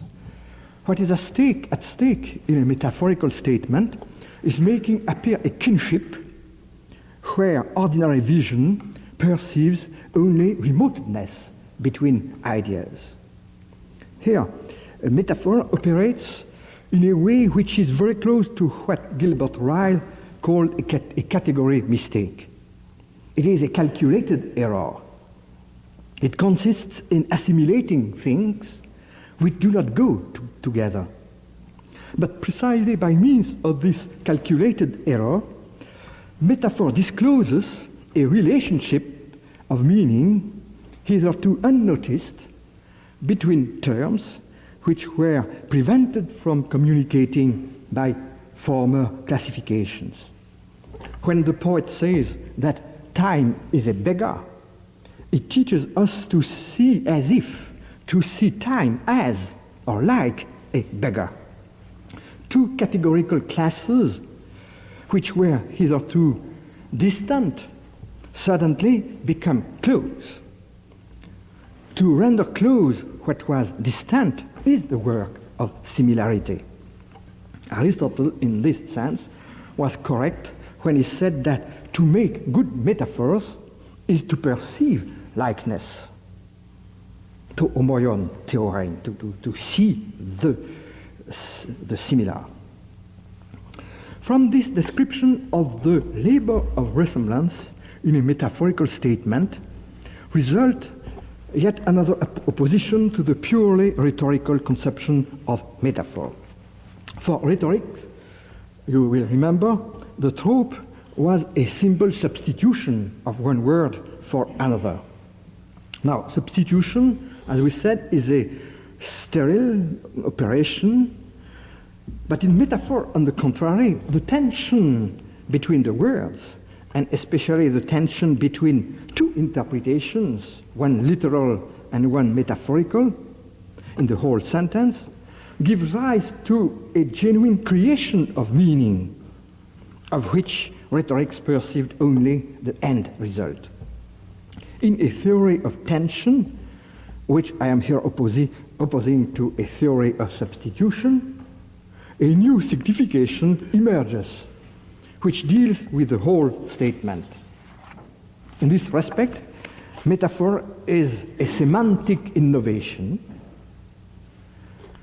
which has no status in established language and which exists only in the attribution of unusual predicates. In this way, metaphor is closer to the active resolution of an enigma than to simple association by similarity. It is the resolution of a semantic dissonance. And we do not recognize the specificity of the phenomenon if we only consider dead metaphors, which are no longer true metaphors, for example, the foot of a chair or the leg of a table. True metaphors are metaphors of invention, in which a new extension of the meaning of the words answers a novel discordance in the sentence.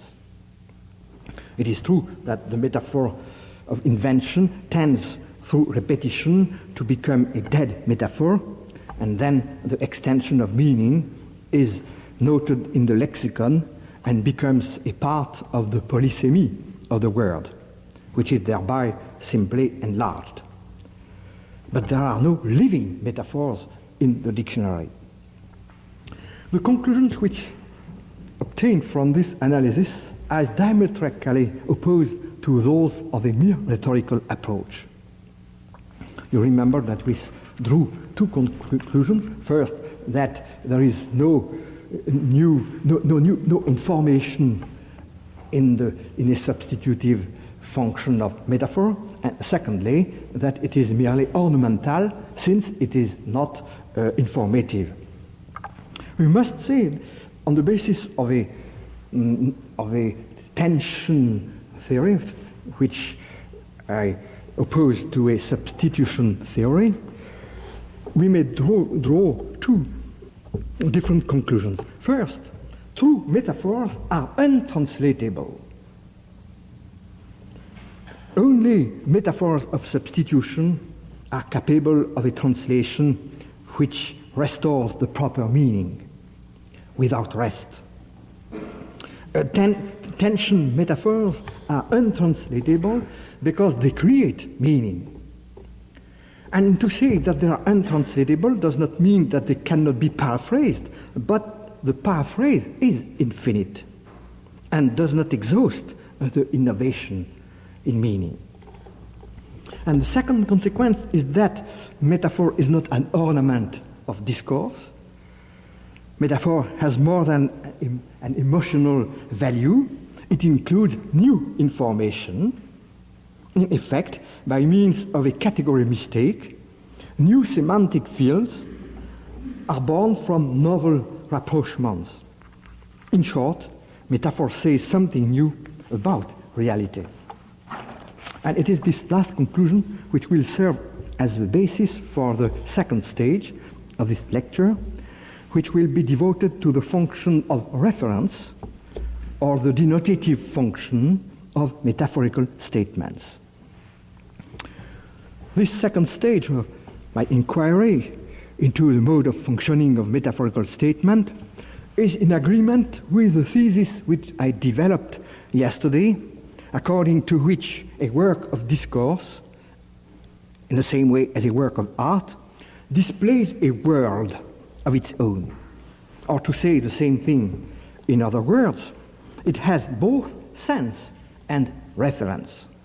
A sense as its immanent structure, a reference as its ability to articulate our experience of the world. Hence my question, what kind of articulation of our experience obtains in a metaphorical language? At first sight, this attempt runs against a general agreement among literary critics that poetic language has no referential function. It's a very strong tendency in contemporary literary criticism to deny that poetic language aims at reality or that it says anything whatsoever about something exterior to itself. Since the suppression of reference, the abolition of reality seems to be the very law for the functioning of poetic language. Thus, Roman Jakobson, in a famous essay on linguistics and poetics, claims that the poetic function of language consists in accentuating, emphasizing the message for its own sake, at the expense of the referential function of ordinary language. Quote, this function makes evident the palpable side of science, in this way deepening the fundamental dichotomy of science and objects. And there are numerous literary critiques from this point of view. The conjunction of meaning and sound in poetry seems to make a poem a solid object closed upon itself, where words become the material for the shaping of the poem as stone does for sculpture. In poetry, say the most extreme of these critics, it is a question of nothing outside of language itself. Thus, we might oppose the centripetal movement of poetic language to the centrifugal movement of descriptive discourse, as Northrop Frye does in his Anatomy of Criticism, and say with him that poetry is a self-contained language. I would like to oppose to this conception of the poetic function another hypothesis which is not contrary, as we shall see, since it is based on it, but which wants to make the suspension of the referential function of ordinary language the condition for the functioning of the referential function of poetic language. In other words, I claim that the suspension of the referential function of ordinary language does not mean the abolition of all reference, but on the contrary, this suspension is the negative condition for the liberation of another referential dimension of language and another dimension of reality itself. Jakobson himself, referred to above, invites us to explore this direction.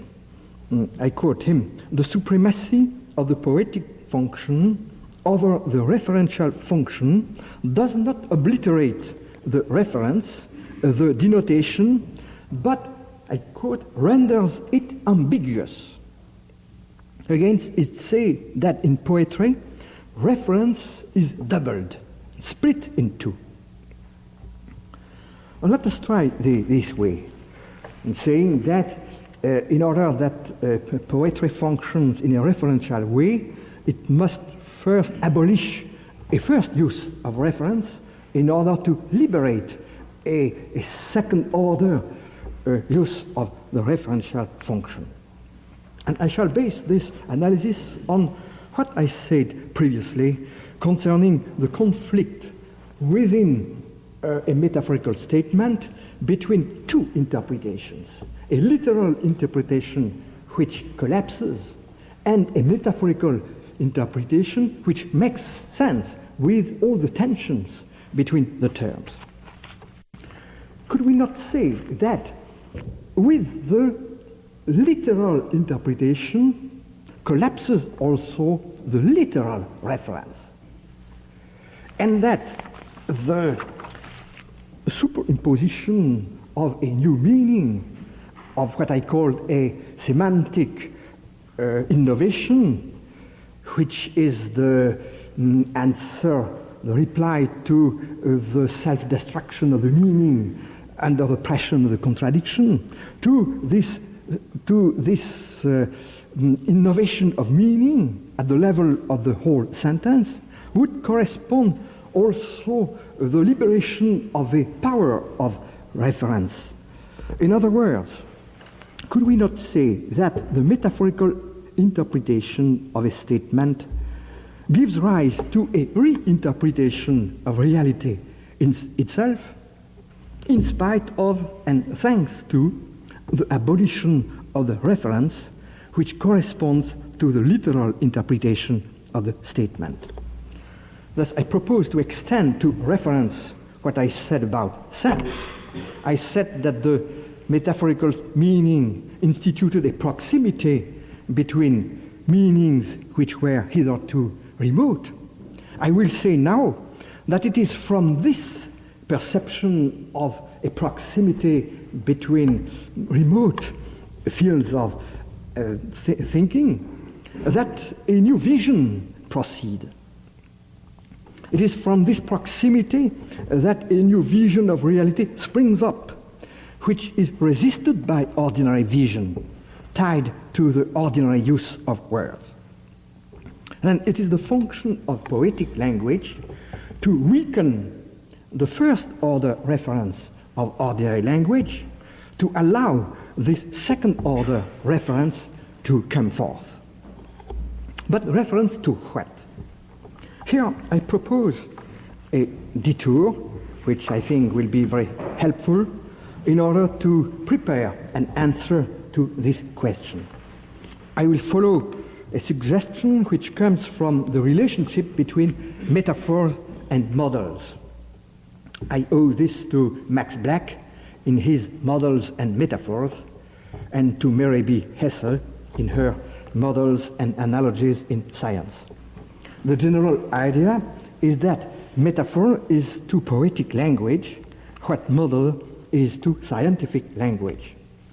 Now, in scientific language, a model is essentially a heuristic device which serves to break up an inadequate interpretation and to blaze a trail toward a new, more adequate interpretation. In Mary Hess's terms, it is an instrument of redescription. And this is the expression that I will retain for the following analysis and apply to parables.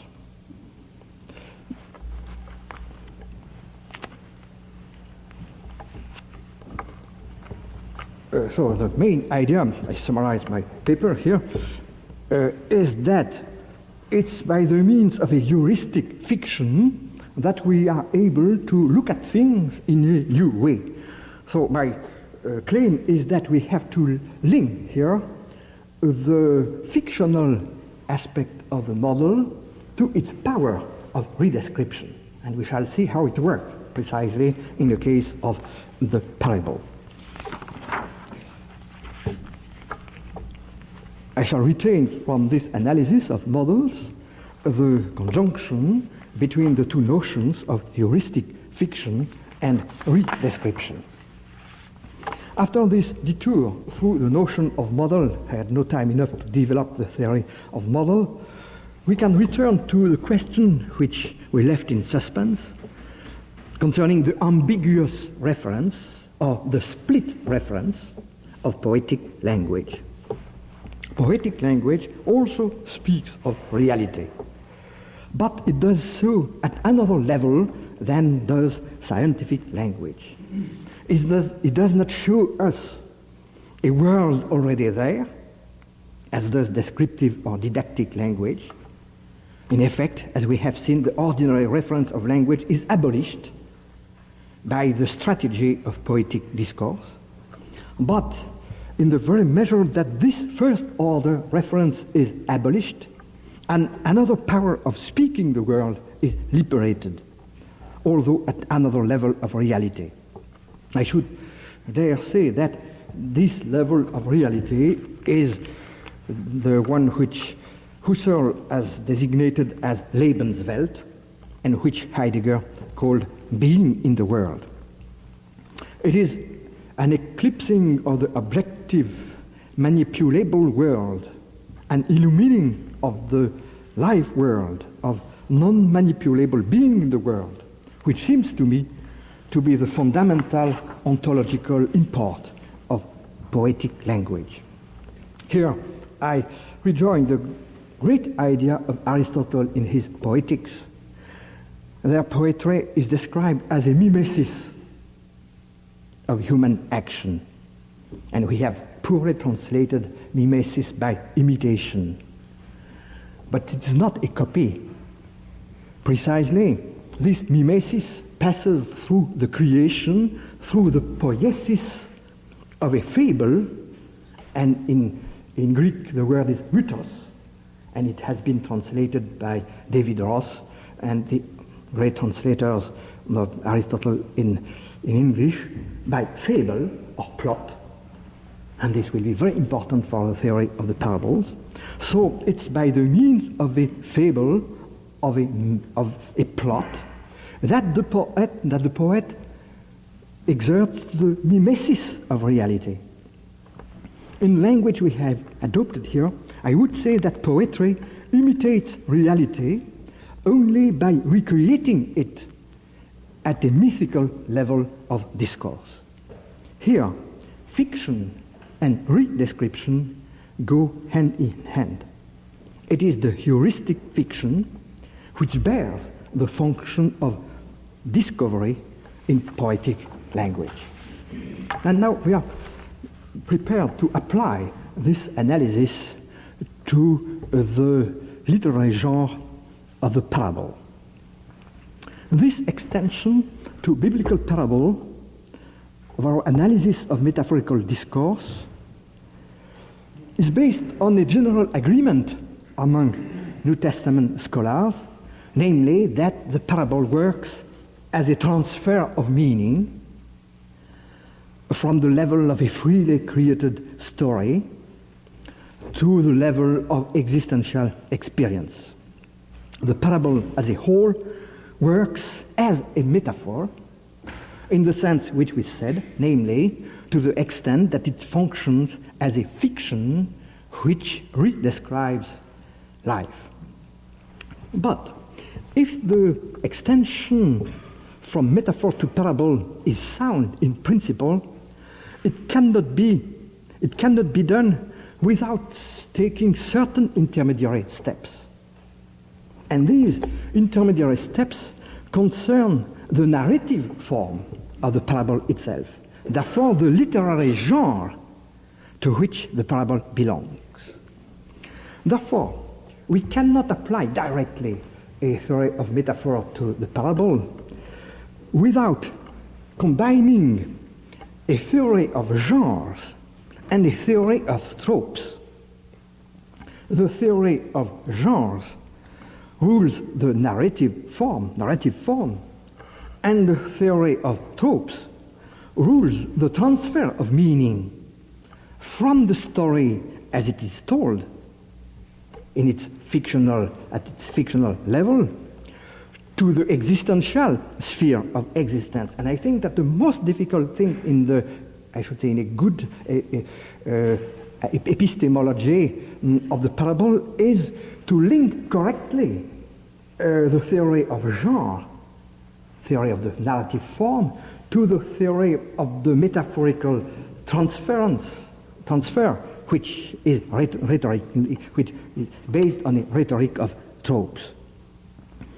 By combining these two approaches through the literary genre on the one hand and through the rhetoric of tropes on the other hand, we arrive at the following definition, which I propose as a working hypothesis. The parable is a mode of discourse which apply the function of metaphor to the form of the narrative.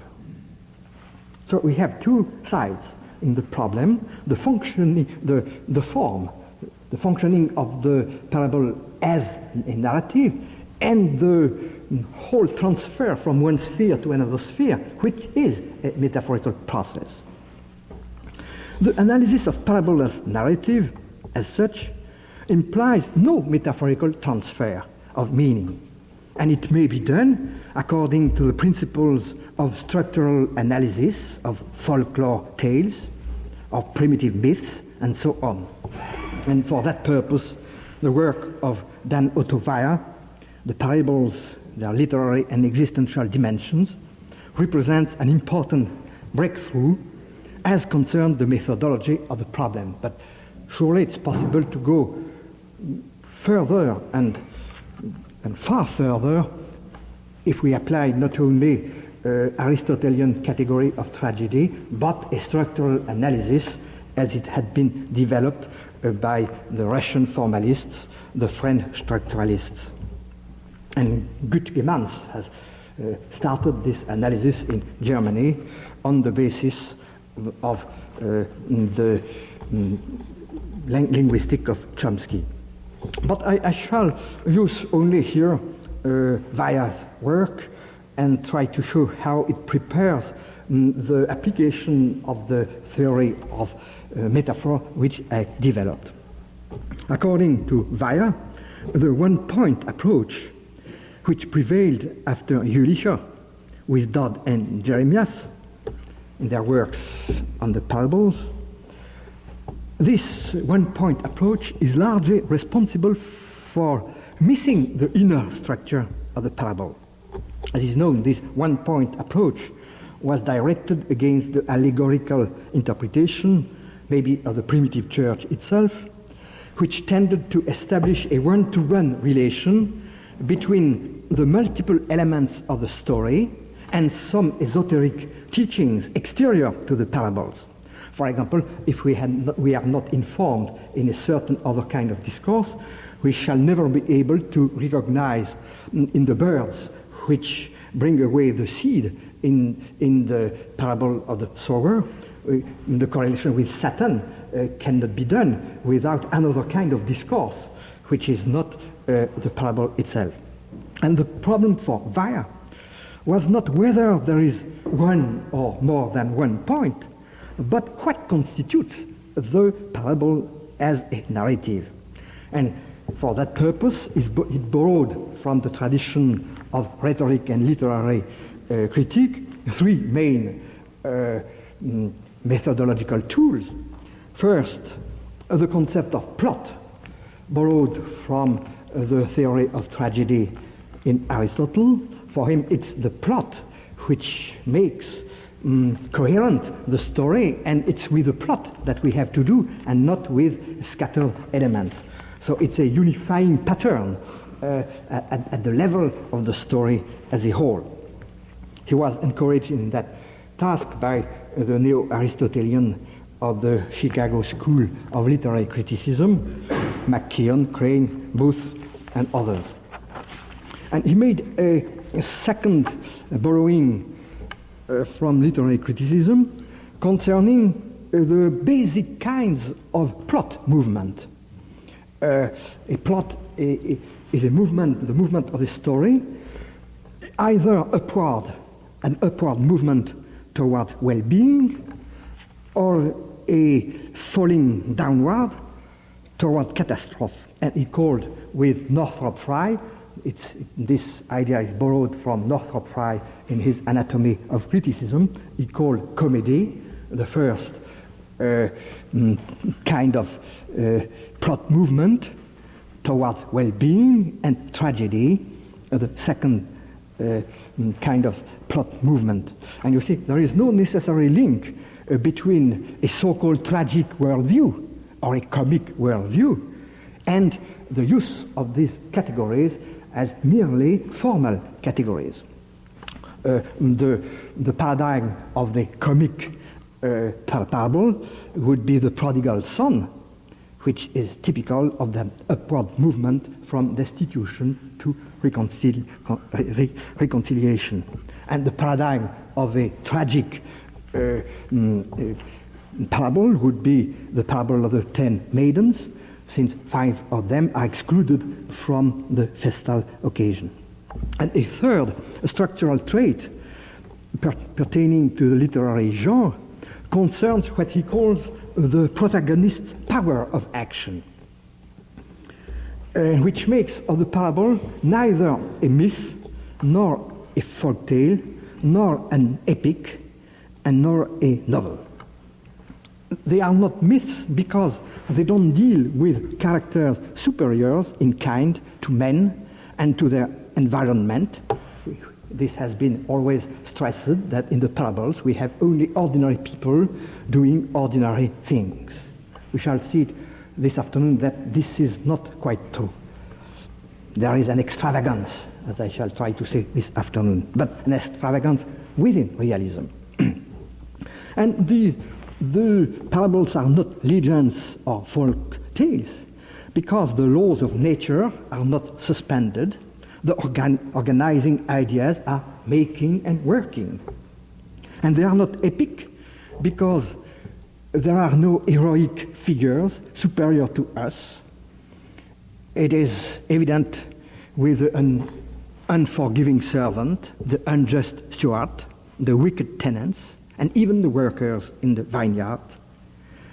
Here we see realistic imagery and ordinary people in dramatic encounters and conflicts, moving either downwards toward catastrophes or moving upward toward well-being.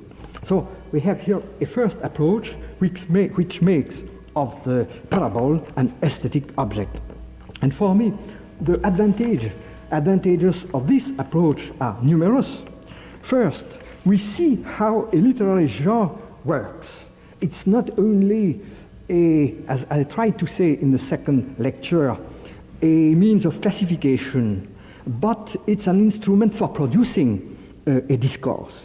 Good demands apply precisely to this idea of the productivity of the genre, the categories of Chomsky, and tries to elaborate what he called a generative poetics. Therefore, the genres would belong to a generative poetics, not to a taxonomy of literary works.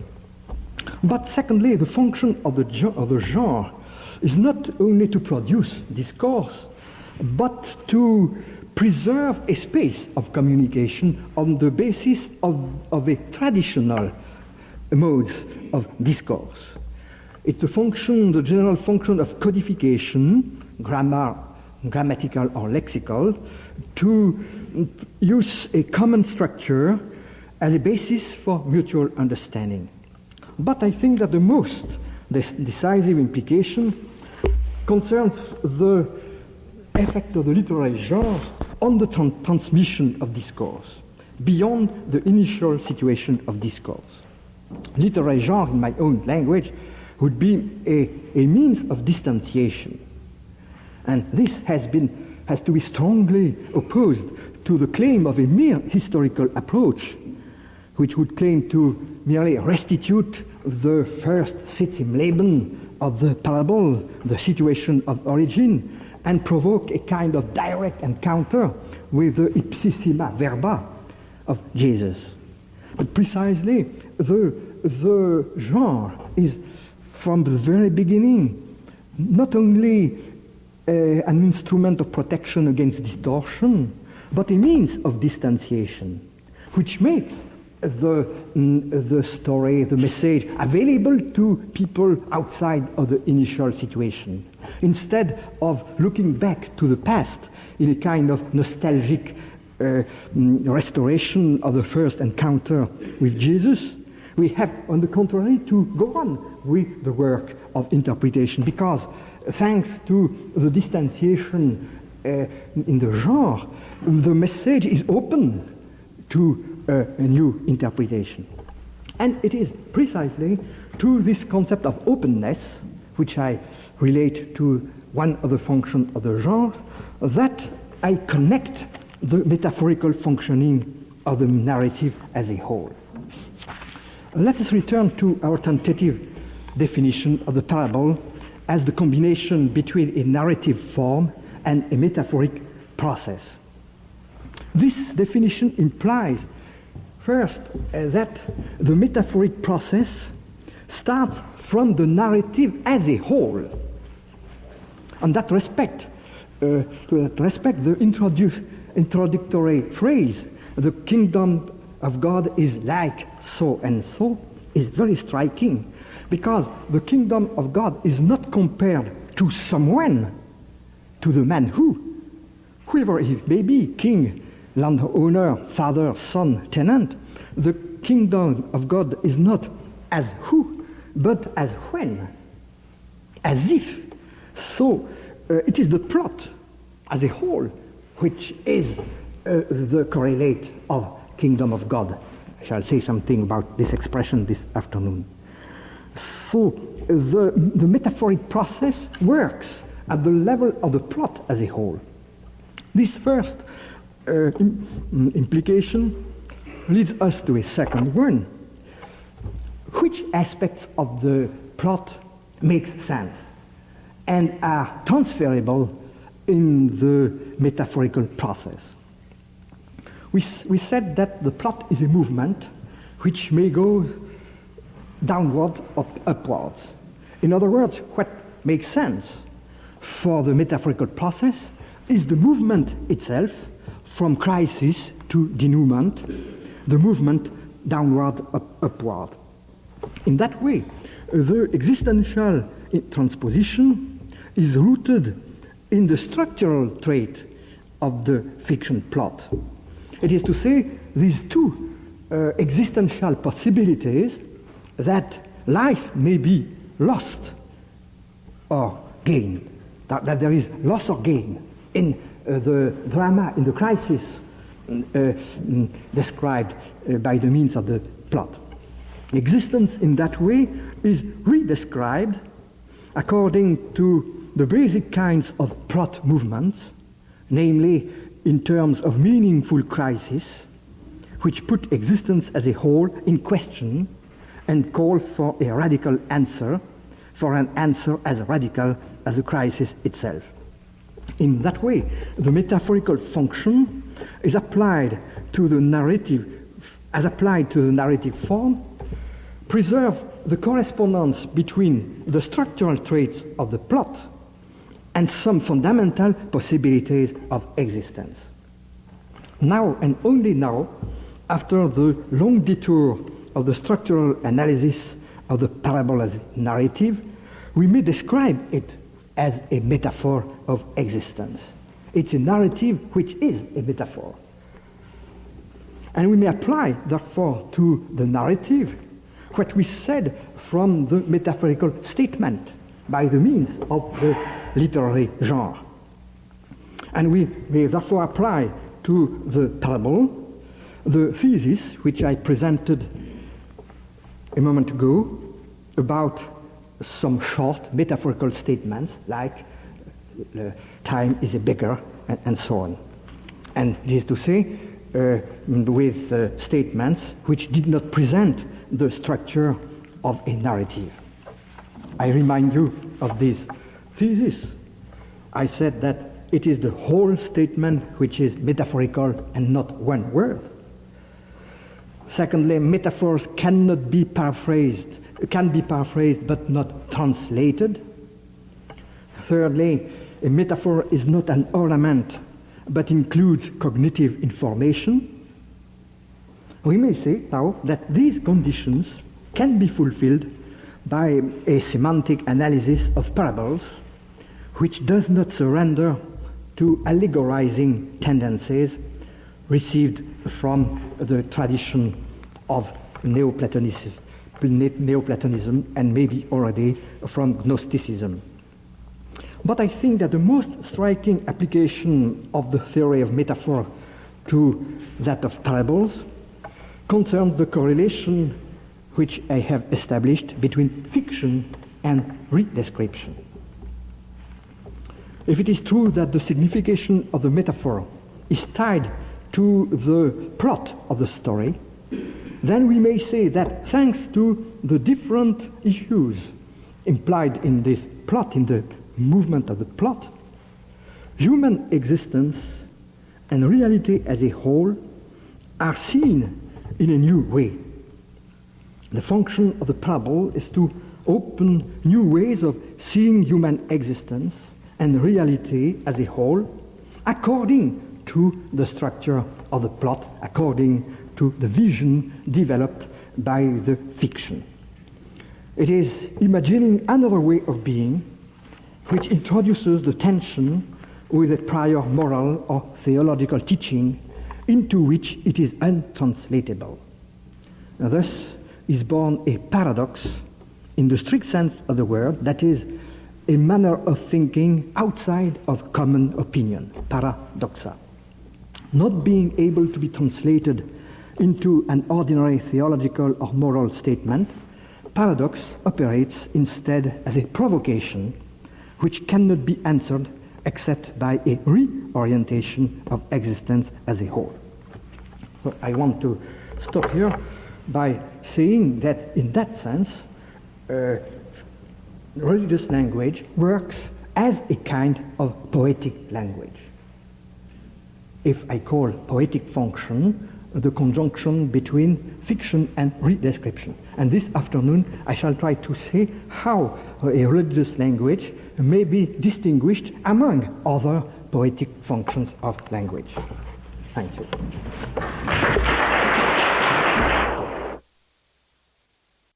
This sixth and last lecture is devoted to the specificity of religious language. By this title, I mean to terminate the project announced at the beginning of the first lecture, namely to show how a philosophical and a biblical hermeneutic mutually envelop each other.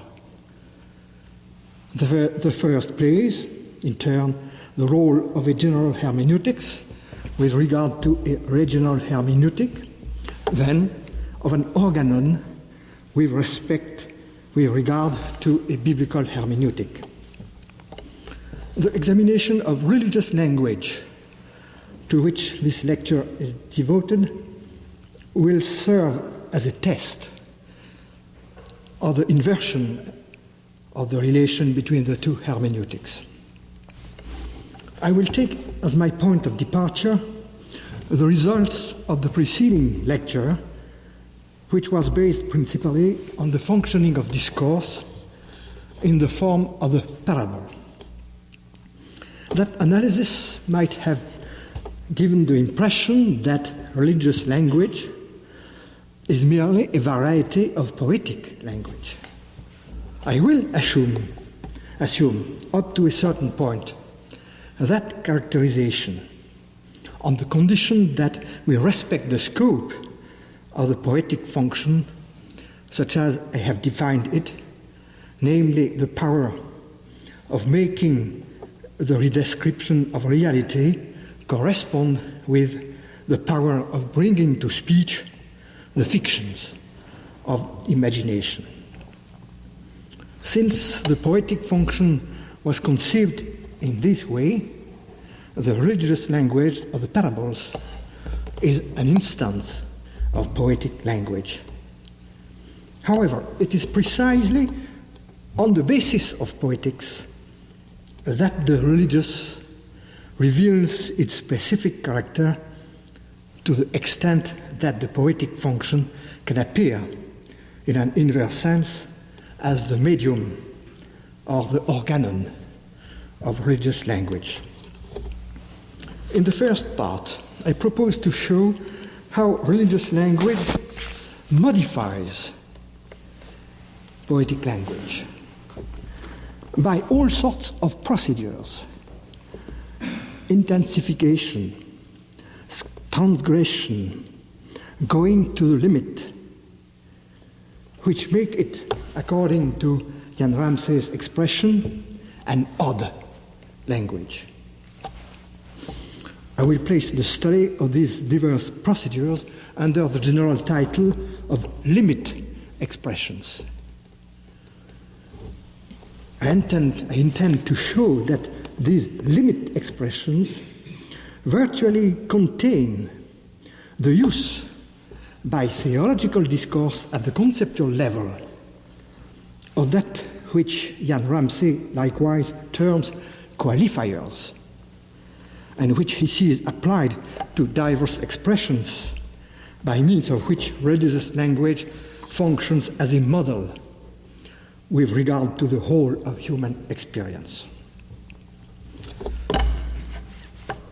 The second part will be devoted to the relation between these limit expressions and what I shall call the limit experiences of life. I shall apply, therefore, the model of description which I proposed this morning in the 5th lecture, when I said that a poetic language functions as relating fiction and redescription. We shall see how limit expressions redescribe limit experiences.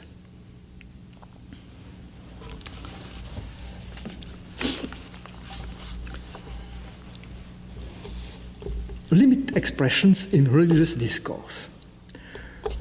In the preceding lecture, we have considered only one form of religious language, the parable. And that reduction to the parable could lead us to believe that religious language is purely metaphorical. What I wish to illustrate here is that it is not so much the metaphorical function as such which constitutes religious language.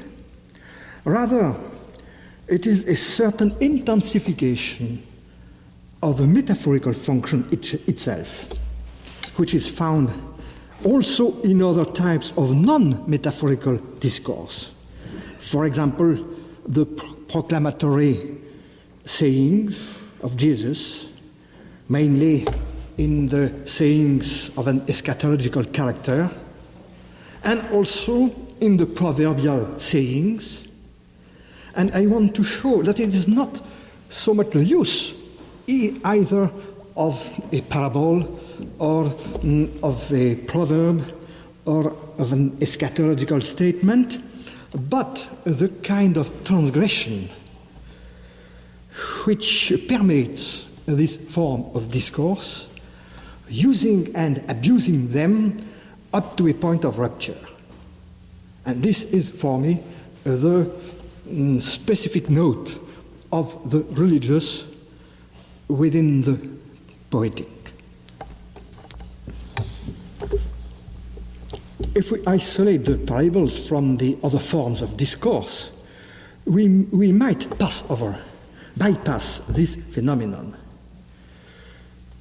And in fact, this morning we bypassed this phenomenon because we underlined only the realistic aspect of the stories which are told in the parables.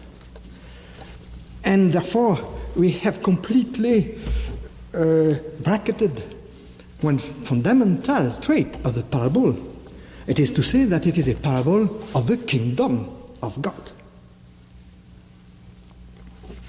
What does the formula, the kingdom of God, may be compared to, mean?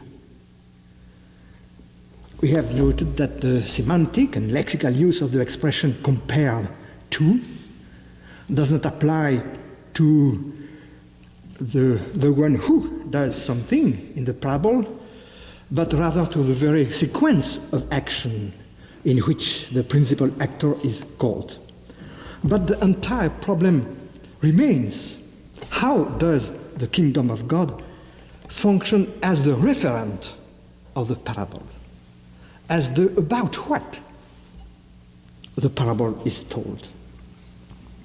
And we will not be able to determine that until we place the parable in relation to other types of sayings in which the kingdom of God also serves as the point of convergence. I propose to say that the expression, the phrase kingdom of God, is the limit expression by virtue of which the different forms of discourse employed by religious language are modified. I use this expression modified in the sense that I shall precise in a moment. And by that very fact, they converge, all this form of discourse converge upon an extreme point which becomes their point of encounter at the limit.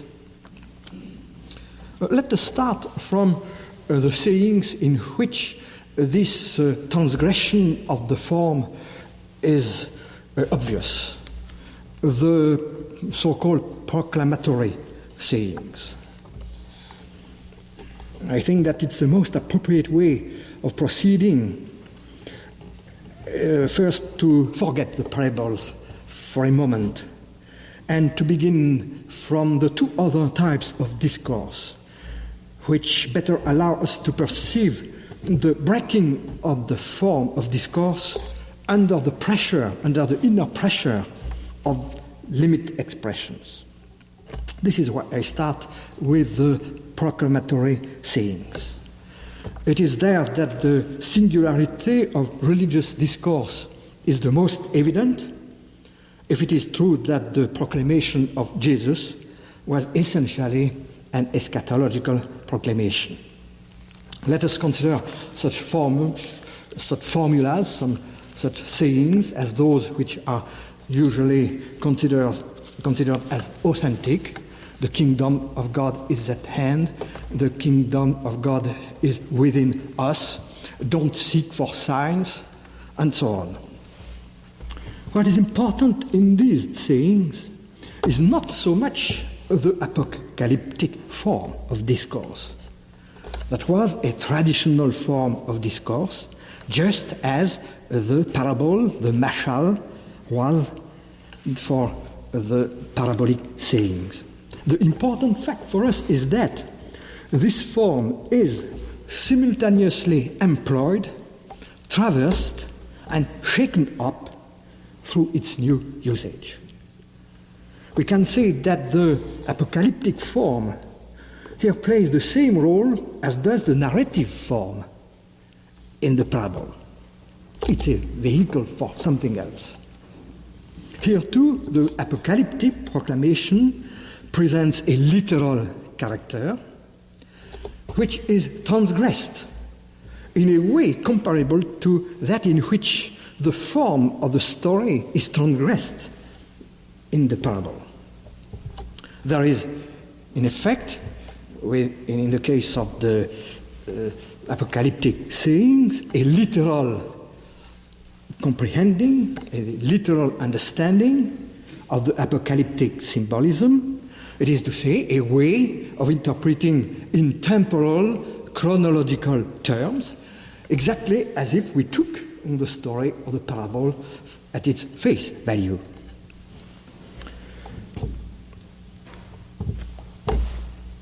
And to interpret literally the apocalyptic language is to raise such questions as, when will it come?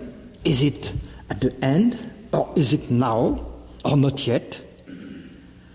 And we must admit that the attempts at a solution offered by the diverse exegetes, Schweitzer's consequent eschatology, Dodd's realized eschatology, Jeremias' sich realisierende eschatologie, all remain to a certain extent prisoners of the literal temporal schema. In this respect, this interpretation seems encouraged by the manner in which the myth functions with regard to the fundamental symbols set to work by this form of discourse. As I have shown in my symbolism of evil, no symbol functions directly, but always through some setting in the form of a story, in the form of a myth, of a drama. But each time the myth has a very ambiguous function, since on the one hand it preserves the symbolic function, renders it operative in some fashion at a preconceptual level, and on the other hand it channels and then it intercepts its symbolic force, so to say, buries its symbolic function, what Philip will write in The Burning Fountain calls the ancestral vitality of a symbol. This is why the form of the myth, and especially the eschatological myth, encourages and seems to authorize all the interpretations in chronological terms. Once more, whether it's at the end or now or later, we still remain within the framework of what Jesus precisely calls sign-seeking.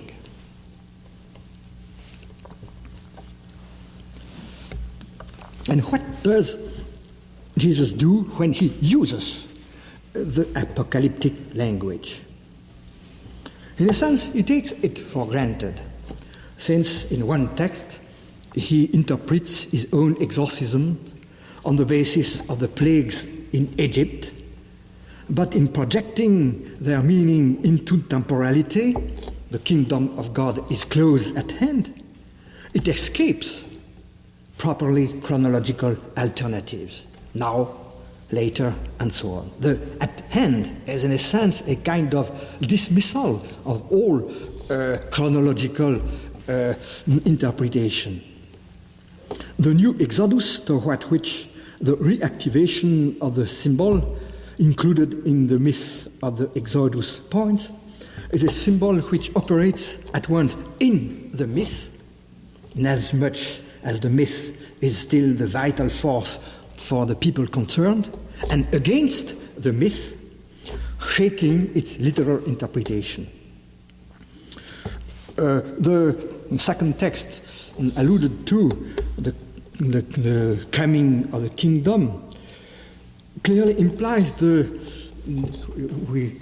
must not seek for signs. This text implies the refusal to calculate times, that is, to interpret the symbol, the coming of the kingdom, in terms of literal temporality. What is essentially disputed within the text is, to cite Norman Perrin, I quote, the apocalyptic practice of sign-seeking. That is to say, the treatment of myth as allegory and of symbols as steno symbols, as dead symbols. In saying the kingdom of God is among you, Jesus set his hearers before the apocalyptic symbol as before a truly tensive symbol with its power to evoke a whole set of signification at the same time that the myth of redemption becomes true myth with its power to mediate the experience of existential reality.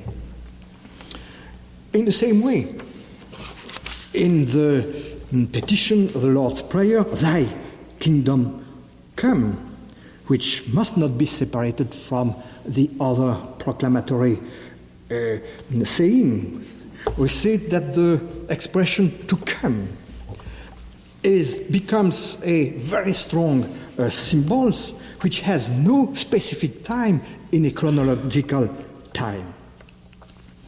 So I think that we have here a model, what I call the transgression of the form, in the direction of a limit expression, and I shall try to show how the same dynamics is at work, both in the proverbial sayings and then in the parables. I shall return to the parables.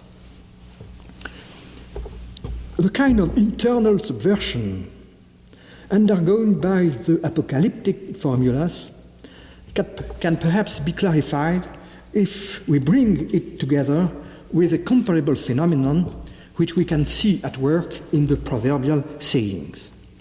I mean that trait which William A. Beardsley has underlined in a short article, the use of the proverb in the Synoptic Gospels, in Interpretation 1970, and in his literary criticism and the New Testament, the chapter devoted to Proverbs.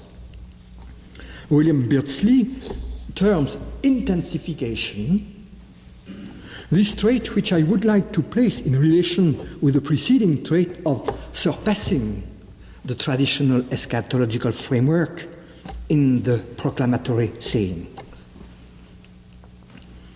The common base which is presupposed and utilized here is the wisdom sayings, which, in distinction from the preceding, does not aim at singularizing the Jewish tradition, but on the contrary, has as its function, quote, that of throwing a bridge between the perspective of faith and the experience of man outside of the circle of faith.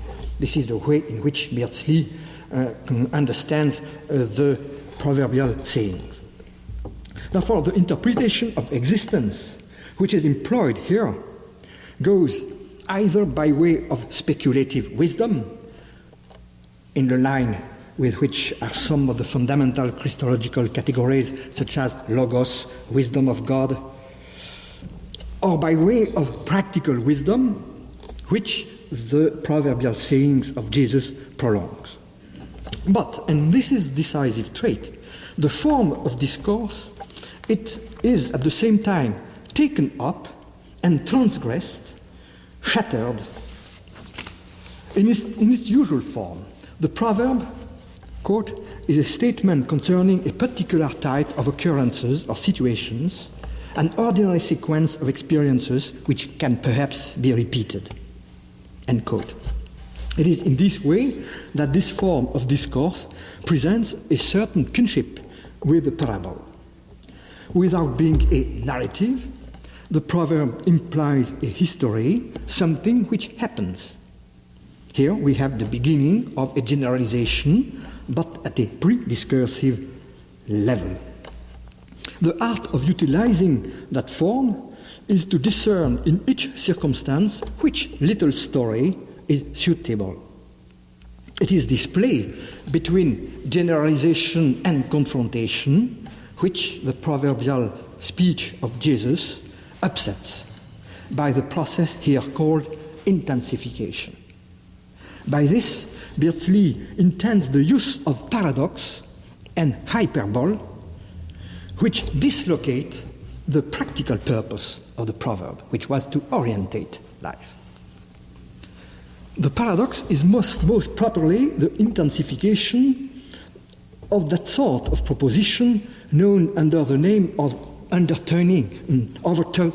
overturning of fates. Whoever loses his life will keep it, will preserve it. This is the type of reversal typical of this kind of discourse. And here, says Beardsley, the overturning is so acute that, quote, it jolts the imagination out of its vision of a continuous sequence between one situation and another, end quote. The paradox consists of two opposed affirmations. On the one hand, it bursts the presupposition upon which the usage of the wisdom sayings rests, namely the project of forming a totality continuous with one's own existence. For who can form a coherent project of losing his life in order to win it? But on the other hand, it affirms that in spite of everything, life is granted by the very means of that paradoxical path. If this were not the case, one would have only a simple negation of life in the sense of the Greek skeptics or in the sense of modern ironists, and no longer a project of existence. Hyperbole is another form of intensification. Love your enemies, do good to those who persecute you. Like the paradox, hyperbole is destined to jolt the hearer from the project of making his life something continuous. Whereas humor or detachment are able to remove from reality altogether, hyperbole leads us back to the heart of existence. The challenge to the conventional wisdom is at the same time a way of life. This intensification by paradox and by hyperbole will provide us shortly with an important key for the interpretation of the parables, not only as poems in general, but as poems of faith in particular. The transmutation of worldly experience. This is an expression of Funk in his book, of which a large part is devoted to the parables. This transmutation of worldly experience is accomplished in the proverb by a strange strategy, which I should like to express as reorientation through disorientation. We shall see that the parable does the same in a way, by the roundabout way of a fiction. The proverb does it by the roundabout way of a contradiction, of a paradox. I should say by evoking an impossible possibility to love our enemies, to do good to those who persecute you.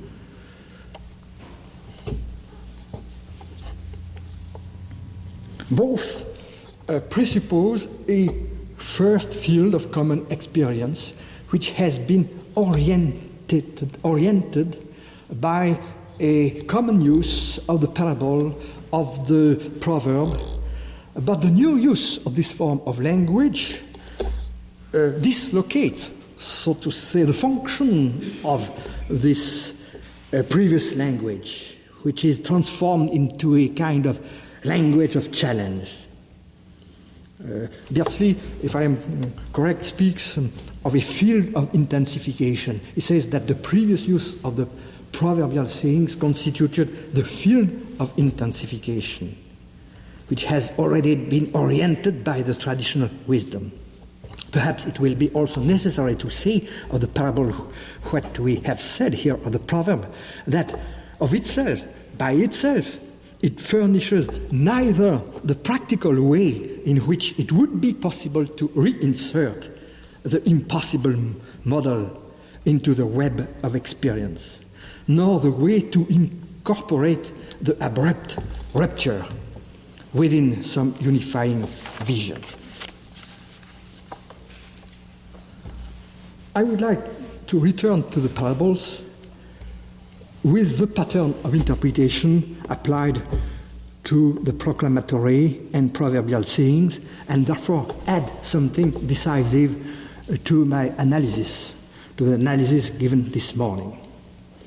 And I should like to call this element the extravagance in the parables, which would be the corresponding feature, the feature which would correspond to what Beardsley called intensification in the proverbial saying. And there is also an effect of intensification which maybe has not too much been emphasized in the parables, because the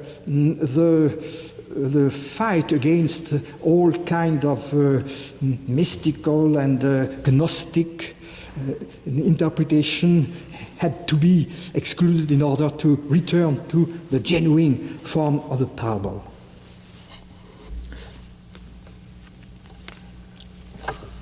In other words, what I want to rediscover in the narrative structure itself is the counterpart of hyperbole and paradox, which was the mode of intensification of proverbial saying. And this is the trait which I call extravagance, but I don't stick to the word itself, but it's the problem itself which interests me. This trait was not emphasized this morning, since we wanted to insist on another character, the so-called realism of the parables.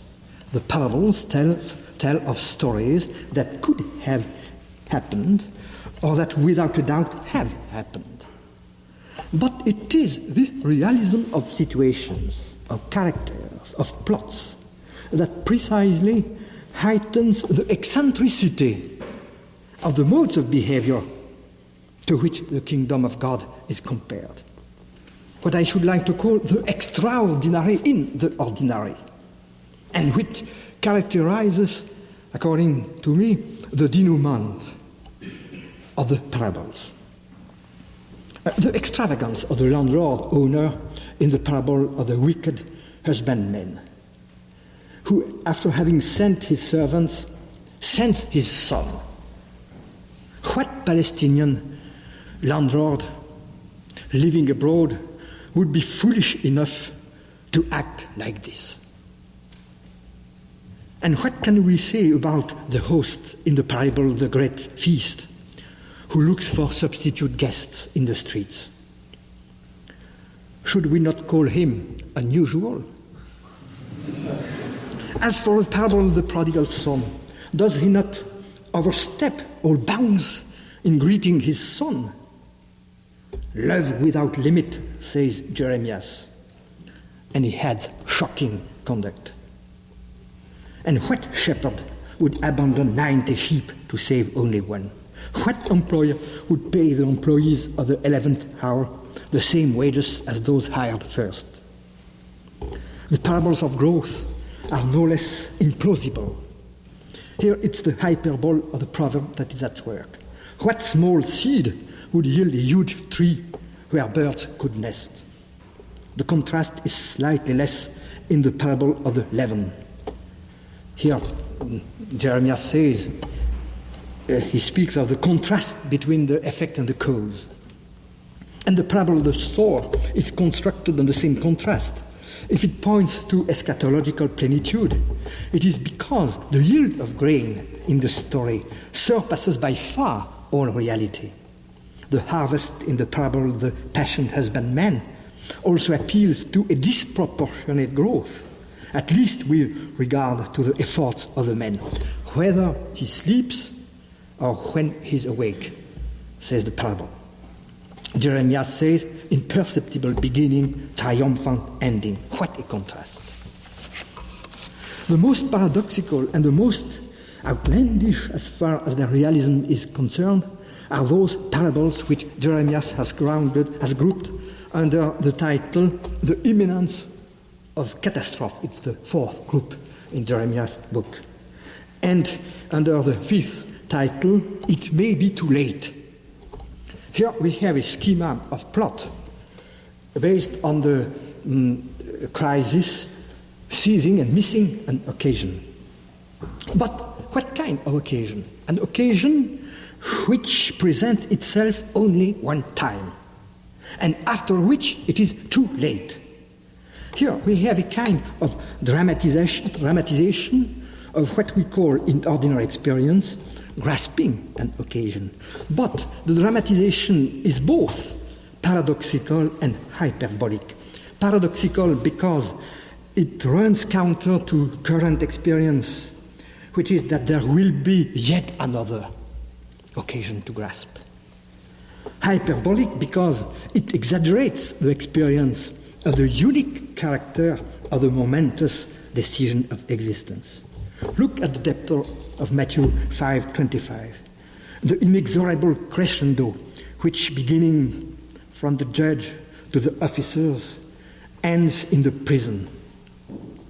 As to the behavior of the unjust steward, it is usually said that it is exemplary precisely by the spirit of decision which it displays before the needs of the hour. But here, the element of hyperbole is the scandal, that it is an unruly behavior, which is the model of an appropriate answer to the occasion. So the moral scandal is used as hyperbole or as paradox.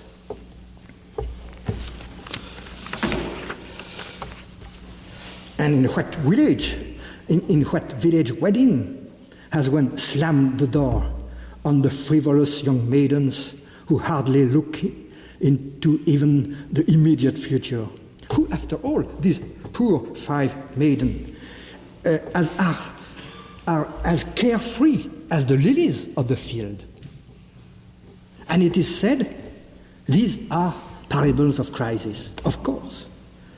But the hour of the test and of the selective sorting, it is the expression of Jeremiah, is signified by a crisis in the story recounted, which gathers surprise, scandal, and oftentimes disapprobation.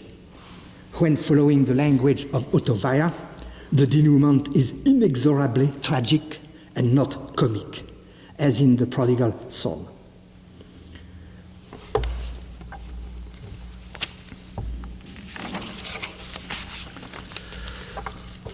I conclude by making one suggestion. What is it which is symbolic in the story, in the narrative, metaphoric narrative? Is it its aspect of realism, or on the contrary, the extravagance which interrupts a superbly peaceful course and which constitute what I have called the extraordinary in the ordinary? If this hypothesis holds, we will have discerned the trait which transforms the poetic of the parables into a poetic of faith. For the purpose of justifying this hypothesis, I will try to understand what is common to, one, the transgression of the chronological framework in apocalyptic, the intensification by paradox and hyperbole in the proverb, and finally, the extravagant dramatization of the parabolic story. I see at work here a process which Jan Ramsey has illuminated in the second chapter of Religious Language under the title Models and Qualifiers. But whereas Jan Ramsey sees this model qualifier structure functioning in a discourse already strongly conceptualized on the theological level, in particular in the formulation of attributes and characterizations of God, I see this relation at work already on the level of religious discourse. Let us return to this concept of qualifier in Ramsey's work, since I try to bring together this concept of qualifier and the concept of intensification, paradox, and so on, to discern the religious within the poetic. In Religious Language, Jan Ramsey introduces this expression of qualifier to explain how work some theological expression, first of all in negative theology, as when we speak of God as immutable or as impassible. These attributes say one thing, everything changes. But they add, but not everything. Therefore, the model change suddenly says something more under the influence of the negative operator. The examples of the second group in the work in this chapter, Religious Language, when we speak of unity, simplicity, perfection in the old metaphysical theologies, set in motion the same process. We approach their meaning from their opposites, plurality, complexity, ambiguity of the human experience. When we attempt to extricate ourselves from that which these expressions signify by using a method of contrast, the attribute intervenes to carry to its limit that which the contrast suggests in the context of ordinary language. Thus it is that the word God, I quote, presides over the remainder of the language and completes it. The third group, considered by Ramsey, consists of such expression as first cause, infinitely wise or good, creation ex nihilo, eternal plan, and so on. The word cause, for example, constitutes a model for explication, but the word first modifies the model by prescribing a special manner of developing the typical situations and of allowing to spring up the something more, corresponding to the situation where something is seen and more. The word God, then, demands that we seek further in order to complete our causal histories. Taking this analysis by Ramsay as a base, Jan Ramsay as a base, I propose to say that this logic is already at work in the three types of religious discourse examined earlier, and that it is due to its functioning at the level of religious discourse that the philosopher receives the stimulus to examine its logical status. What encouraged me to look in this direction is that we have been able to apply in the fifth lecture the notion of a model to the functioning of the parable. By the word model, we were able to characterize the function of redescription, which is attached to the fiction, or in the language of Aristotle, to the poetic aspect of the mythos used for the purpose of mimesis. What we have said today about the proverb and the eschatological sayings invites us to expand the notion of model beyond the simple narrative function.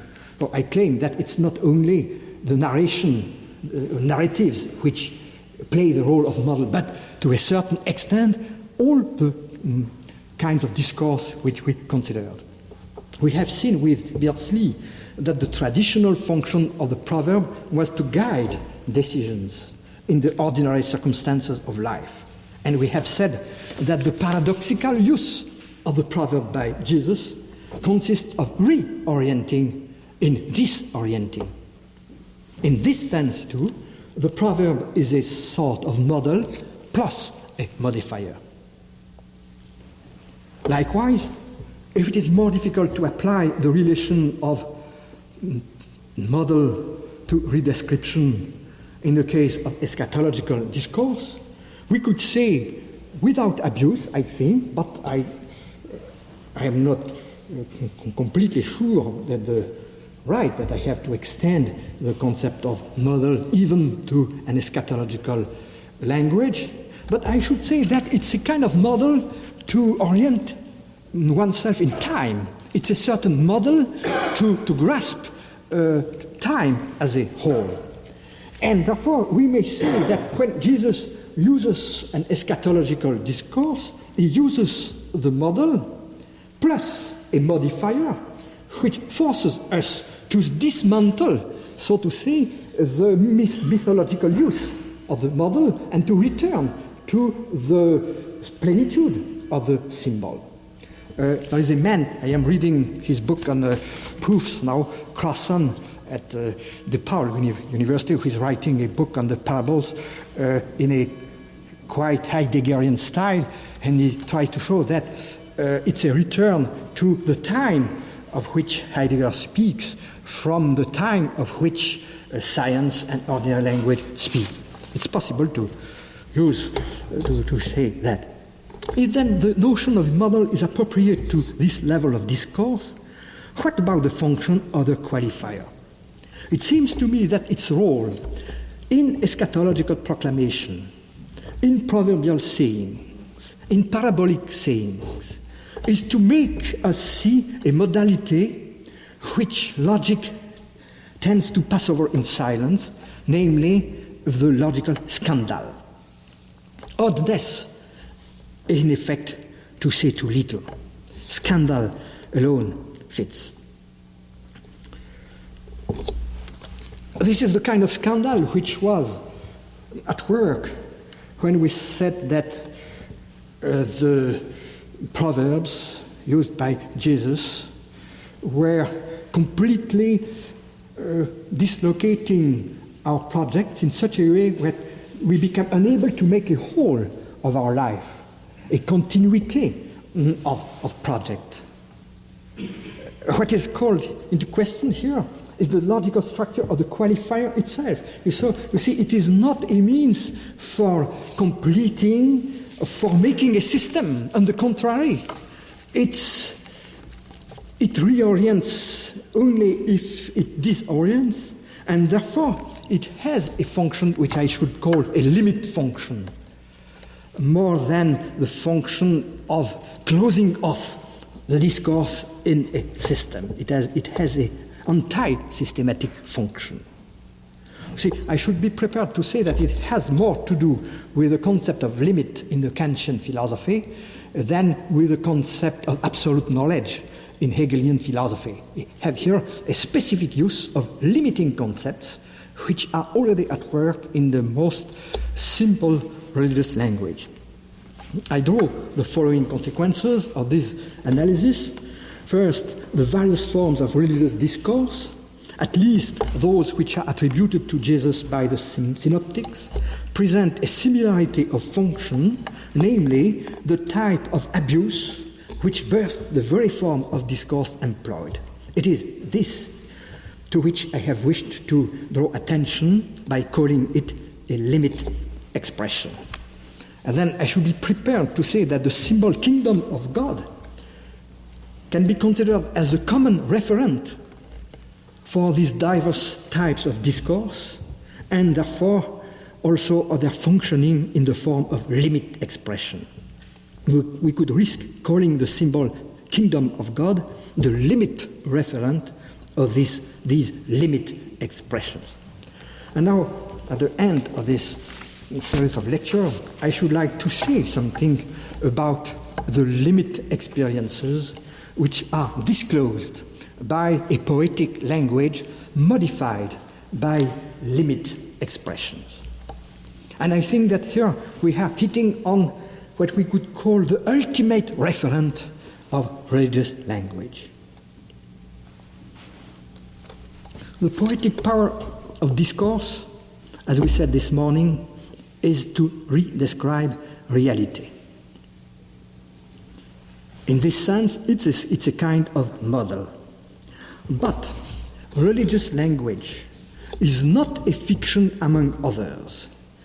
It is, we might say, a limit fiction, a limit metaphor, a limit proverb, a limit eschatological saying. The question is therefore to know what power of redescription is attached to religious language, inasmuch as it is the place, the locale of limit expressions. Another way of posing the same problem would be to ask, taking into consideration the vocabulary introduced above, what is the usage and the function of modifiers, of qualifiers, when it is applied to our experience itself? This question could easily be related to the type of inquiry that emerged in the analytical Anglo-Saxon tradition with regard to the meaning of religious statements. More precisely, the question rejoins that of linguistic analysis when the latter no longer limits itself, as in the first phase represented by A.J. Ayer in Language, Truth and Logic, to apply to them the principle of verification, nor, as in the second phase of linguistic analysis, to submit them to the principle of falsification, as we see in Anthony Flew, when he searches for but does not find the facts which could falsify the proposition God loves us. In the third phase, in effect, we do not wonder if these statements are verifiable or falsifiable, but what job do they do? What is their usage and functions?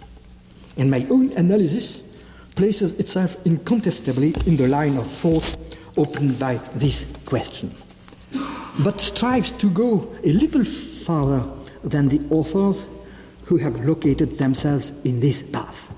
In effect, the functioning of religious language as limit expression orients research, it seems to me, toward a character corresponding to human experience that we can call limit experience. To begin with a negative remark, this idea makes it immediately apparent that analysis such as that of hair, H-A-R-E, or breath weight, is inadequate. They restrict themselves to opposing the ethical use to the descriptive use of religious proposition. These statements are not, says the former, assertions about the world, they rather express our blicks, that is, our different attitudes with regard to the world. I don't think that this direction is the good one, because here religious language is reduced to an ordinary ethical language, and it's the extraordinary which makes sense for me. In this regard, Jens Ramsay is absolutely correct when, in religious language, he joins the two experiences of odd discernment and total commitment. And I interpret this conjunction in the following manner. The question is not so much to know if a performative language is more suitable than an indicative language, and nor if a metaphorical language is more suitable than a literal language. The problem is, what is the use of limit expressions to understand ourselves? The discernment that religious language provides us is strange because the commitment is total. Total in a twofold sense, that it engages the totality of my life, but total because it implies the totality of mankind. So it's the problem of totality, of limit, which is at stake. And I should like to say that the models have the function of disclosure models only in as much as they have this function of orienting, disorienting, reorienting, and then preventing us of making a whole, a system of our experience, which is thus placed into question. You will doubtless raise several objections to this extremism, which has been professed twice, once in the domain of language, a second time in the domain of experience. I may be accused of reducing the Christian reading of existence to a single aspect, that which Kierkegaard brought to its peak of virulence, namely the paradox, and thus to neglect all the other aspects, those of teaching, of counseling, of consoling, which are, there is no doubt, present also in the Scripture. But I think that we are completely mistaken about the meaning of the preceding analysis if we interpret it as an apology of the paradox lived in loneliness and in impotence of action. There is paradox, as we were saying earlier, following Beardsley's meditation on the Proverbs, because the distance of irony and skepticism is excluded, and because paradox disorients only in order to reorient. In other words, the qualifier that seemed to me to characterize the forms of religious discourse qualifies in the same style all expressions, speculative, practical, ethical, political. There are none that are privileged. All are affected equally. I am therefore ready myself to speak of the gospel as a project of a liberated humanity, and even to develop the political implications of this project. But what I am saying is that the properly religious moment of all this discourse, including political discourse, is the yet more, the more, that it everywhere insinuates, intensifying in the same way all project, including the political project. Political discourse is therefore no less oriented, disoriented, reoriented than all the others. And the absolute specific way in which it is disoriented and reoriented is that it becomes the place of insertion of an impossible demand that we can validly interpret in terms of a utopia, meaning by that a quest that cannot be exhausted by any program of action. Therefore, the paradox does not strike praxis any less than theoria, political praxis any less than the praxis of private morality. It prohibits only the attempt to completely convert, that is to say, without remainder, religious discourse into political discourse. But it is the same reasoning that forbids, on the other hand, its conversion into moralistic discourse, even if the latter is elevated to the dignity of proverbial wisdom. So I want to end by saying that the way in which our human experience is redescribed is not at all a kind of escape from reality, because when we speak of limit experiences, we speak really of human experiences. We are speaking of birth and death. We are speaking of sin and truth. We are speaking, therefore, not only of the negative experiences, those which Karl Jaspers cited, death, suffering, fault, hatred and war, but also the peak experiences, and among them, above all, the experiences of creation and joy. These are the same ones which are signified in the parables of the lost coin and the pearl. They are no less extreme. They are no less extreme than the expressions of catastrophe. They are no less baffling than these. They have even, and above all, a greater capacity to reorient life, and not only to break it, in a way that no plan nor any rational project can equal or exhaust. Thus, I have no objection to the concept of ultimate concern, of the formally unconditioned of other theologians. I like the expression of being in love without qualification by Lonergan. All these formulas seem to me to be profoundly accurate. I merely say that it is mutually and simultaneously that religious language projects its radical vision of existence, and that ordinary experience makes explicit its potentially religious dimension, in tension and in conflict. I would add, with all the traits that bear this experience towards a shadowy humanism, indeed an aggressive atheism. But the biblical text finds its final referent when, and only when, ordinary experience has recognized itself as signified in its breadth, in its height, and in its depth by what is said by the text. Thank you.